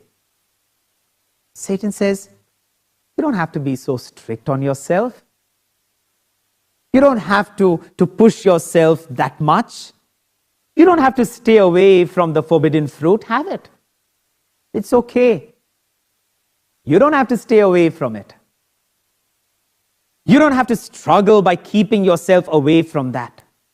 And that's what he tells us as well during the season of Lent. We might have made decisions of that extra bit of prayer, keeping aside a time that you would have spent in something worldly, and you've taken a bit of that time and added that to your time of prayer and thought, okay, I'm going to have that little bit of extra, that maybe that little having mass every day, or having maybe an extra rosary every day. So I'm going to take a little bit of time from my worldly space and bring it into my spiritual realm so that I grow spiritually there.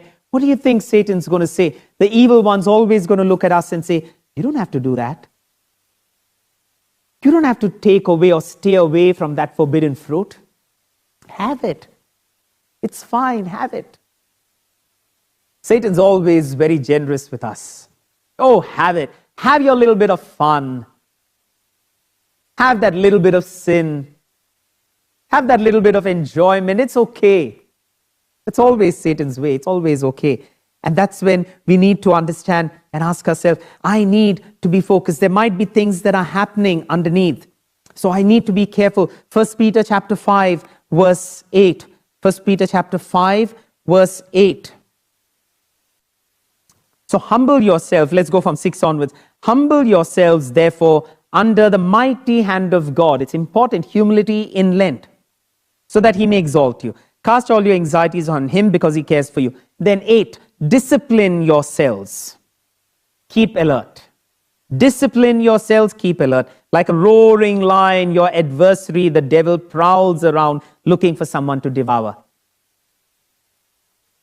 So discipline yourselves because he's waiting. Remember in Luke chapter 4, verse 13, the end of the temptation of Jesus, what does it say? Satan departed and then waited for an opportune time. He's not giving up. Even with Jesus, he waited for an opportune time. And it came back. Remember in Matthew chapter 16, verse 22 and 23, when Peter comes and tells Jesus, you are the Christ, the Son of the living God. Jesus tells Peter, you're Peter, and on this rock I will build my church. So the earthly church is now being built, and Peter has suddenly gone into this earthly feeling. And the word tells us, Jesus says and reminds them he has to go to Jerusalem and he has to suffer and he has to die. And what does Peter say? Never, Lord. You shall never die. And Jesus says, get behind me, Satan. Oh, he's looked at an opportune time. It's not just a metaphor that Jesus tells Peter something. Rather, it has connections. There he's popped up his head again and he said, you don't have to.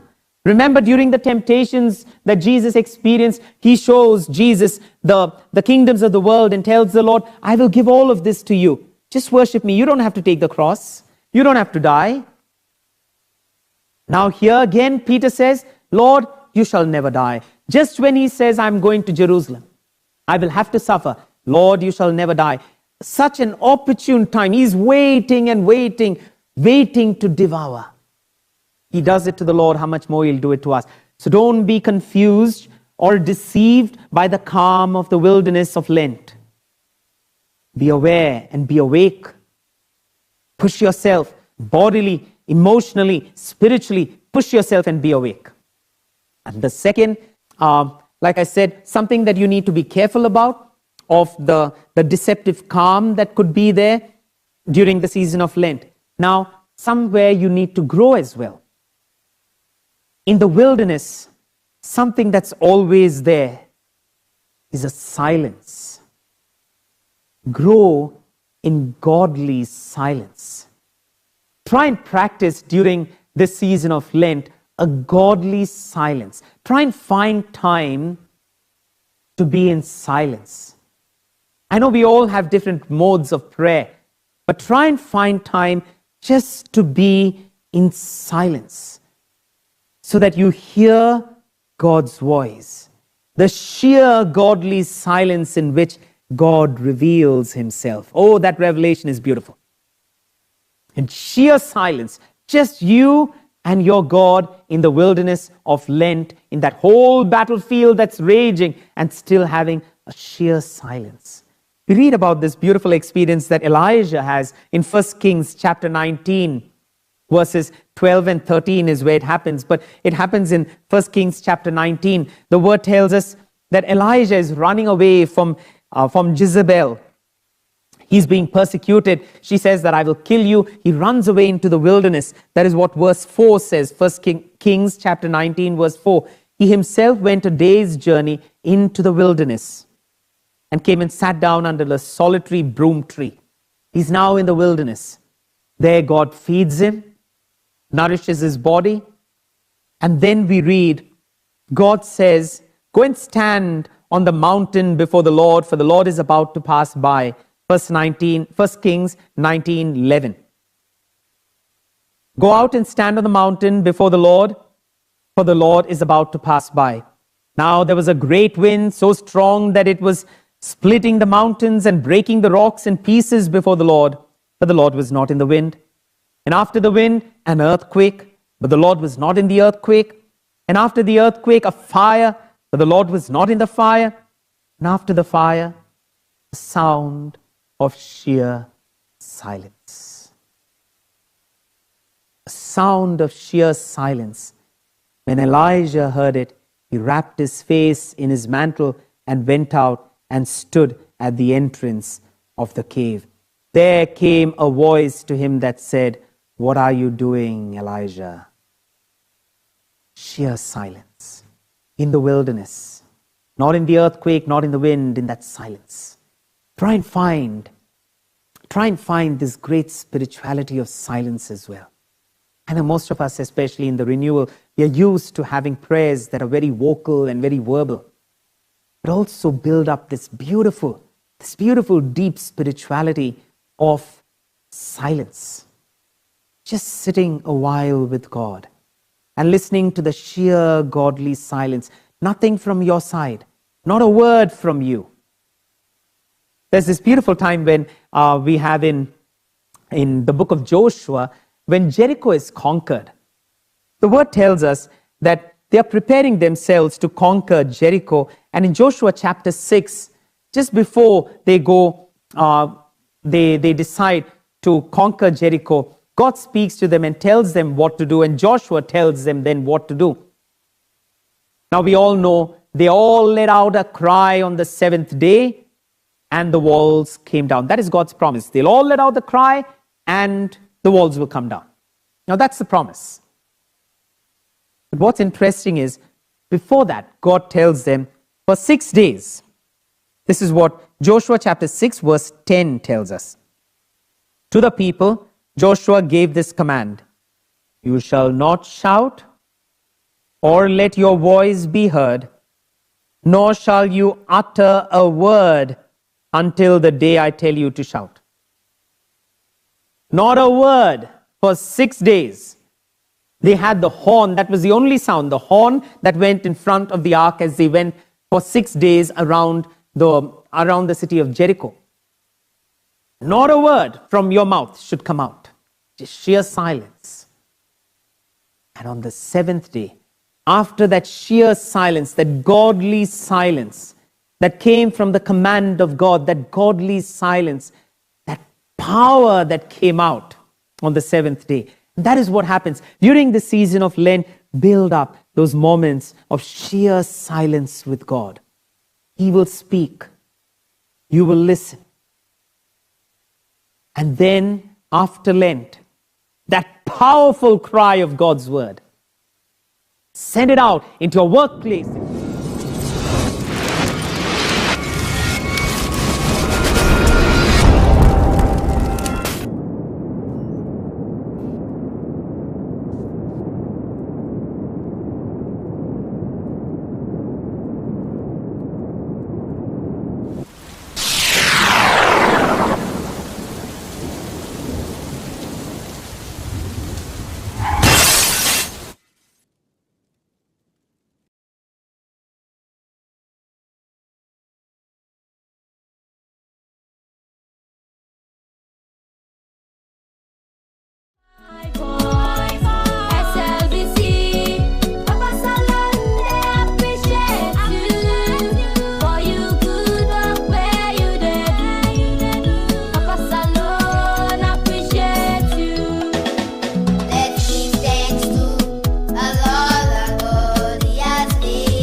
Good afternoon and a warm welcome to Newsa. I am Esther Sako. Coming up, President Bill swears in Tuma Jantu Kamara as a member of the Judicial and Legal Service Commission. Indigents of Kamaniki Village, Koinadugu District, are in desperate need of basic amenities. And National Medical Supply Agency to continue nationwide distribution of drugs and consumables worth $2.5 million. These stories and many more, including entertainment and sports, are all lined up in this 3 p.m. edition of Newsa. Stay with us.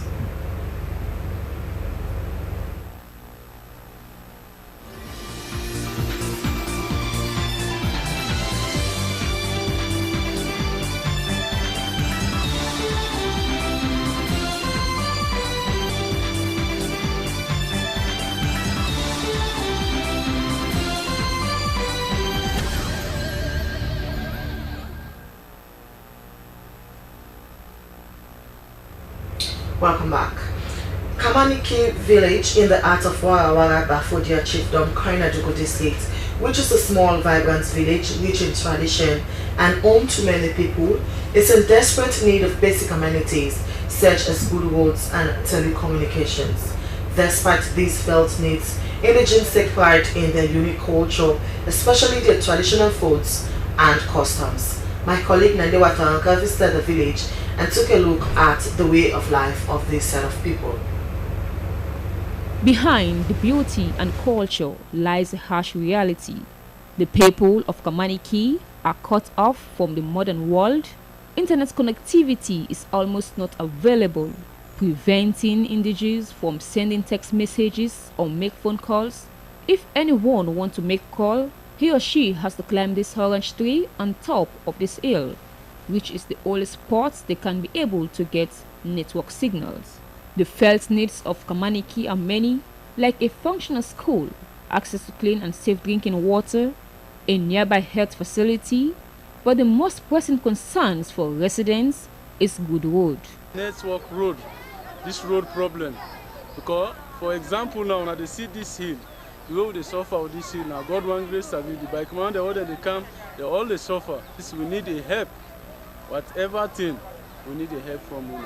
At times also they claim hill, but go make call. Fatuman Sare, a resident, said many people had lost their lives due to bad condition of the road and multiple accidents. She said they have cried for support for years, but to no avail. We start for the hangar, for the bike man, for the motor car, for the hangar. The bike man all the photo now, the motor car, the photo now. Sunday, then that, Sunday, then one. A bike rider and a farmer, Daniel S. Conte, narrated his constraint they are facing with in plying on the road. I know the other hill them they suffer all the suffer. Sometimes we can even when they ride, you buy if you not take time now they burn it for this. Don't know the way in struggle. Even if you say for go Kadanso, Kayenda, now so hill no more we get. We place them all occur. And sometimes you can come or do with farming. Because when you say for put and pan the bike, sometimes you can the bike can't hurt me with pass lose all the load. The holy road that connects Kamaniki to over 50 villages in the Warawara-Bafodia chiefdom is in deplorable shape. According to reports, the road has claimed many lives, damaged countless vehicles, and making transportation very difficult. This person not able to claim to buy, but then push you and not be one person, now could be 3 or 4 people there. For one bike. So this screen now this screen. This is supposed to be for the now. Don't for them. The screen with the bike. What's going on? Kamaniki is a community with a lot of potentials, but without basic infrastructure, its people remain in hardship. The residents are calling on the government and development partners to come to their aid before more lives are lost. SLBC News are Nandewa Taronga reporting.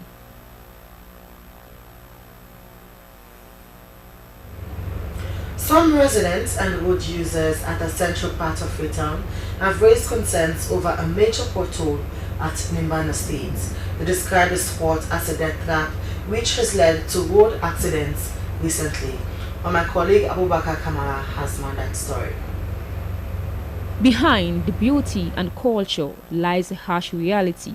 The people of Kamaniki are cut off from the modern world. Internet connectivity is almost not available, preventing individuals from sending text messages or make phone calls. If anyone wants to make this all at Nimbana Street in the central part of Freetown has, according to residents and road users, posed a serious threat to road safety. Its depth, they said, has caused damage to vehicles. A resident at Nimbana Street, Alfred Koba, expressed frustration over the state of this spot. And for the past previous years, we don't see this school and don't cause so many problems. Like I understand, and during the rainy season, when the water they come with heavy force and the water they get road or passage for pass through.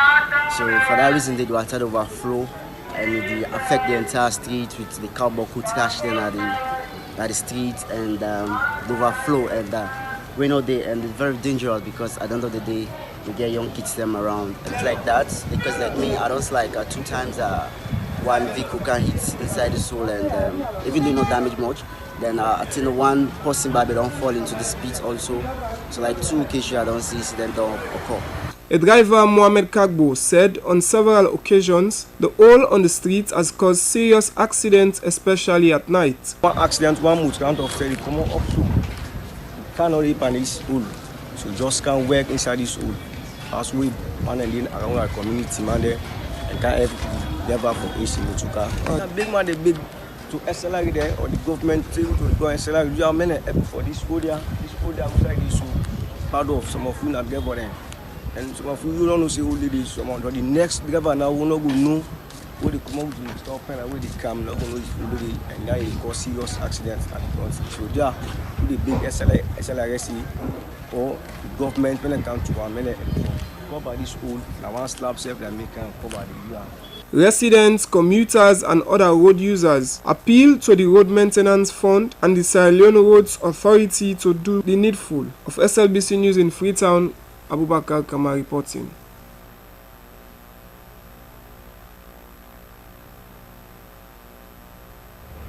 Accused persons in the case of the IGP versus Joseph Lamine and others have made their 8th appearance before Magistrate Sakekura of Padema Road Court number 1.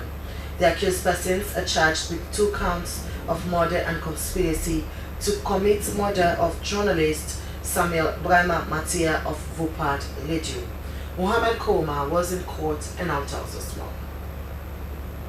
The lead defense counsel, Musa Berete, during his submission, said the statement made by the first accused, Joseph Lamine, to the police that they had a hand in the death of journalist Samuel Brahma Matia of Vupad Radio should not be admitted in court because the accused person made such confession as a result of torture or fear through confrontation. He also said that the first accused did not have a legal counsel to have guided him through the process. While responding, State Prosecutor Joan Bull submitted that the accused did not necessarily say that his statement to the police was due to torture or fear. She said the investigating officer had confirmed that the first accused person, Joseph Lamine, made the statement voluntarily. She added that the defense counsel had failed to provide any specific evidence of torture or fear during the confrontation. The state prosecutor emphasized that the mere existence of a confrontation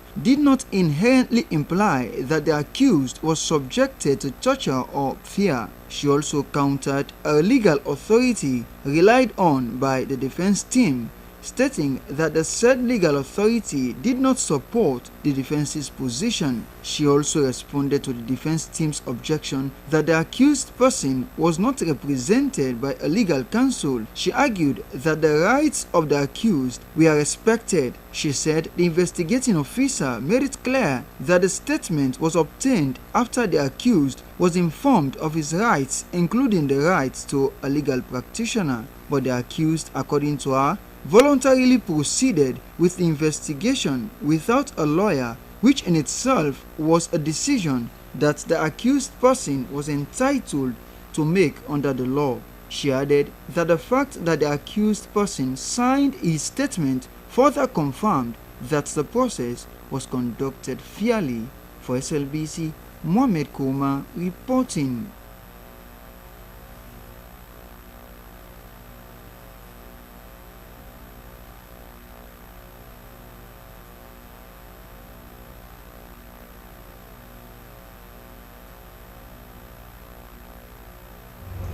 The King Oil Railway and Port Company has failed to produce the majority of documents required for the review on the company's implementation of the local content policy to the Sierra Leone's Local Content Agency. Director General of the Sierra Leone Local Content Agency for the Badabo expressed his dissatisfaction over the failure of King Oil Railway and Ports to tender the said documents for auditing, adding that such a behavior undermines the laws of the land. Emmanuel Samora has more on the story. At around 11 a.m. on Tuesday, the local content agency and team arrived at Kingo Railway and Port Company premises on Pepel in Port Loko District.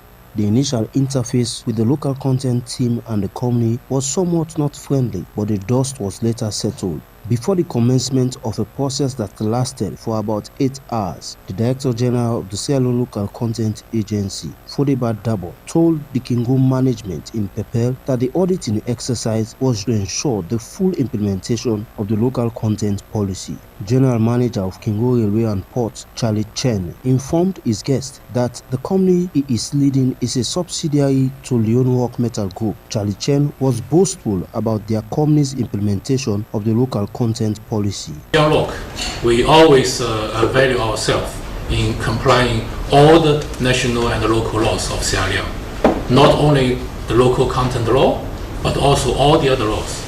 After the statement, the actual auditing exercise was done spanning for about 8 hours, involving both the local content team reviewing documents and asking questions, whilst the Kingo team presented documents and answering to questions. After the marathon process, the Director General of the Sierra Leone Local Content Agency, Fodeba Dabo, said their preliminary findings disclosed that Kingo Railway and Port failed to produce majority of documents required for review. The general findings, majority of the documents required for review were not available. Basically, they are unavailable.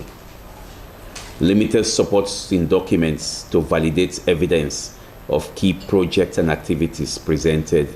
Mr. Dabo added that there was no evidence presented on local content plan, no CVs for foreign staffs, among others. No evidence of application for expatriate quota to local content agency as per section 56(3) of our acts. In fact, we can also not ascertain copies of work permits issued by the Ministry of Labour.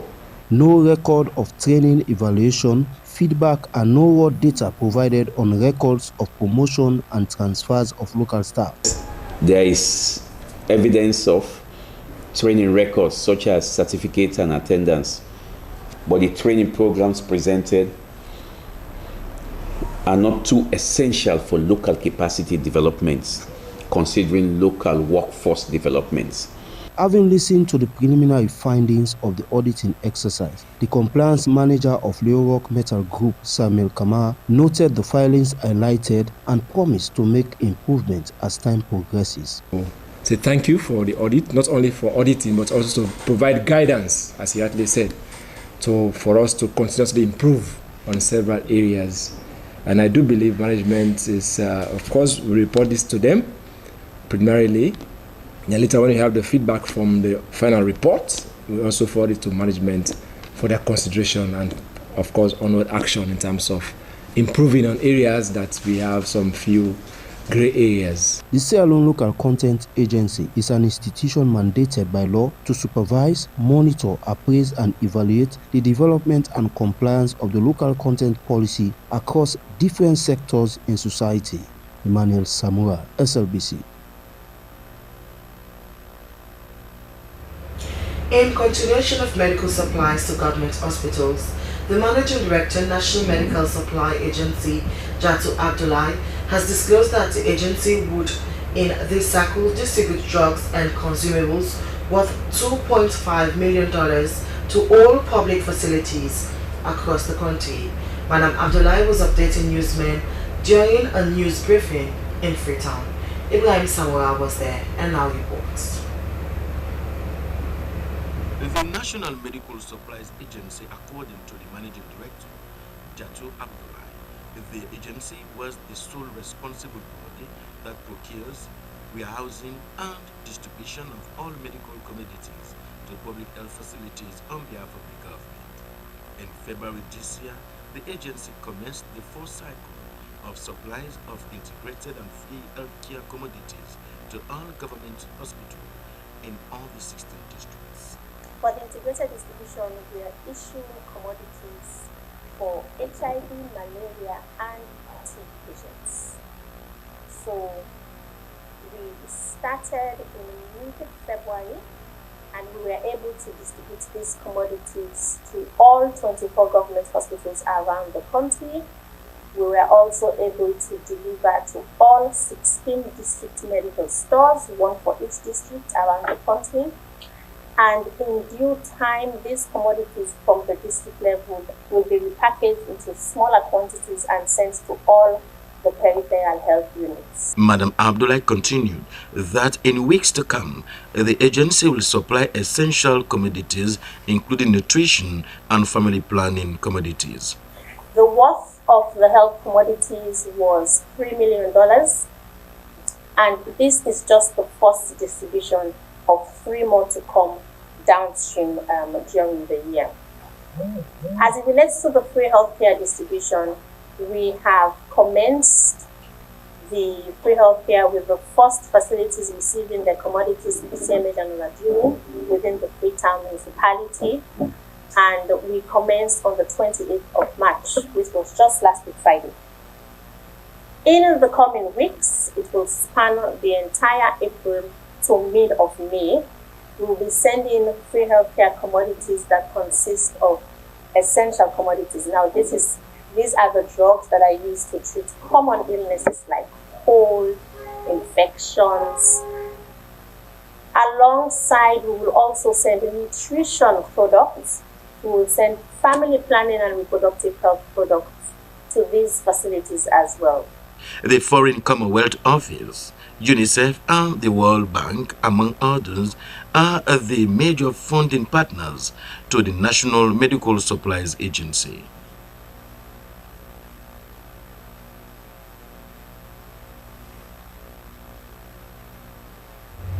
The Food and Agriculture Organization, FAO, has taken a huge step towards boosting food security and agricultural productivity in the Mano River Union by providing a digital farmer registry for member states. The digital platform is a one-stop shop that is designed to connect farmers within the MRU to explore and share valuable information on agriculture. Soy Kamara has more. Handing over the digital farmer registry to the Mano River Union Secretariat, the Food and Agriculture Organization country representative said the platform marked a milestone in the MRU FAO work plan on social protection and shared commitment to enhancing food security in the sub-region. Sahid Bansi said the digital platform serves as a critical tool for regional agricultural transformation. More than just a technological advancement, the digital farmer registry is a powerful enabler of inclusive, data-driven agricultural policies, planning and decision-making. By establishing a structured and reliable database for farmers, their activities and their needs, this platform will empower governments, policymakers, smallholder farmers, farmer institutions, agricultural workers, and stakeholders, including development partners.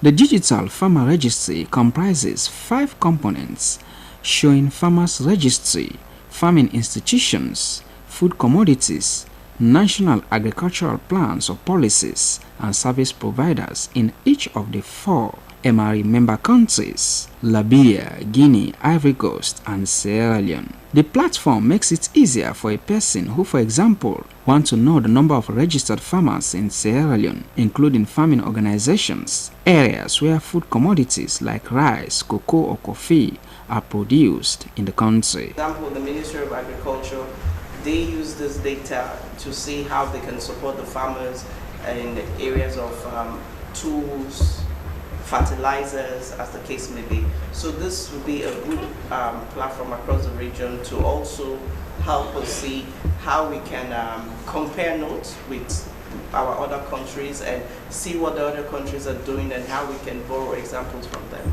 Secretary General of the MRE underscored the essence of a data-driven agricultural system to national development. Ambassador Simeon Moriba said the lack of data is affecting the growth of many sectors in Africa, citing the mining and agriculture sectors. How many of us know our diamond deposits and what is there and know the value? We don't. People who are coming with interest in mining your gold or diamond are the ones who have the information on what you have, and the quantity, and the value, and everything. So this platform for farmers is foundation of what we want to see. Because we need to know who our farmers are. We need to know what they are engaged in, to what extent they are engaged in what they are engaged in, what are the possibilities for improvement. The digital farmer registry is expected to be a catalyst for strengthening agricultural resilience, improving food security, and fostering economic empowerment across the Mano River Union. Suri Kamara, SLBC News, Freetown. The executive membership of the All People's Congress Party held a monthly press conference at the party headquarters on Railway Line Brookfields. Their focus was on the state of the education system in the country. The session was attended by several party members, including the honorable members of Parliament. Aminata Fofana reports. The panelists were concerned about some national issues, of which education was the center of their discussion. Among the key concerns they raised was what they described as poor working conditions of teachers, which remain unaddressed, and the exclusion of several senior secondary schools, including the Slbc Secondary School and Girls High School, from this year's West African Senior School Certificate Examination WASC. Final exams, external exams, over 500. So imagine 500 people excluded from the education infrastructure. What will be their future? What will be their states? Imagine the female victims of that number who are above 14, 15 years. This, they argued, is a deeply discouraging situation for pupils.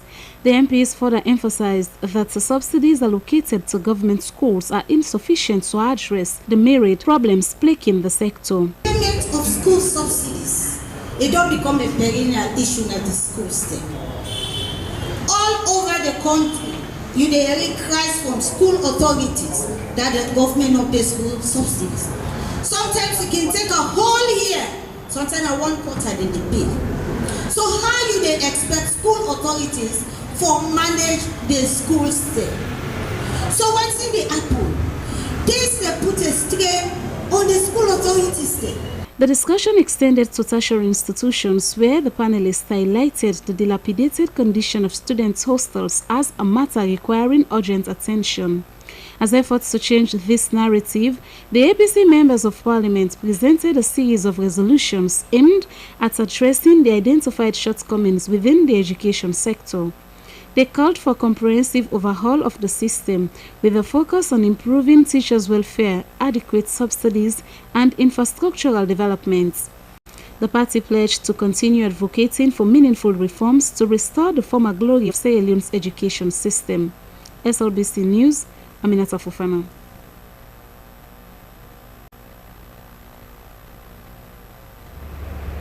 The executive director of the C40 cities is in the country on a working visit to familiarize himself with the work of the C40 co-chair and mayor of Freetown, Yvonne Akisoya. As part of his engagement, McWard was met with a cross-section of the media at a news brief where he announced a series of financial support to the Freetown City Council to tackle and address issues of climate change and related environmental challenges through climate action. Ibrahim Samoa has more on that story. Mark Watts, executive director of the C40 cities, who arrived early this month in the country, wants to get first-hand information with the work of the C40 co-chair and mayor of Freetown, Yvonne Akisoya, in driving climate action in Freetown. During a news conference with the media at the FCC, Mr. Watts said was impressed with the incredible work of the C40 co-chair and mayor of Freetown, Yvonne Akisoya, to tackle and address issues of climate change and related environmental challenges through climate action. He said C40 cities comprised over 100 cities around the world dedicated to drive resources to addressing climate change and take climate action. As a network, what we do is, first of all, we allow those cities to share and collaborate with each other. So if one city's got a great idea, lots of others will copy it. We've very much seen that with Freetown, Treetown, cities as far apart as Swanee in South Africa, copying that model to Phoenix, Arizona. The mayor is using that same model of community engagement. He announced a series of financial support to further enhance climate action interventions of the C40 co-chair and mayor of Freetown, Yvonne Akisaya, including funds to address air pollution, extreme heat wave, and the cable car projects. We've got two new initiatives that we're able to announce that C40 is going to be providing in collaboration with the city. The first is focused on air pollution, and it's through one of our partner organisations called Breathe Cities, African Cities for Clean Air Programme. And then secondly, a new project enhancing heat health resilience in Freetown. This is, I can announce, just been awarded a $100,000 grant through our Rockefeller Foundation affiliated program. Again, this was a very competitive process that Freetown has been a winner of. C40 co-chair and mayor of Freetown, Yvonne Akisaya, told journalists that the support from C40 cities was integral to the various projects undertaken by the council, especially the tree planting, promoting climate and heat resilience. Our participation in C40 allows us to access peer-to-peer learning from others, but also, very importantly, the critical finance we need to make these changes or to make these interventions. So mention has been made of the cable car. There was the finance facility from C40s that enabled us to finance that 2-year feasibility study. That was almost $1 million. And that meant that the work could be done, which has now positioned us to be able to attract the financing. As executive director of the C40 cities, Mark Watts, his aim is to ensure that C40 cities is equally focused on science-based climate action and political leadership for climate justice. Ibrahim Samura, Freetown.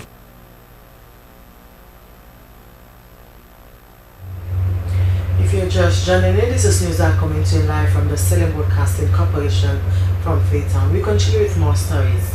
In an effort to improve healthcare services for police personnel, Inspector General of Police William Fayaselu has inaugurated a new health center in Kono District.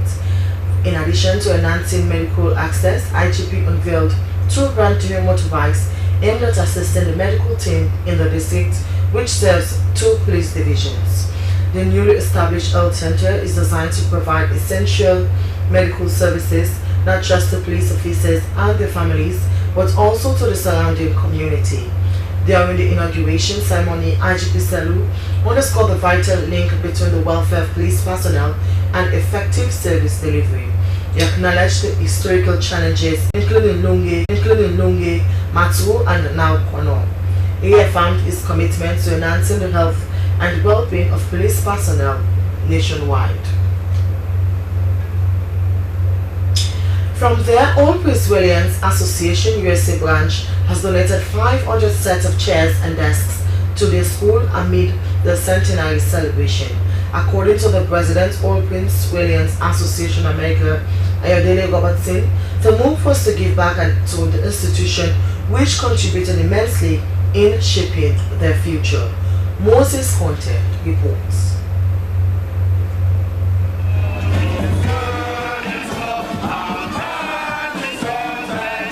From 1925 to 2025, the Prince of Wales Secondary School has been among the academic institutions in Sierra Leone which have shaped the minds of many people. Amidst its successful stories, the school has been grappling with challenges like limited seating accommodation, which most times affect learning outcomes. As the school turns 100 years, some effort have been made to address such challenges, which include the donation of 500 sets of chairs and desks by the Old Prince William's Association, USA branch. President of the Old Prince William's Association American chapter, Ayodele Robertson, said the donation was part of what they have put in place as a way to give back to their alma mater. For USA, what we normally do on a yearly basis is to give back to the school. That's one of our main objectives. And we actually donated 500 desks and 500 chairs. And the whole essence about donating these chairs and desks, it's not only about the physical nature of it. But you know, with these desks and chairs, it can help in the growth of the students, and it can also help in creating and sort of cultivating an enriched educational environment where the students can thrive. Because if you see there are pictures going out about students like standing up when they are classes and stuff. So with 500 desks, 500 chairs, that's going a long way. Pupils appreciated the kind gesture, noting it will make a great difference in the school. The event did not only see the presentation of chairs and table, but band instrument.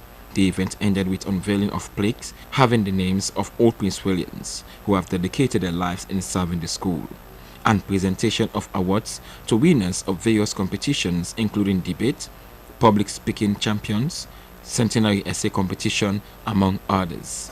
Moses Conte, SLBC.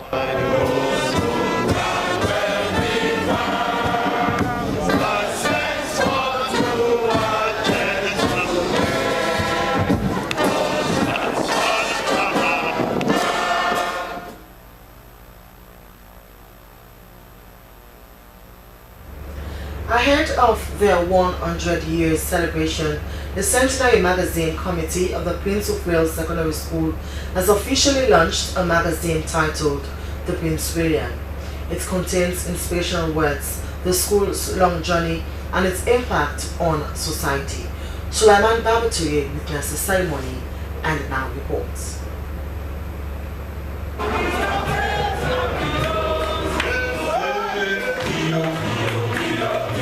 It was a historic moment as both past and present pupils gathered here on the school compound to witness the launch of the magazine titled The Prince William. The ceremony was colored with some traditional dance and Chinese artistic performances. The magazine launched, according to the chairman, Prince of Wales Centenary Magazine Committee, Dr. Lucien Touré, entails inspiration, the school's long journey, and its impact on building the minds of many people in society. This magazine is more than just a collection of pages. It is a reflection of our Prince of Wales School King Tom's remarkable 100-year journey, a tribute to its legacy and a celebration of the people who have shaped its past, present, and future. One of the past pupils, Dr. David Monina Senge, said quality education was vital to the improved learning at the school. He called on his colleagues to contribute to the betterment of the school. He spoke about some of the extra facilities that the school has now that were not available in the 80s, like learning of Chinese language, musical instruments, and even singing.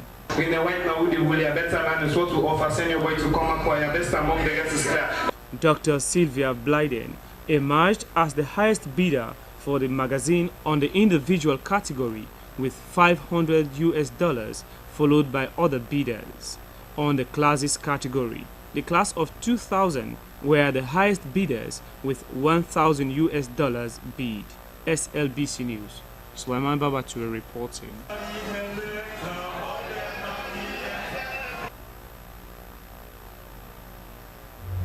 The Australian Muslim Congress celebrated its 60th Foundation Day at its school's compound in Kissi, East End, Freetown. The event was set to showcase the school's history, achievements, and future aspirations, drawing hundreds of pupils, old pupils, religious leaders, parents, and dignitaries. Several awards were presented to deserving recipients who have demonstrated exceptional contributions to the school. Abdul Mansari has more on that story. Festivity kicked off with a colorful procession featuring present pupils and past pupils and members of the Sierra Leone Muslim Congress. The school band led the procession with a good performance. The event also featured an awards ceremony recognizing outstanding contributions and academic excellence of pupils during their years of studies. Deputy Minister of Tourism, Dr. Khadija Grace Kamara, who is past pupil, expressed gratitude to the teachers, staffs, and many others for their contributions to the school. She said the institution was committed to promoting education, innovation, and social welfare. She encouraged everyone to also embark on learning vocational skills. She called on policymakers to do more investment on education in the country, as it serves as a block of building human capital. So please, many of these who have passed through this fine institution have gone to become leaders, innovators, change makers in their respective fields.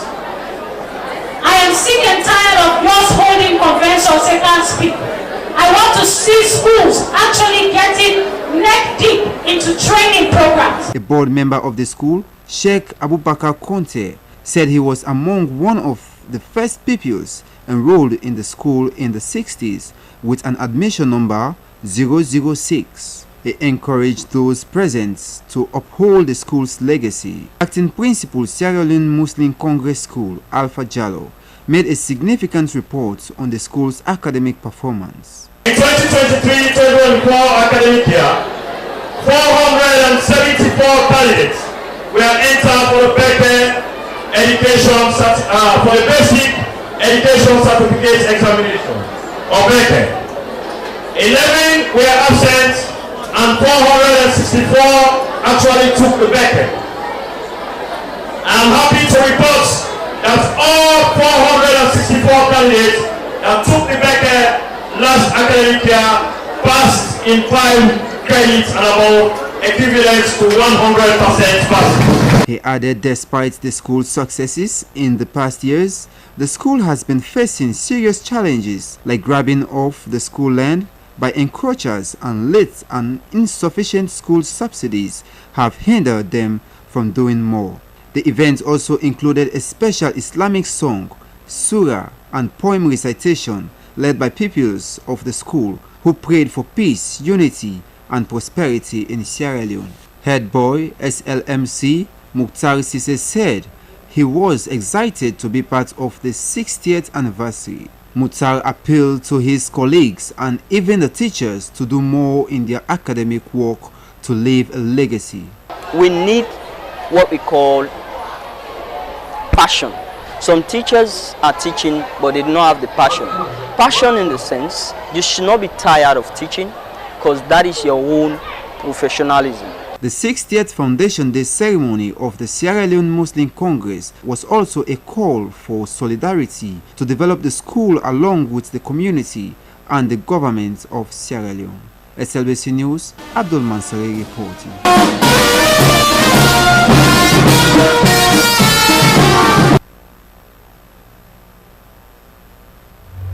From there, it's now time for us to go for international news.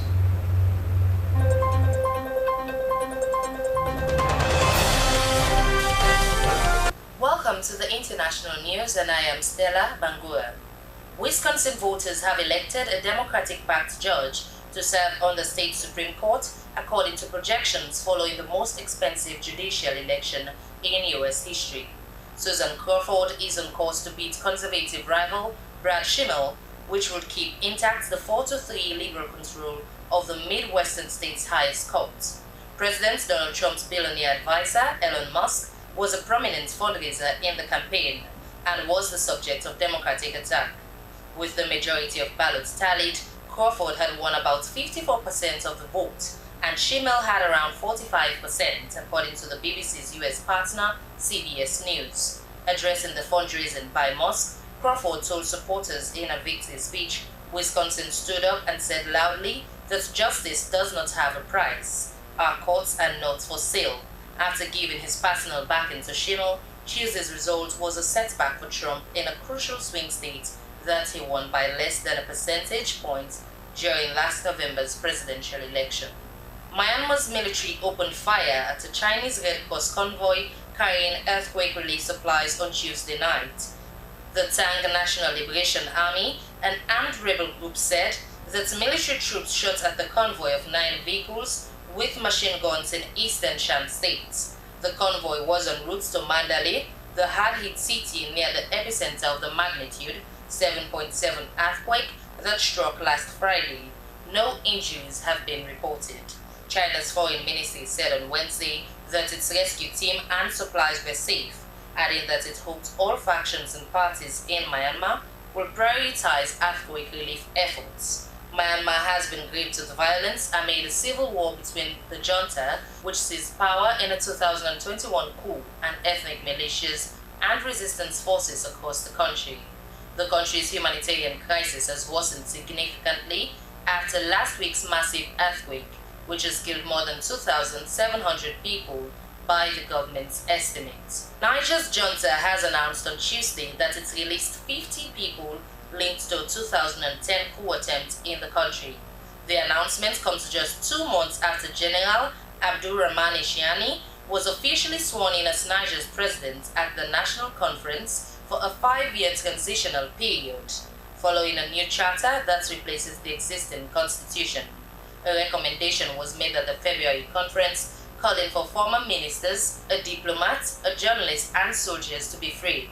Imprisoned members of the government toppled in July 2023 coup have also been released too. They had been arrested following the takeover that brought General Chiani, the former head of the presidential guard, to power. Meanwhile, Oud's former president Mohamed Bazoum is set to stay in detention, despite international calls for his release. And finally, for the international news, Nigeria's President Ahmed Bola Tinubu has appointed Bayo Ojulari, a former Shell executive, to lead the state-owned oil company as part of sweeping reforms aimed at cleaning up the sector dogged by allegations of corruption, collusion, and decades-long inefficiency. Mr. Ojulari was picked in a crucial overhaul of the Nigerian National Petroleum Company, the presidency said on Wednesday. It added that the restructure, which also involved the entire board being replaced, was necessary to drive economic growth in Africa's biggest oil exporter. Mr. Ojulari joined Shell Nigeria in 1991, and during his 24 years there, he held roles within the country as well as Europe and the Middle East. He then moved to Renaissance Africa Energy Company last year. Along with trying to boost Nigeria's oil production, Mr. Ojulari will no doubt also seek to improve the NNPC's poor public image. And that's the end of the international news, and I am Stella Bangura. Stay tuned.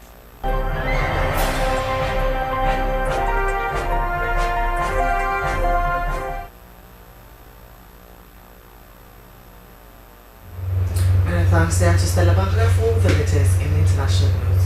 We now move on to the entertainment aspect of the news. Hello and welcome to Entertainment News with me, Abdul Mansari. In this edition of Entertainment News, American actor Val Edward Kilmer dies at 65. Miss Peninsula 2025 gives back to her community. And Annie Macaulay, first social media appearance since her divorce with her husband, Tubaba. Now, Val Edward Kilmer, the American actor who initially made his first appearances on comedy films and later shot to fame in action movies, most especially in Jim Morrison and Batman, died on Tuesday, 1st April 2025 in Los Angeles at the age of 65. The Hollywood star, according to his daughter, had been struggling with throat cancer since 2024 but had recovered. What a huge loss indeed. Rest in peace, Val Edward Kilmer. We love you, but God loves you more. And now, Mayatu, the current Miss Peninsula, who represented Ugu Farm at the Elevate organization's beauty pageant in January, has donated rice and other food items to people in her community. Ugu Farm, the beauty queen, said This is a way of giving back to her supporters and communities. For coming as a grateful soul, for giving us this small little bit something, and for show appreciation for the support una supports me. And for say thank you to una all and una accept this little gifts where I get from una. The people include the CEO of Elevate's organization. We are happy for such gratitude and offered prayers for the young star. Today we happy for come now Ogu Farm because where we do with Miss Peninsula January 1st, it happened for BC. The contestant from Ogu Farm now in win, and so we always promise we say it will give back to in community. So we glad it as an organization where it call we and tell we say it want for do give away, it want for give back to the community. We the member una but no be expect una say una reach here. As God don't bring una kana ya, you all make the troop be success like this. When the Almighty, let God make it every promoter for we. Because you know it's the money in one. A member say, "Usai ibon, usori day." So he can put your small gifts. He can shape with. So we really appreciate. Let God bless them. It was also disclosed that the crowned Miss Peninsula will represent Sierra Leone in the upcoming Miss Earth if everything goes well. After a month of social media and marital drama between Annie and Two-Face, a recent video showing Annie and her daughter hit Instagram in a fashion style has gone viral as fans and well-wishers are sharing the video.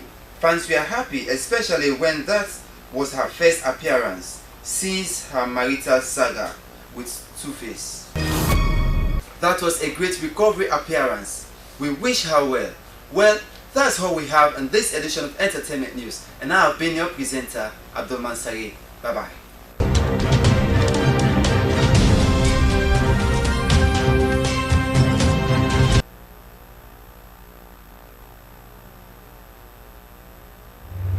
But from Entertainment News, we now move on to sport updates.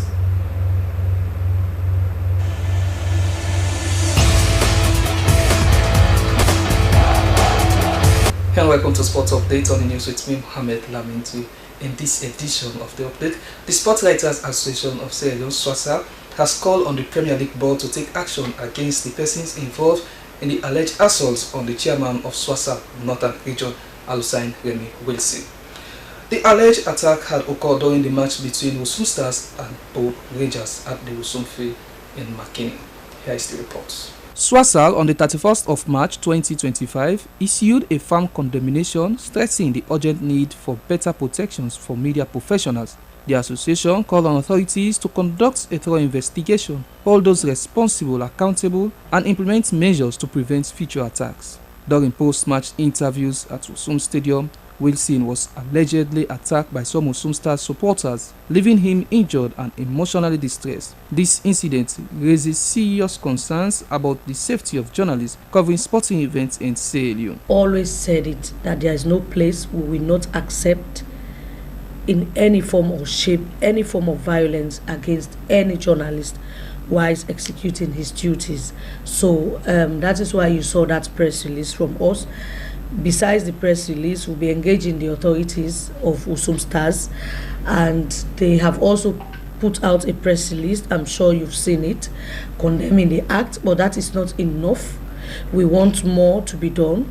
We want the perpetrator, we want them to hand that man over to us, because according to them, he's just a fan. They cannot account for him according to them, but that's not enough.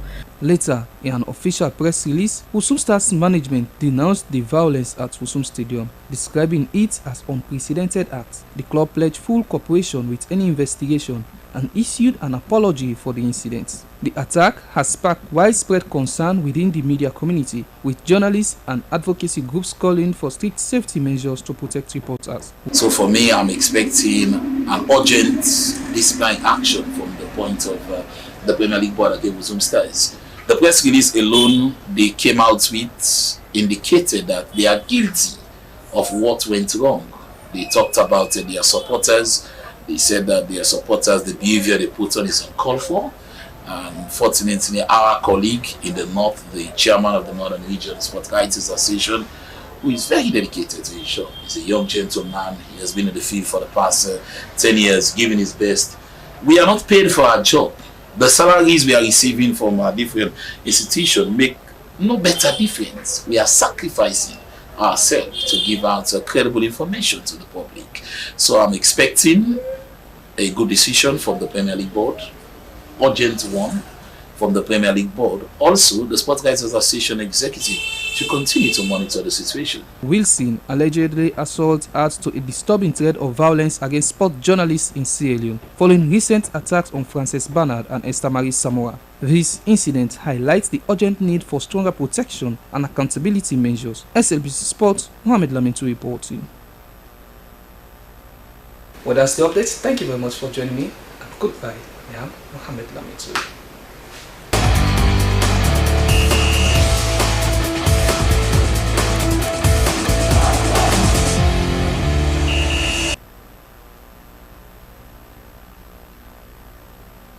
From Sport News, that's how we draw the curtains of the news this afternoon. But before we go, a quick recap of a main point. President Julius Maada Bio presided over the swearing-in ceremony of Tuma Janto Kamara as a member of the Judicial and Legal Service Commission. He urged her to do her best in making justice more accessible. Indigents of Kamaniki village, Koinadigo district, were in desperate need of basic amenities. They are calling on the government and development partners to come to their aid before more lives are lost. And the National Medical Supply Agency will continue its nationwide distribution of drugs and consumables worth $2.5 million, according to the Managing Director, Jatu Abdullahi. The agency was the sole responsible body that procures, warehousing, and distribution of all medical commodities to public health facilities on behalf of the government. Well, that's how we wrap up this edition of the news from the Slbc Broadcasting Corporation. I've been your presenter, Esther Sako. Goodbye.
Do you know the TV show that brings to you the decision makers who determine and shape the country's policies and programs?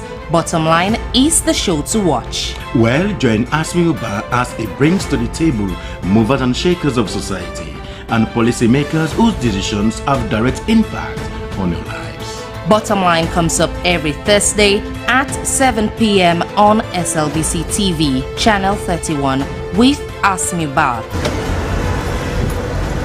Bottom Line on SLBC TV, the program you can't afford to miss on SLBC TV Channel 31. Join me now. The show that touches every aspect of society as we leave no stone unturned. It's Bottom Line, only on SLBC TV.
A place cannot produce poems.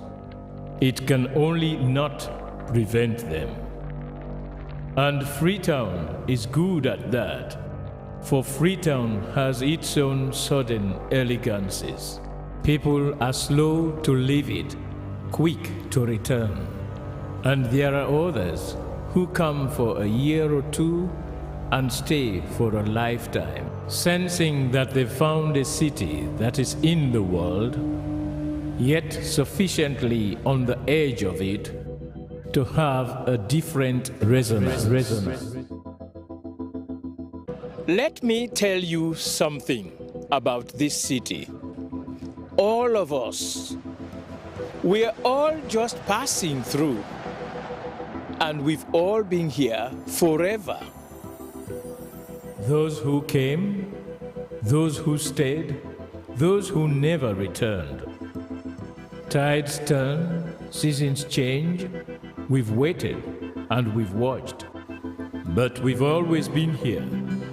We've always listened, because there is a different resonance here. It comes from the river, and the land, and the sky. It's our place, all of us. This city belongs to everyone. And you know when it's your time. And it's our time. Listen, we are Freetown. The golden rules of Freetown. Don't pretend you're something that you're not. Don't go thinking you're better than anyone else, or that anyone else is better than you. Don't shout about it. Get on with it. We are Freetown. Freetown. Freetown. Yeah. We found our voice again. I'm from India and Freetown. I'm from China and Freetown. I'm from the UK and Freetown. I am from Nigeria and Freetown. I am from home and Freetown. This city belongs to everyone.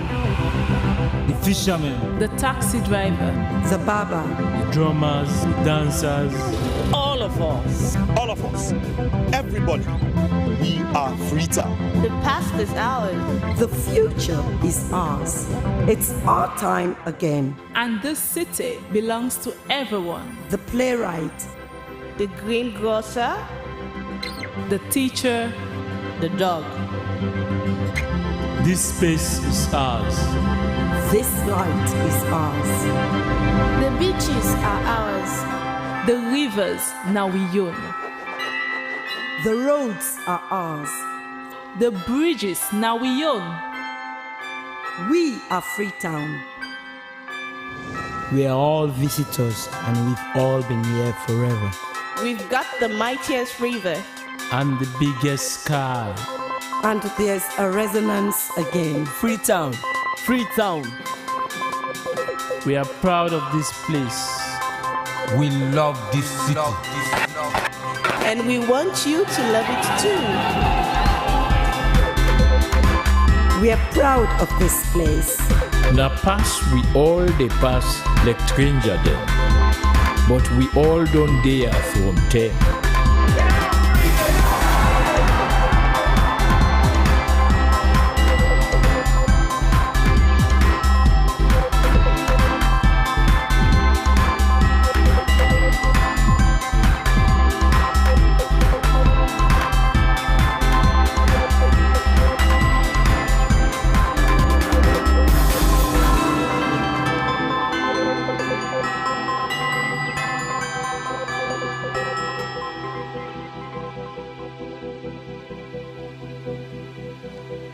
Come here, and you'll feel it, that end of the line sense of freedom. Say yes to Freetown. Say yes to freedom.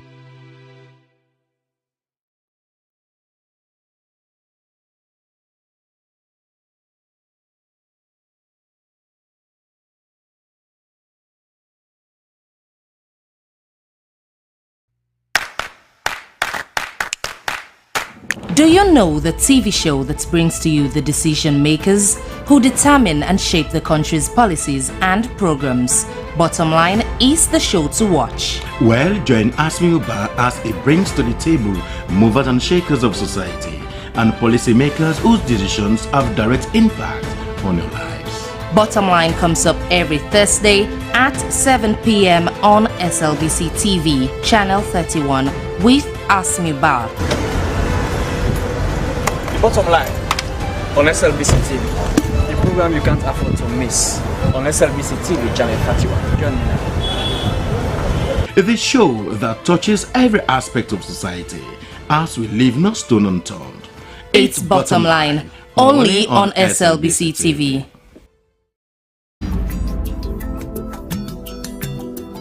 Where use? You get use? Yes, I get use. This is the program where they give you the use where they happen all about the country. Inside where use, we go take you text, Facebook and WhatsApp message. You complain where you go send as letter to the producer.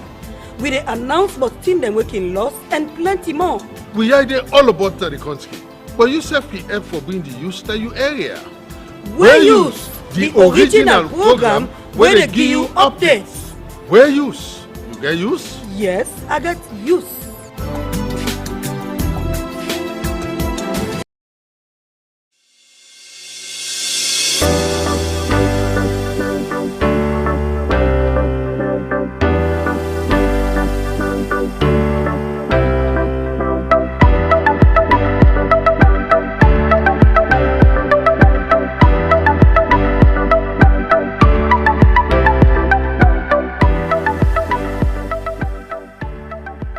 We are the national broadcaster, and I am Sulaiman Baba Toure, a reporter and presenter at the SLBC. Your voice, my voice. From the commercial department, I am Regina Bangura. You are watching SLBC. Your voice, my voice. I am Jonathan Turner, a reporter for Sierra Leone Broadcasting Corporation, SLBC. As a reporter, I do stories on education, health, politics, and more. Stay glued with SLBC to watch my stories. Your voice, my voice. Lucian Ganda, producer Weyus, and producer and presenter Christian Renditions on TV. This is the SLBC. I am William Wise, presenter Weyus and also reporter at the SLBC, and this is the SLBC.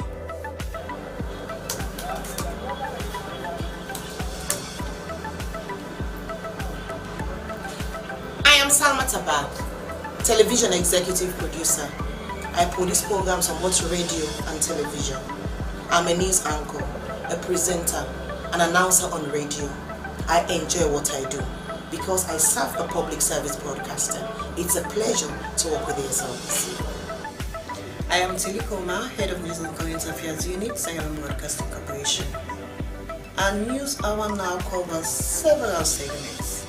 We have entertainment, business, weather, sports, ferry schedule, and human interest stories, not forgetting politics. We are doing all that to keep you people posted on what's happening all over the country. Thanks for being with us at SLBC. Keep blue. We are the best.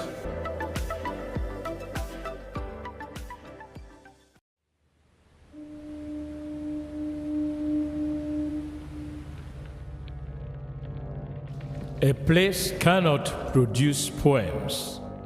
It can only not prevent them. And Freetown is good at that, for Freetown has its own sudden elegances.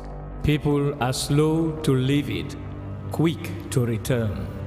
And there are others who come for a year or two and stay for a lifetime, sensing that they found a city that is in the world, yet sufficiently on the edge of it to have a different resonance. Let me tell you something about this city. All of us, we're all just passing through. And we've all been here forever. Those who came, those who stayed, those who never returned. Tides turn, seasons change. We've waited and we've watched. But we've always been here. We've always listened. Because there is a different resonance here. It comes from the river, and the land, and the sky. It's our place, all of us. This city belongs to everyone. And you know when it's your time. And it's our time. Listen, we are Freetown. The golden rules of Freetown. Don't pretend you're something that you're not. Don't go thinking you're better than anyone else, or that anyone else is better than you. Don't shout about it. Get on with it. We are Freetown. Freetown. Freetown. Yeah. We found our voice again. I'm from India and Freetown. I'm from Kenema and Freetown. I'm from the UK and Freetown. I am from Nigeria and Freetown. I am from home and Freetown. This city belongs to everyone. The fishermen, The taxi driver, The barber, the drummers, the dancers. all of us. All of us. Everybody. We are Freetown. The past is ours. The future is ours. It's our time again. and this city belongs to everyone. The playwright, the greengrocer, The teacher, the dog. This space is ours. This light is ours. The beaches are ours. the rivers now we own. The roads are ours. The bridges now we own. We are Freetown. We are all visitors and we've all been here forever. We've got the mightiest river. And the biggest sky. And there's a resonance again. Freetown. Freetown. We are proud of this place. We love this city. And we want you to love it too. We are proud of this place. Na pass we all dey pass like stranger dem, but we all don dey from ten.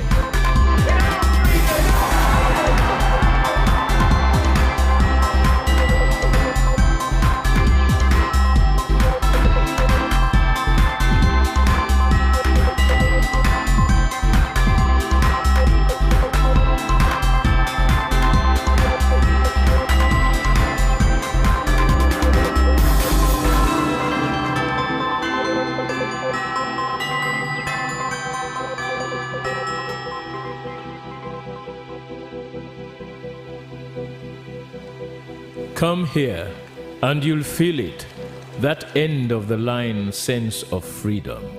Say yes to Freetown. Say yes to freedom.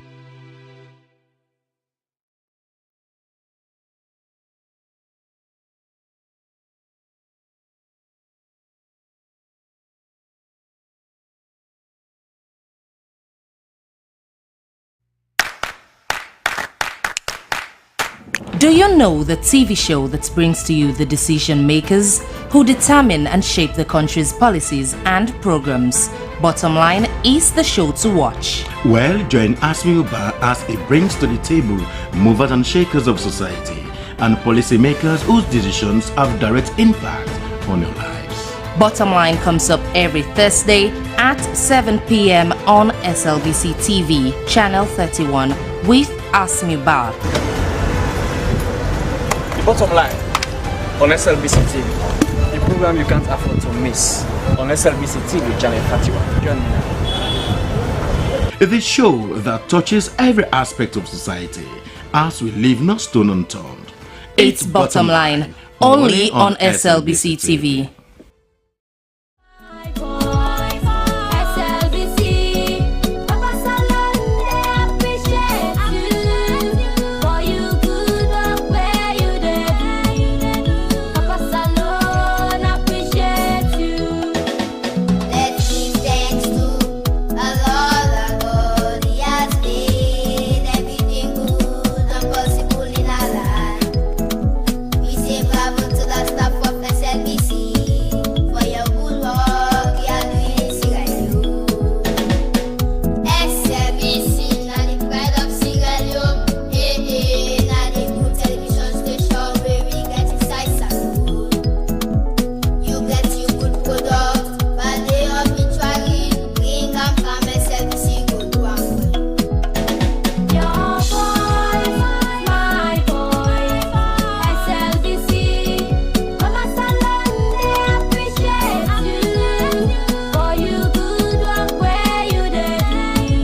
life no go ever sweet without that thing what we call love.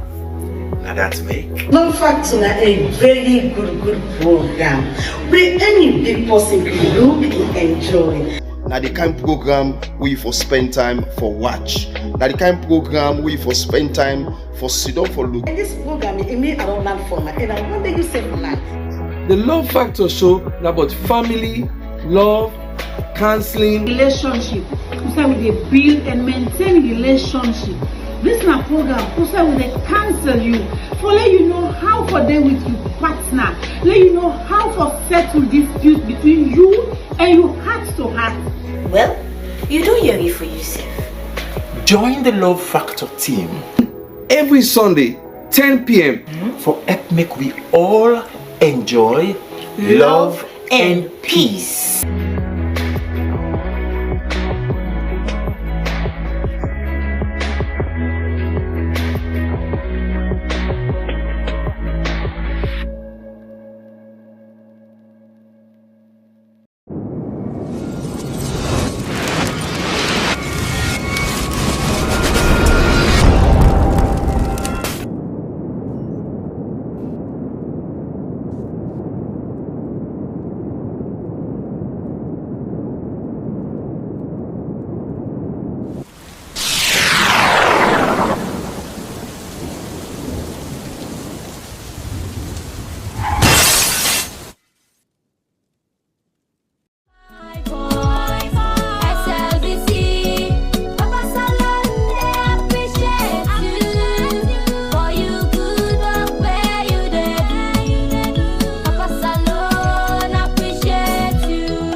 A place cannot produce poems.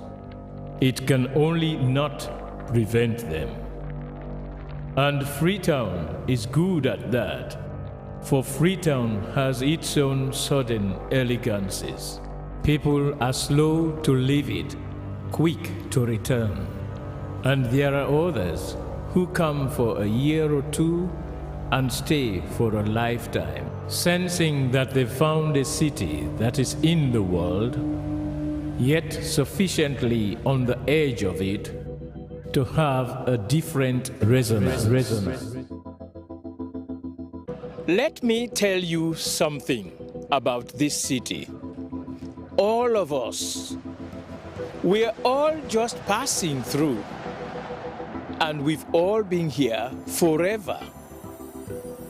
Those who came, those who stayed, those who never returned. Tides turn, seasons change, we've waited and we've watched. But we've always been here. We've always listened, because there is a different resonance here. It comes from the river, and the land, and the sky. It's our place, all of us. This city belongs to everyone. And you know when it's your time. And it's our time. Listen, we are Freetown. The golden rules of Freetown. Don't pretend you're something that you're not. Don't go thinking you're better than anyone else. Or that anyone else is better than you. Don't shout about it. Get on with it. We are Freetown. Freetown. Freetown. Yeah. We found our voice again.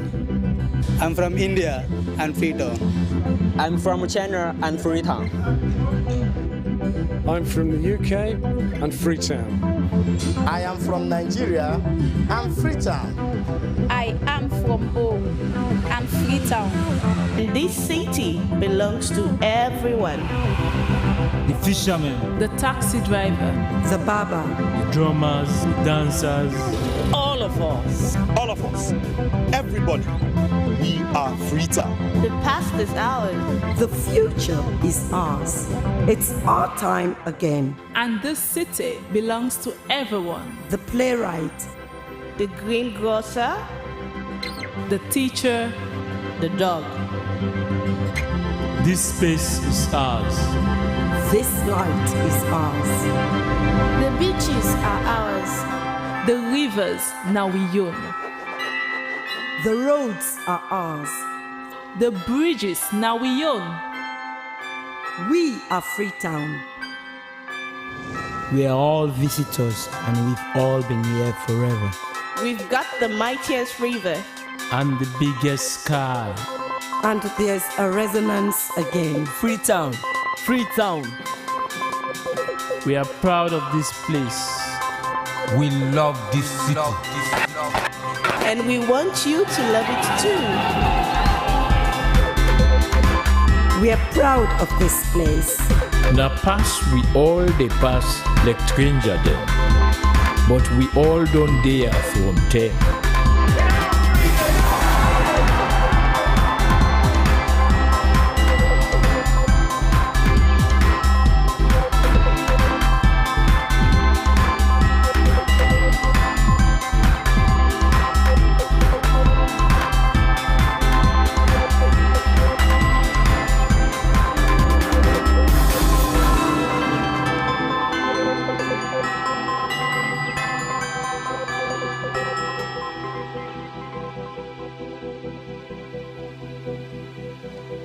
Come here, and you'll feel it, that end of the line sense of freedom. Say yes to Freetown. Say yes to freedom.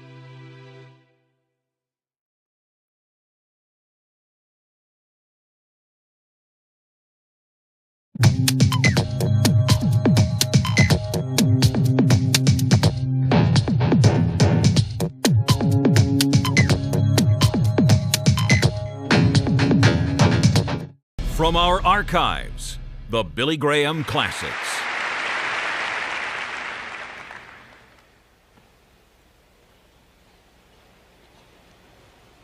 One of the television networks ran a series of 5 programs on the early days of Christianity, and they included the crucifixion of Jesus Christ, one of the most graphic pictures I have ever seen.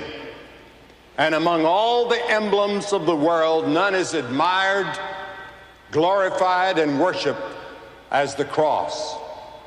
It was the instrument of Christ's suffering and death, and it's also the instrument of our salvation. The history of the cross is very interesting because it goes back to India, it goes back to China, long before Christ ever came. And the victim, as you know, was fastened to the cross by cords, or his hands were nailed, and he was left to die. And the heat of the sun, the pull of his body, and the torture that he'd had before he was on the cross, it took sometimes 2 and 3 days and sometimes a week for a person to die on a cross. The most terrible, the most awful, the most painful way to die that we can imagine. But by the time of Constantine in the 4th century, and he had become a Christian or a professing Christian, it was, as an instrument of torture, it had been abolished. And later, Christian nations started to use the cross as a symbol of Christianity. It was embossed upon their chariots, upon whatever they had, and the cross became the symbol of everything that Christianity stood for.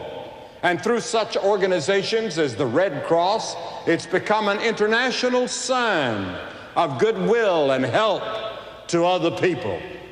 Hebrews, the 6th chapter, it says, "For it is impossible for those who were once enlightened and have tasted of the heavenly gift and were made partakers of the Holy Spirit and have tasted the good word of God and the powers of the world to come, if they shall fall away, to renew them again to repentance, seeing that they crucify to themselves the Son of God afresh and put him to open shame."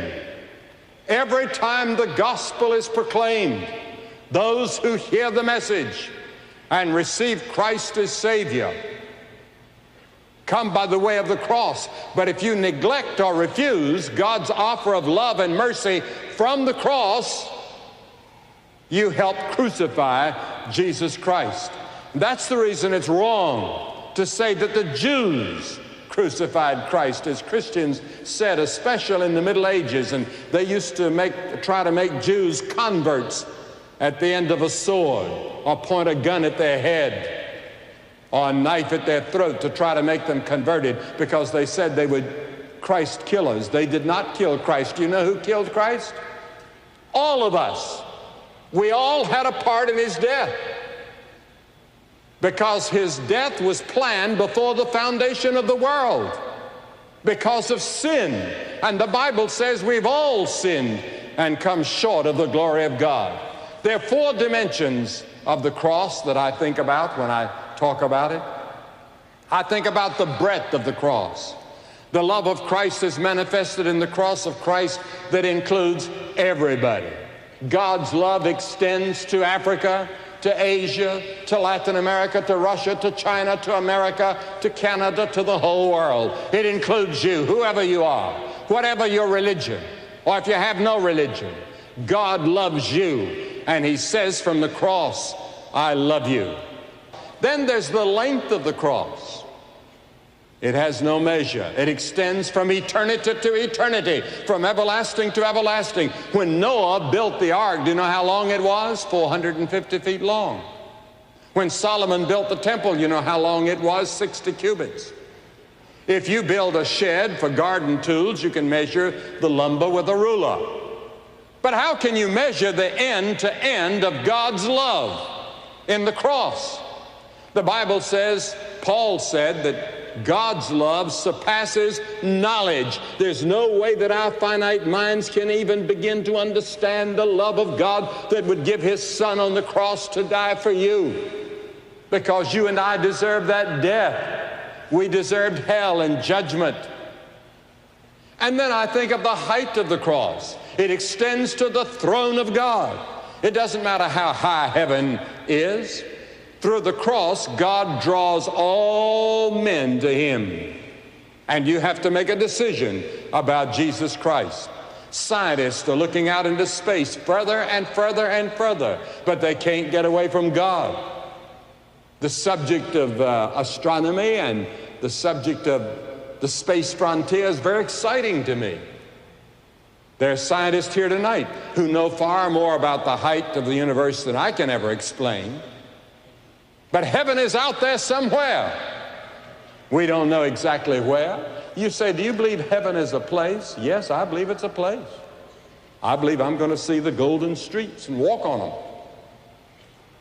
And I believe I'm going to live in I think I'll live in a shack. Some of you will live in mansions. Yes, heaven is going to be a glorious place. And you cannot go beyond God's love even in heaven. And then the depth of God's love and the cross. You can fall to the very bottomless pit of sin and degradation. And you can live like an animal. You can be a murderer. You can be a rapist. You can be anything. But you can't get beyond the love of God. The cross covers to the very gates of hell. How deep is it? There are people today that are trying to find how deep they can go into the heart of the earth and how deep space is. They can't get away from God. Because as we study the depths of energy, we're looking for unity. That's one of the reasons they're making that study in Illinois. And the Bible says, oh, the depth of the riches of the wisdom and knowledge of God. It can draw every sinner up to the exalted height of heaven. And I, if I be lifted up from the earth, will draw all men unto me, said Jesus. Think of the cross a moment and think of his suffering for you and for me. It said that Jesus endured 5 basic wounds that medical science defines as, first, contussion, when they beat him on the head and tortured him and put a crown of thorns on him for you. Laceration, they bared his back and took long leather whips with steel pellets on the end and beat him until he was bleeding from head to toe. That was the Roman way. They tortured prisoners before they took them to the cross. Then there was penetration, when they crushed that crown of thorns on his brow and his head bled. There was perforation, when they drove the nails through his hands and feet. There was incision, when they put the spear in his side. That suffering, those nails through his hands and feet, were driven by you and me and all the peoples of the world, because we all had a part in the death of Christ because of our sins. Our sins put him to the cross, and you participated. You may be watching by television somewhere, and you would like to come to the cross tonight and find God's love and God's forgiveness and God's touch on your life. You'll see on the screen there a number. You can call it, and their counsel is standing by ready to talk with you. You might have to call several times, but keep calling. You'll get somebody. They'll be there all evening, and they'll help you and send you some literature to help you understand and to help you live the Christian life. And I'm going to ask people here after a while to come to Christ. And then I want us to look at the cross from another point of view. I want us to look at the sayings of Christ from the cross. We usually hear a sermon like this on Good Friday, and that's about it. But most of us don't go to church on Good Friday, so we never hear it. There are 28 prophecies in the Old Testament about the cross, whole chapters. There's Genesis 22 and Psalm 22 and Isaiah 53 and Leviticus 16 that especially deal with the suffering of Christ on the cross hundreds and thousands of years before he ever went to the cross. They were under inspiration of the Holy Spirit, the writers of the Old Testament. And the first one comes from Psalm 22. Jesus was quoting scripture when he said, my God, why hast thou forsaken me? That's a quote from Psalm 22. But then you go on a little bit further and you'll see why he said it. Because the scripture says, thou art holy. You'll never understand the Old Testament with all of its blood sacrifices. You'll never understand the Bible. You'll never understand the death of Christ on the cross till you understand that God is a holy and righteous and pure God, and he cannot even look upon evil. So in that terrible moment of the agony of the Lord Jesus Christ on the cross, he was lonely, forsaken by his friends. And then a shadow comes for the first time since eternity began between God the Father and God the Son, because God cannot look upon sin, because in that moment he was laying your sins and mine on Christ, and Christ was suffering for us. And in that mysterious moment, he was made to be sin for us who knew no sin. Do you know what that means? Made to be sin. Had never known sin, never told a lie, never had an evil thought, never had any greed or lust. All of a sudden, all of that filth and dirt from your life and my life descended on him. And none of us will ever understand the mystery of that moment. No theologian can explain it, to my satisfaction at least. It was God's great love for you that allowed his Son to take that suffering. And then the second thing from the cross that we hear is when he said, I thirst. And that's a fulfillment of Psalm 69:21. And when he said, I thirst, they gave him vinegar and drink mingled with gall, and when he had tasted thereof, he would not drink it. He tasted, as we read later in John, in another one of the Gospels, but he didn't drink it. Why? Because it would have been a sedative. It would have taken away some of the suffering. And he was there to take all the suffering in absolute consciousness for you and for me. He wouldn't take it. He must suffer the terrible agony and carry our sins on the cross in full consciousness for you. And if you had been the only person in the whole world, he would have died for you. And then in Luke 23:34 is another thing that he said from the cross. He said, Father, forgive them.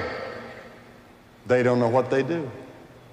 Now, he was talking about those soldiers that were nailing him, the crowd out there that was yelling and screaming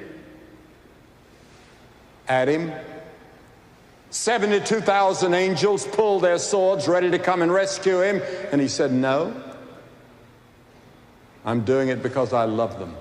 You see, you and I had sinned against God. We'd broken his laws, and he said, in the day that you break my law, you will suffer and die. He said that to Adam and Eve. They broke his law. They sinned. That's what sin is. And you see, God never meant that anybody would ever die. And God did not create hell for us. But we deliberately rebelled against God. And God would not be God. He wouldn't be just and righteous and holy if he came along and patted us on the back and said, you're forgiven. We had to die for our own sins, or somebody who was qualified had to die for us, and that person that was qualified was Jesus Christ, and he volunteered to do it. He died in our place. I heard about a woman writing to a columnist and said that her cure for guilt was to go to the back garden, dig a hole in the earth, lie down on her stomach, speak all of her guilt and confess all of her wrongs into that place that she had dug, and then cover it up. And people will do almost anything to get rid of their guilt. The place to get rid of guilt is at the cross. For centuries, people have done desperate things to bury their guilt. James Nelson, that we have read about last year, as a boy, in an alcohol-soaked scene, beat his mother to death with a brick. He served 9 years in prison, and during that time he met Christ at the cross. And the deep repentance and confession of Christ as his Savior and his Lord. He began to study the Bible. He began to be a lay preacher. And last year he was ordained in the Church of Scotland as a Presbyterian minister. The forgiveness of God, the love of God, the power of the cross to change and forgive. How wonderful and thrilling. And then another thing that he did at the cross that is one of the most touching things to me in all the world. Now there stood by the cross his mother. And he looked to John, one of his disciples, and he said, "John, behold this woman." And he said to Mary, his mother, he called her woman, just like he did at Cana of Galilee. He called her twice woman. He said, "Woman, behold thy son." And from that hour on, John, his friend and his disciple, took care of his mother. There's a rock group in England called The Cure. Jesus Christ on the cross was the cure for all our human severed and ailing relationships. All the social problems, the oppressed peoples of the world feel the impact of his death on the cross. And then there was another statement from the cross. He said, "It is finished. It is finished." What did he mean? In John 17, he had said, "I finished the work that thou hast given me to do." God gave him a job to do, and the job was to die on the cross. "To this end was I born," he said. He came to die. He's the only man ever born to die. That was why he came. We wonder why he didn't feed everybody and heal everybody. He could have done it. That would have healed some bodies and fed some people that were hungry, and he did that out of compassion. But his real work was the cross. And that's why the cross is so important, because there you're dealing with eternity. You see, the body is going to go to the grave, but your soul, your spirit, that part of you that lives forever, that lives inside of your body, is going to live on and on and on and on. Where is it going to spend eternity? Heaven or hell? It'll be decided by the cross.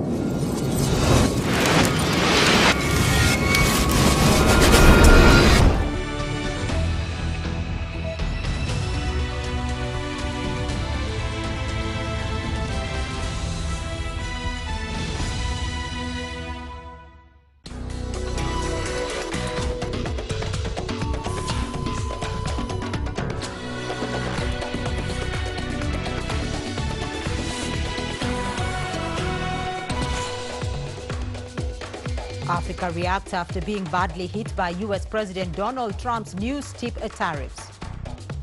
Sudan's paramilitary rapid support forces claim they shot down an army plane in northern Darfur. And AU mediators and Ugandan President Museveni in Juba to try and resolve rising political tensions between Salva Kiir and Riek Machar. I'm Beatrice Marshall in Nairobi. Welcome to Africa Live. Also ahead on the program, the European Union Parliament approves 4 billion euros in financial aid for Egypt. And South Africa's 2025 budget vote passes without its key coalition partners' approval.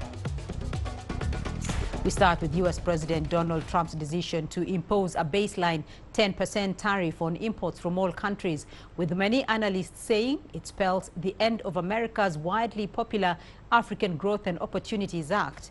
The act, known as AGOA, provides eligible sub-Saharan African countries with duty-free access to the U.S. market for hundreds of products. The act is up for renewal later this year, but Trump's decision may have ended any chance of that. Across the world, there has been widespread criticism of the move, with many of America's competitors seeing tariffs much higher than 10%. The European Commission Chief Ursula von der Leyen described it as a major blow to the world economy. The EU will be subject to 20% tariffs on all goods. Von der Leyen said the bloc would respond with countermeasures if talks with the US fail. China was hit with a 34% tariff.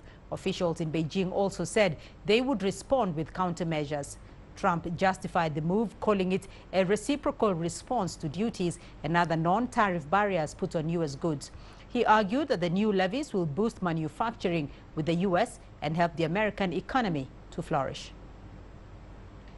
As we heard, dozens of African nations will be affected by Trump's tariff announcement. But what exactly are reciprocal tariffs and what do they mean for the continent? CGTN's Enoxikolia reports. Reciprocal taxes are a trade measure where a country imposes duties on imports equal to those its own exports face abroad. The U.S. claims countries charge higher tariffs on American goods than the U.S. charges on theirs. Trump's latest tariffs, ranging from 10 to 49%, aim to level the playing field, targeting countries that charge higher taxes on U.S. goods.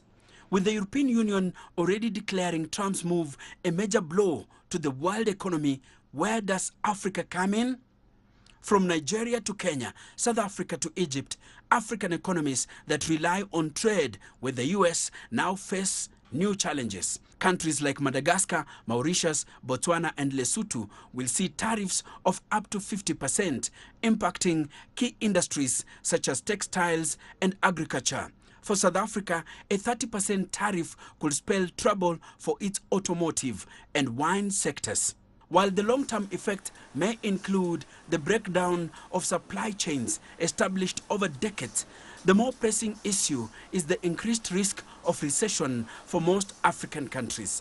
Trump's move threatens to destabilize industries that provide thousands of jobs. Many African economies depend on exports to the U.S. under agreements like AGOA. For African businesses, higher tariffs mean lower exports, job losses, and slower economic growth. Some African businesses are already struggling with inflation and supply chain disruptions, and so these tariffs could force some businesses to close. For American consumers, it could mean higher prices for imported African goods. U.S. businesses rely on raw materials from Africa, such as minerals, for tech manufacturing, which could also feel the pinch. Trump's new tariffs are set to take effect within 60 days, giving businesses little time to adjust. African leaders are already pushing for negotiations. But will Washington listen? As the trade war escalates, African economies brace for an impact. Perhaps some African countries may seek stronger ties with China and Europe. Enoxikolia, CGTN. The Trump administration has imposed a steep 50% tariff on Lesotho. This is the highest levy on U.S. President Donald Trump's long list of target economies. Lesotho, which Trump described in March as a country nobody has ever heard of, is one of the world's poorest nations with a gross domestic product of just over $2 billion. It has a large trade surplus with the United States, mostly made up of diamonds and textiles, including Levi jeans. Its exports to the United States, which in 2024 totaled $237 million, account for more than 10% of its GDP. Our reporter Ian Kinua takes you inside the factories where livelihoods are hanging by a thread. Inside the humming walls of Afri-Expo textiles, sewing machines pulse with rhythmic precision. Hundreds of hands stitch fabric into garments bound for global markets. Retailers such as Walmart, Mr. Price, and other international giants rely on this workforce. But the workers themselves, they rely on AGOA. it's something that we didn't expect. It just shocked all of us when it came through. This turned into frustration when Trump dismissed Lesotho as a country nobody has ever heard of. Yet, the nation has quietly become Africa's largest textile exporter to the U.S. We have been #1 producer of textile to U.S. from Africa under AGOA program. So, yes, President Trump, what he said was basically to free market us. Now the world knows about us. They know that even the T-shirt that he wears is made in Lesotho. So for me as a manufacturer, it's a bonus, it's a plus. Lesotho, a nation of just 2.3 million people, has built a $167 million industry on the back of AGOA. But as the law nears its renewal deadline, a cloud of doubt hovers over workers who depend on it. There's still a lot of uncertainty around AGOA renewal. With the new administration, that is more like America first trade policy. Obviously, there are a lot of uncertainty. Already over 1,800 textile workers were laid off last year as U.S. orders slowed. Analysts warn that if AGOA disappears, tens of thousands more could be out of work. It's really going to have a very bad outlook for the whole country. But while some fear AGOA's possible end, others see it as a moment for Africa to step up and take charge of its own future. In actual fact, Africa can survive without him. He can keep his dollars and then we keep our minerals. Period. With AGOA's future hanging in the balance, Lesotho stands at a defining moment. Will the country continue to be Africa's textile powerhouse, or will its economic fabric begin to unravel?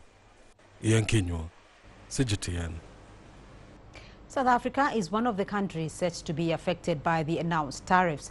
The country's trade minister, however, ruled out any adverse reaction to the U.S.'s move and said his country would instead focus on seeking new opportunities during these uncertain times. Partnerships for mutual benefit are certainly under threat from unilateral tariff measures. Therefore, South Africa will not be left wanting in this trade tussle. We are actively working towards new opportunities and new markets for our goods and services and working with partners to see the value of mutually beneficial partnerships. We recently returned from a trip in Japan, which was led by our Deputy President together with a team of ministers. I'm happy to report that we secured in Japan a willing and respectful partner. Experts say Trump's radical measures are meant to draw the attention of African nations towards the U.S. and turn against other powers trying to woo them. Earlier, we spoke to James Shikwati, founder of the Inter-Region Economic Network, for his perspective. Yeah, I would say the Trump's tariff really optimized the statement in Africa that when elephants fight, the grass suffers. So in this case, we'll notice that his main focus, of course, is the bigger economies such as China and European Union, but Africa indirectly then suffers from this, as we've seen from the previous explanation, the tariffs on South Africa, and then, of course, even Kenya, which exports coffee to the United States. So I think there's this reordering of the international trading system that America has just now announced. And I think for Africa, it's to look at it in terms of which opportunities we can get out of their reordering or their disruption, because we should recall Africa participates in the international trading system only 3%. So this disruption should offer Africa an opportunity to check possibilities of how they can, gain in terms of the new order that is likely to come out of this. First of all is that America has been offering Africa opportunities through what they call AGOA. And now with these tariffs coming without clearly stating whether the AGOA system will remain in place, it means many of the African countries, including Kenya, that were eligible to export products to the US will have the 10% basic tariff that has been outlined, meaning coffee to the US will now not be as smooth as it has been before. So that will mean that production within Kenya, jobs will be lost in the short run. I think if we read Trump's previous books, The Art of Deal Making. I think he's just in the game of trying to create an opportunity to make a deal. I think he wants countries to rush to the US to negotiate for better terms.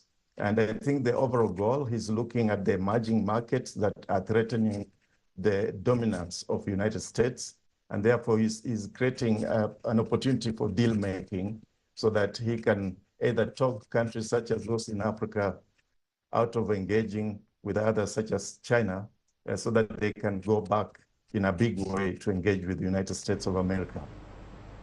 Trump also intends to impose higher tariffs on certain countries, such as China, which could face an additional 34% tariff on its goods. Other nations will also be subject to tariffs as part of the initiative. The U.S.'s latest measures have sparked widespread opposition, countermeasures, and concerns among numerous countries. China has strongly condemned the U.S. government's new tariff policy, calling it a serious violation of WTO rules and a threat to global trade and stability. Beijing has vowed to take necessary countermeasures to protect its interests. China has repeatedly emphasized that there are no winners in trade wars or tariff wars, and that protectionism is not a sustainable solution. China urges the U.S. to correct its course and engage in trade discussions based on equality, mutual respect, and reciprocity. Australian Prime Minister Anthony Albanese has condemned the U.S. tariffs. President Trump referred to reciprocal tariffs. A reciprocal tariff would be 0, not 10%. The administration's tariffs have no basis in logic, and they go against the basis of our two nations partnership. This is not the act of a friend. Today's decision will add to uncertainty in the global economy, and it will push up costs for American households. Global leaders have opposed Trump's tariff plans, calling them damaging to global trade. European Council President Antonio Costa says the EU must respond in a firm and sensible way. Costa calls the tariffs a major economic mistake for the United States, Europe, and the world. Italian Prime Minister Giorgia Meloni says the U.S. tariffs will have serious consequences for Italian producers. She says Italy must try to avoid a trade war. UK Prime Minister Keir Starmer says a trade war is in no one's interest. The UK is in talks with the U.S. to reach a broad economic agreement. Starmer says the UK is prepared for all eventualities and will not rule out any possibilities.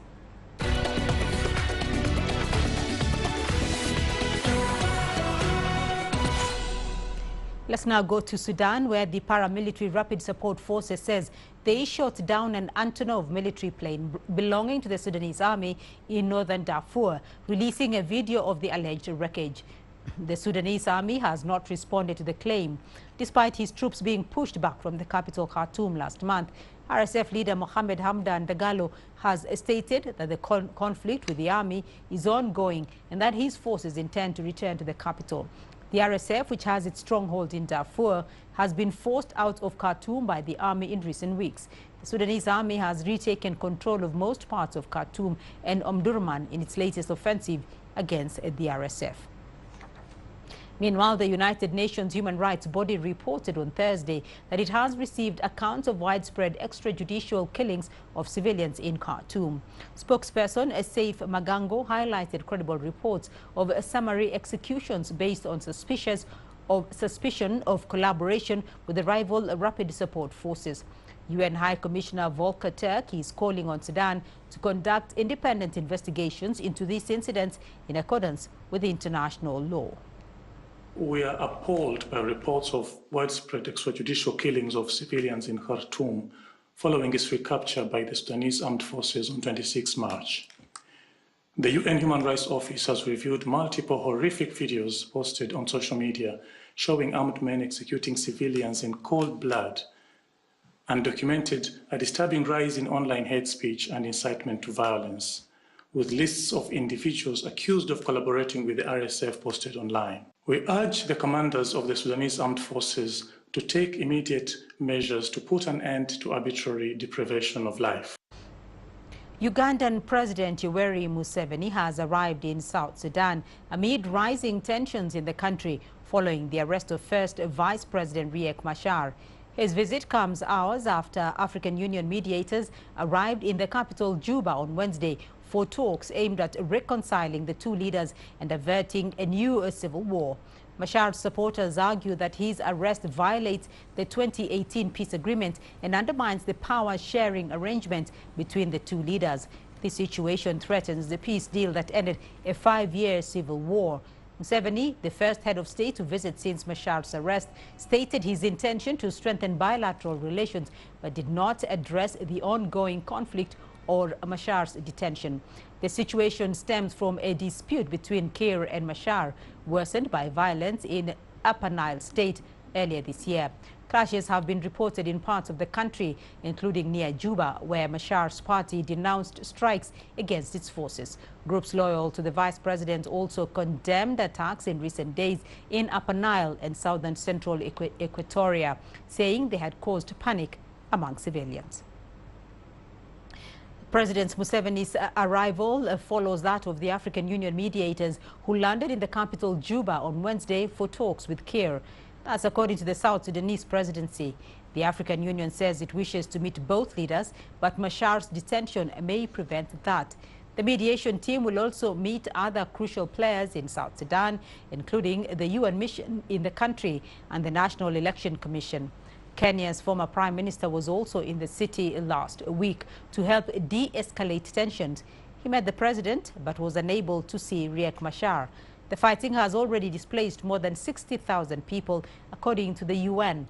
Also raising tensions is the arrest of more than 20 of the vice president's political and military allies since February, with some held incommunicado.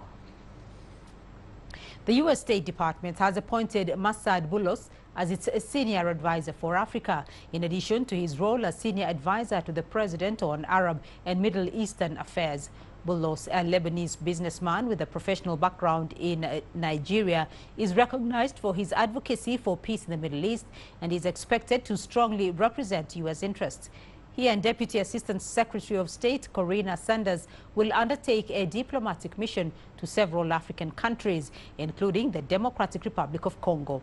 A statement said their focus would be on promoting durable peace in Eastern DRC and encouraging U.S. private sector investment in the mineral-rich region. Much of Eastern DRC was taken over by an M23-led rebel group in recent months, a lightning advance that caused a major humanitarian crisis. Well, Russian Foreign Minister Sergei Lavrov says the country's army is intensifying its collaboration with Mali.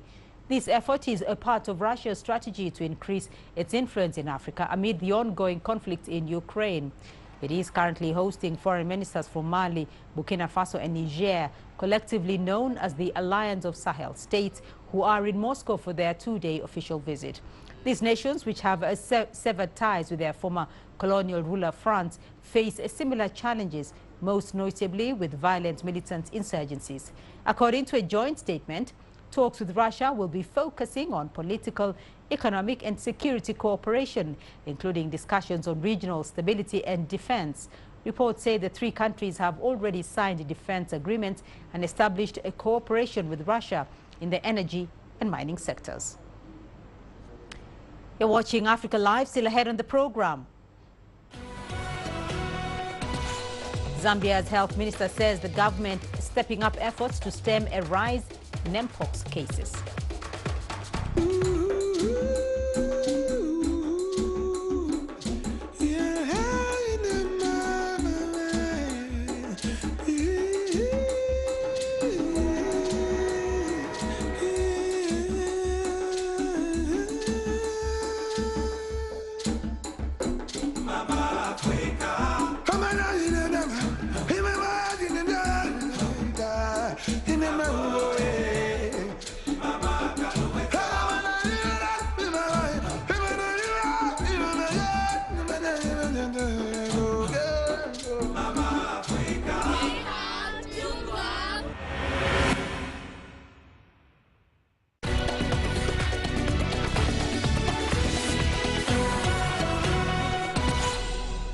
A U.S. geological survey has reported an earthquake with a magnitude of 5.4 at Rakant Ridge.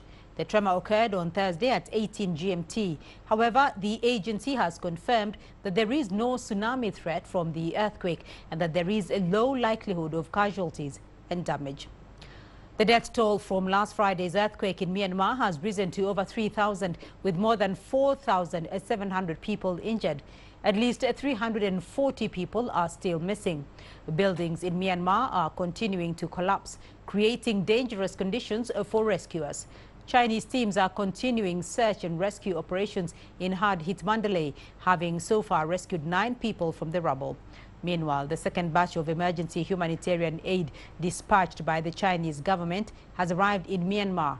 The shipments include 800 tents, 2,000 blankets, 3,000 boxes of biscuits, and 2,000 boxes of mineral water. Buildings in Myanmar are continuing to collapse after the earthquake, creating dangerous conditions for rescuers. More fatalities are expected as international rescue teams reach towns and villages isolated by the quake. Our reporter Shen Tiyuan has this report from Mandalay, one of the worst hit cities. It has been a busy day here, but busy not in terms of rescuers, but busy in terms of how people are start to clean up their houses and clean up their stores and trying to break down walls that were being knocked down or cracked during the earthquake struck the local area. I walk around the neighborhoods and I saw people start cleaning out, bringing out furniture. So it's yet officially declared that the phase has been transformed from rescue to reboot, but we're seeing that people now start to get back to their routine and trying to accept the truth that their home has been destroyed or shook by the earthquake, but life has to continue. Meanwhile, some exciting news happened on the ground is that China Search and Rescue Team and also China International Search and Rescue Team as well as Hong Kong team along the side, they found another survivor on yesterday's afternoon. In such a hot condition and also humidity, in this extreme weather, especially it's after 120 hours underneath the rubbles, even more than that. So this has been given some hope to locals as well as the rescuers. Maybe they will continue to go out in the field and look for more possibilities as the weathers cool off. Meanwhile, diplomatic efforts are underway with the help of the United Nations to rescue Ugandan nationals thought to have been trafficked to Myanmar. The Ugandan government believes hundreds are still trapped in the Southeast Asian nation, victims of what are being called a cybercrime trafficking network. In Uganda, roughly 1,000 people were trafficked in 2023, with the majority being domestic workers used for labor in the Middle East. Isabel Nakiria reports. Eddie Kauma left Uganda in August 2023 for Thailand with the hope of finding a better job. An agency in Kampala signed him up for the lucrative offer. However, he soon realized his dreams were dashed. Instead, he was trafficked to Myanmar, where he was forced to do illegal online work for a rebel group with thousands of others from different countries. I didn't understand what they were forcing us to do. We were forced to rob people online. I am not a thief, but I did it because I had no option. The group was working long hours without rest and no pay. Those who resisted were allegedly tortured by electric shock or killed in the most horrific ways in torture chambers. Dark room. We were also taken to a dark room. You come out alive at God's mercy. Your hand handcuffed and tied up like the way Jesus was placed on the cross for even a month. You ease yourself there. One of my friends even passed out and he was electrocuted till he gained consciousness. It's not clear how many people have died in these camp centers. Kauma says he hid his cell phone and that's how he made distress calls to authorities in Uganda. The Ugandan mission in Thailand, together with the International Organization for Migration, played a key role in their eventual release. Consequently, the rebels who are fighting government in Myanmar decided, because they also realized is ruining their reputation to go and open up the gates. And so over 15,000 people or victims managed to escape. Many victims are still in Thailand, undergoing vigorous screening process by the government there. The Thai government has cracked down on cybercrime in a bid to keep out Myanmar-based scamming networks. Meanwhile, in Uganda, some labor agents involved in trafficking people have been arrested and prosecuted. The Ugandan government is taking steps to ensure all trafficked victims return home safe. Isabel Nakiria, CGTN Kampala, Uganda. Zambia's health ministry says it is committed to stopping the spread of the Mpox virus after a recent rise in the number of new cases. 5 new cases were detected in the past week in different places, including the capital, Lusaka.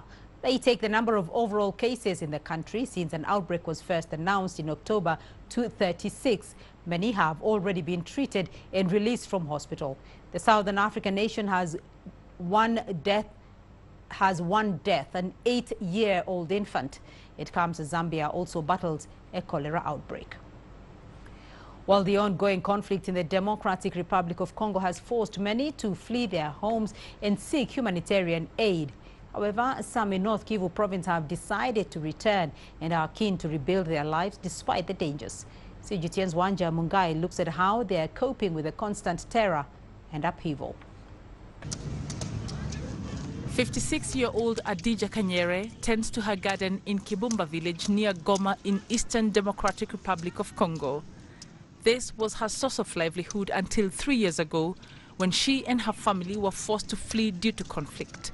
They had been living in the city of Goma since then, but had to come back to Kibumba after M23 rebels took control of the area recently. She's glad to be back, but memories of her troubled past still linger.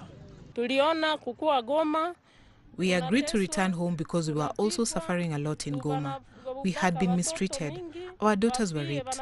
Others were involved in prostitution because of the hard life, trying to find money to buy even just body lotion. Because of the vulnerability of their parents, many children became pregnant during their displacement because they were involved in prostitution due to famine. But God helped us. The M23 came to dismantle all the camps and we could only return home on foot. Some parents lost their children because we had fled, but since we are home now, we will rely on our fields to recover and see if we will have better things in the future. Kibumba village is an agricultural area located 20 kilometers from Goma. Many villagers have been returning here, just like Kanyere, despite the difficulties of starting life all over again. Some of these returnees found their property destroyed and farms taken over by strangers. And when we returned, we found other people occupying our fields. Now we're waiting for them to harvest so we can take back our fields. But first of all, we were forced to go and present ourselves to the authorities to say that we own these fields. Now we're waiting for the day they'll harvest so we can take back our land and cultivate. Some are already harvesting and taking produce to the local market. They hope that peace can prevail for them to continue with their normal lives. Wanjamungai, CGTN. Now, weddings everywhere are often portrayed as joyous ceremonies of love and togetherness. However, for many couples in conflict-hit parts of the Democratic Republic of Congo, such ceremonies to solidify matrimonial unions have had to wait. With key civil institutions hardly operating due to the ongoing conflict, including offices registering marriages, many couples have been left in legal limbo. CGTN Sophia Shimenchero tells us more. It was Blaise Mukenge's dream to walk down the aisle with his fiancée in January. However, this planned fresh start in life was cut short by circumstances beyond his control. When M23 rebels seized parts of Bukavu, routine municipal operations were brought to a halt and civil marriage ceremonies suspended. Since M23 rebels took the city, activities are paralyzed. The municipal office is not functioning. We were scheduled for a religious wedding in January, but we cannot marry without first having a civil ceremony. Here, civil marriages must precede religious ones. Many who had planned to walk this same journey are also facing unprecedented legal challenges. Their fear is that marriages performed during this period when M23 rebels are in control risk invalidation in the future. I came to see if I could get married, as I was posted since February. I found some authorities are here, but I'm worried. I have doubts about the legality of this marriage. We are in a period of rebellion. I don't know what to say. However, on the outskirts of Bukavu, civil state officers are urging residents to continue registering their civil acts. I call on the population to come register their marriages at the civil status office, to come register children at civil status, to come request birth certificates as usual. We are ready to serve them. For those coming for marriage, we proclaim their marriages. We post them as usual according to Congolese law. Everything happening here conforms to Congolese law. No other law. Given that many residents have been left with no option of registering their unions through government offices, some couples have turned to traditional chieftaincy ceremonies.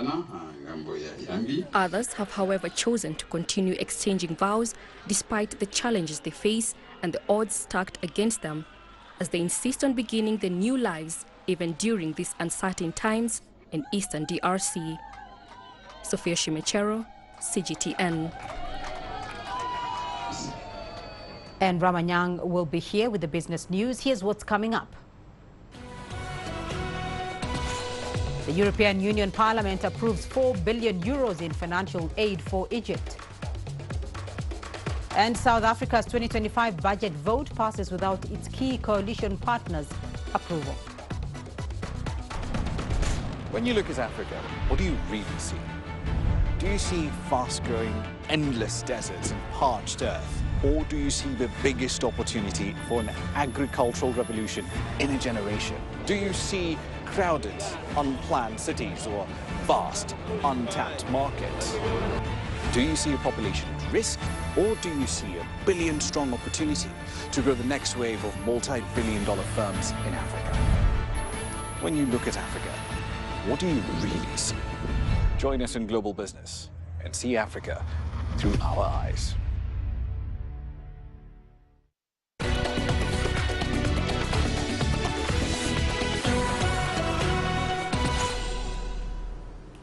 Welcome back to the program. Now, let's start up north in Egypt. The European Parliament on Tuesday approved a $4.4 billion financial package for the country that's set to support Egypt through a critical economic and financial situation given the extreme geopolitical tensions in that part of the world. Cairo received $1.1 billion from the EU at the end of 2024. With the details, here's CGTN's Yasser Hakim. The €4 billion on the way to Egypt is part of a €7.5 billion package, a mix of soft loans and grants signed in March 2024, of which another €1 billion have been already delivered last December. The soft loan couldn't have come at a better time for the North African country. This loan is quite important for Egypt for this period since we are trying to achieve macroeconomic stabilization, which is a very important condition for economic growth. Two severe challenges, a severe deficit in our budget and internal and external. €5 billion will be allocated to support the state budget, €1.8 billion to guarantee EU investments in Egypt, and $600 million for training and logistical support. This financing coincides with another $2.5 billion received last month from the IMF, making the North African country one of the top lenders from the IMF and EU. The EU and Egypt have turned their relationship from neighborhood into strategic relationship. I believe that we have mutual benefits as Egypt and EU, specifically in this period in which we are addressing severe challenges of trade wars and so on. It's of big interest for the EU to enhance their relation with Egypt as a strategic location from one perspective. From another, we have human resources capable to address the challenge of shortage of labor in the EU. But this funding is also aimed at supporting Cairo in its struggle to contain over 7 million refugees from neighboring conflict states like Sudan, Palestine, Syria and Lebanon, as well as to help Egypt combat the wave of illegal migration from Africa to Europe. Migration from neighboring countries to Egypt put a huge burden on services like education, health and housing, and placed a strain on the limited state budget to accommodate the migrants. Egypt plays a pivotal role in protecting the borders and combating human trafficking to Europe. The EU's national security relies on cooperating with Egypt and to continue supporting it. The remaining 2.5 billion euros of the EU financial package is expected to be delivered before the end of 2027. Yes, Hakim for CGTN, Cairo, Egypt.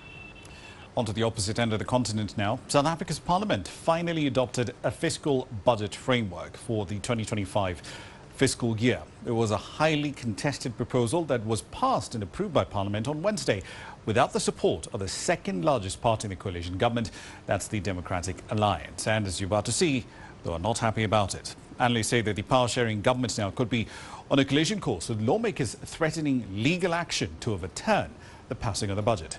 CGTN's Sofia Shimechero tells us more. South African Parliament has adopted a budget fiscal framework despite opposition from a key coalition partner. The budget was initially slated for presentation in February. This was, however, postponed for a lack of agreement between the ruling African National Congress and the Democratic Alliance. The text was passed on Wednesday by 194 votes to 182 with no abstentions. The ANC, which framed the bill, won support from a number of small parties. This facilitated its adoption without the DA. I do get advice in terms of the rules, in terms of the procedure, before I satisfy myself and respond, which I did. And I've given a ruling on the basis of what I received from you and the advice I received. I do not see any reason why this House must not sit. The DA had opposed the budget, which raises consumption tax, saying it will further burden the poor majority of the country's population. Other parties, like the Economic Freedom Fighters and Umkhonto weSizwe, also slammed the budget's proposals. Lawmakers are now threatening legal action. The Democratic Alliance will definitely opt for all legal options that we've got available to us here. We have already discussed this with our lawyers. Our federal executive will also now meet to discuss our position within the GNU, seeing that a budget fiscal framework has been passed without our inputs being taken into consideration, so the Democratic Alliance will look into that.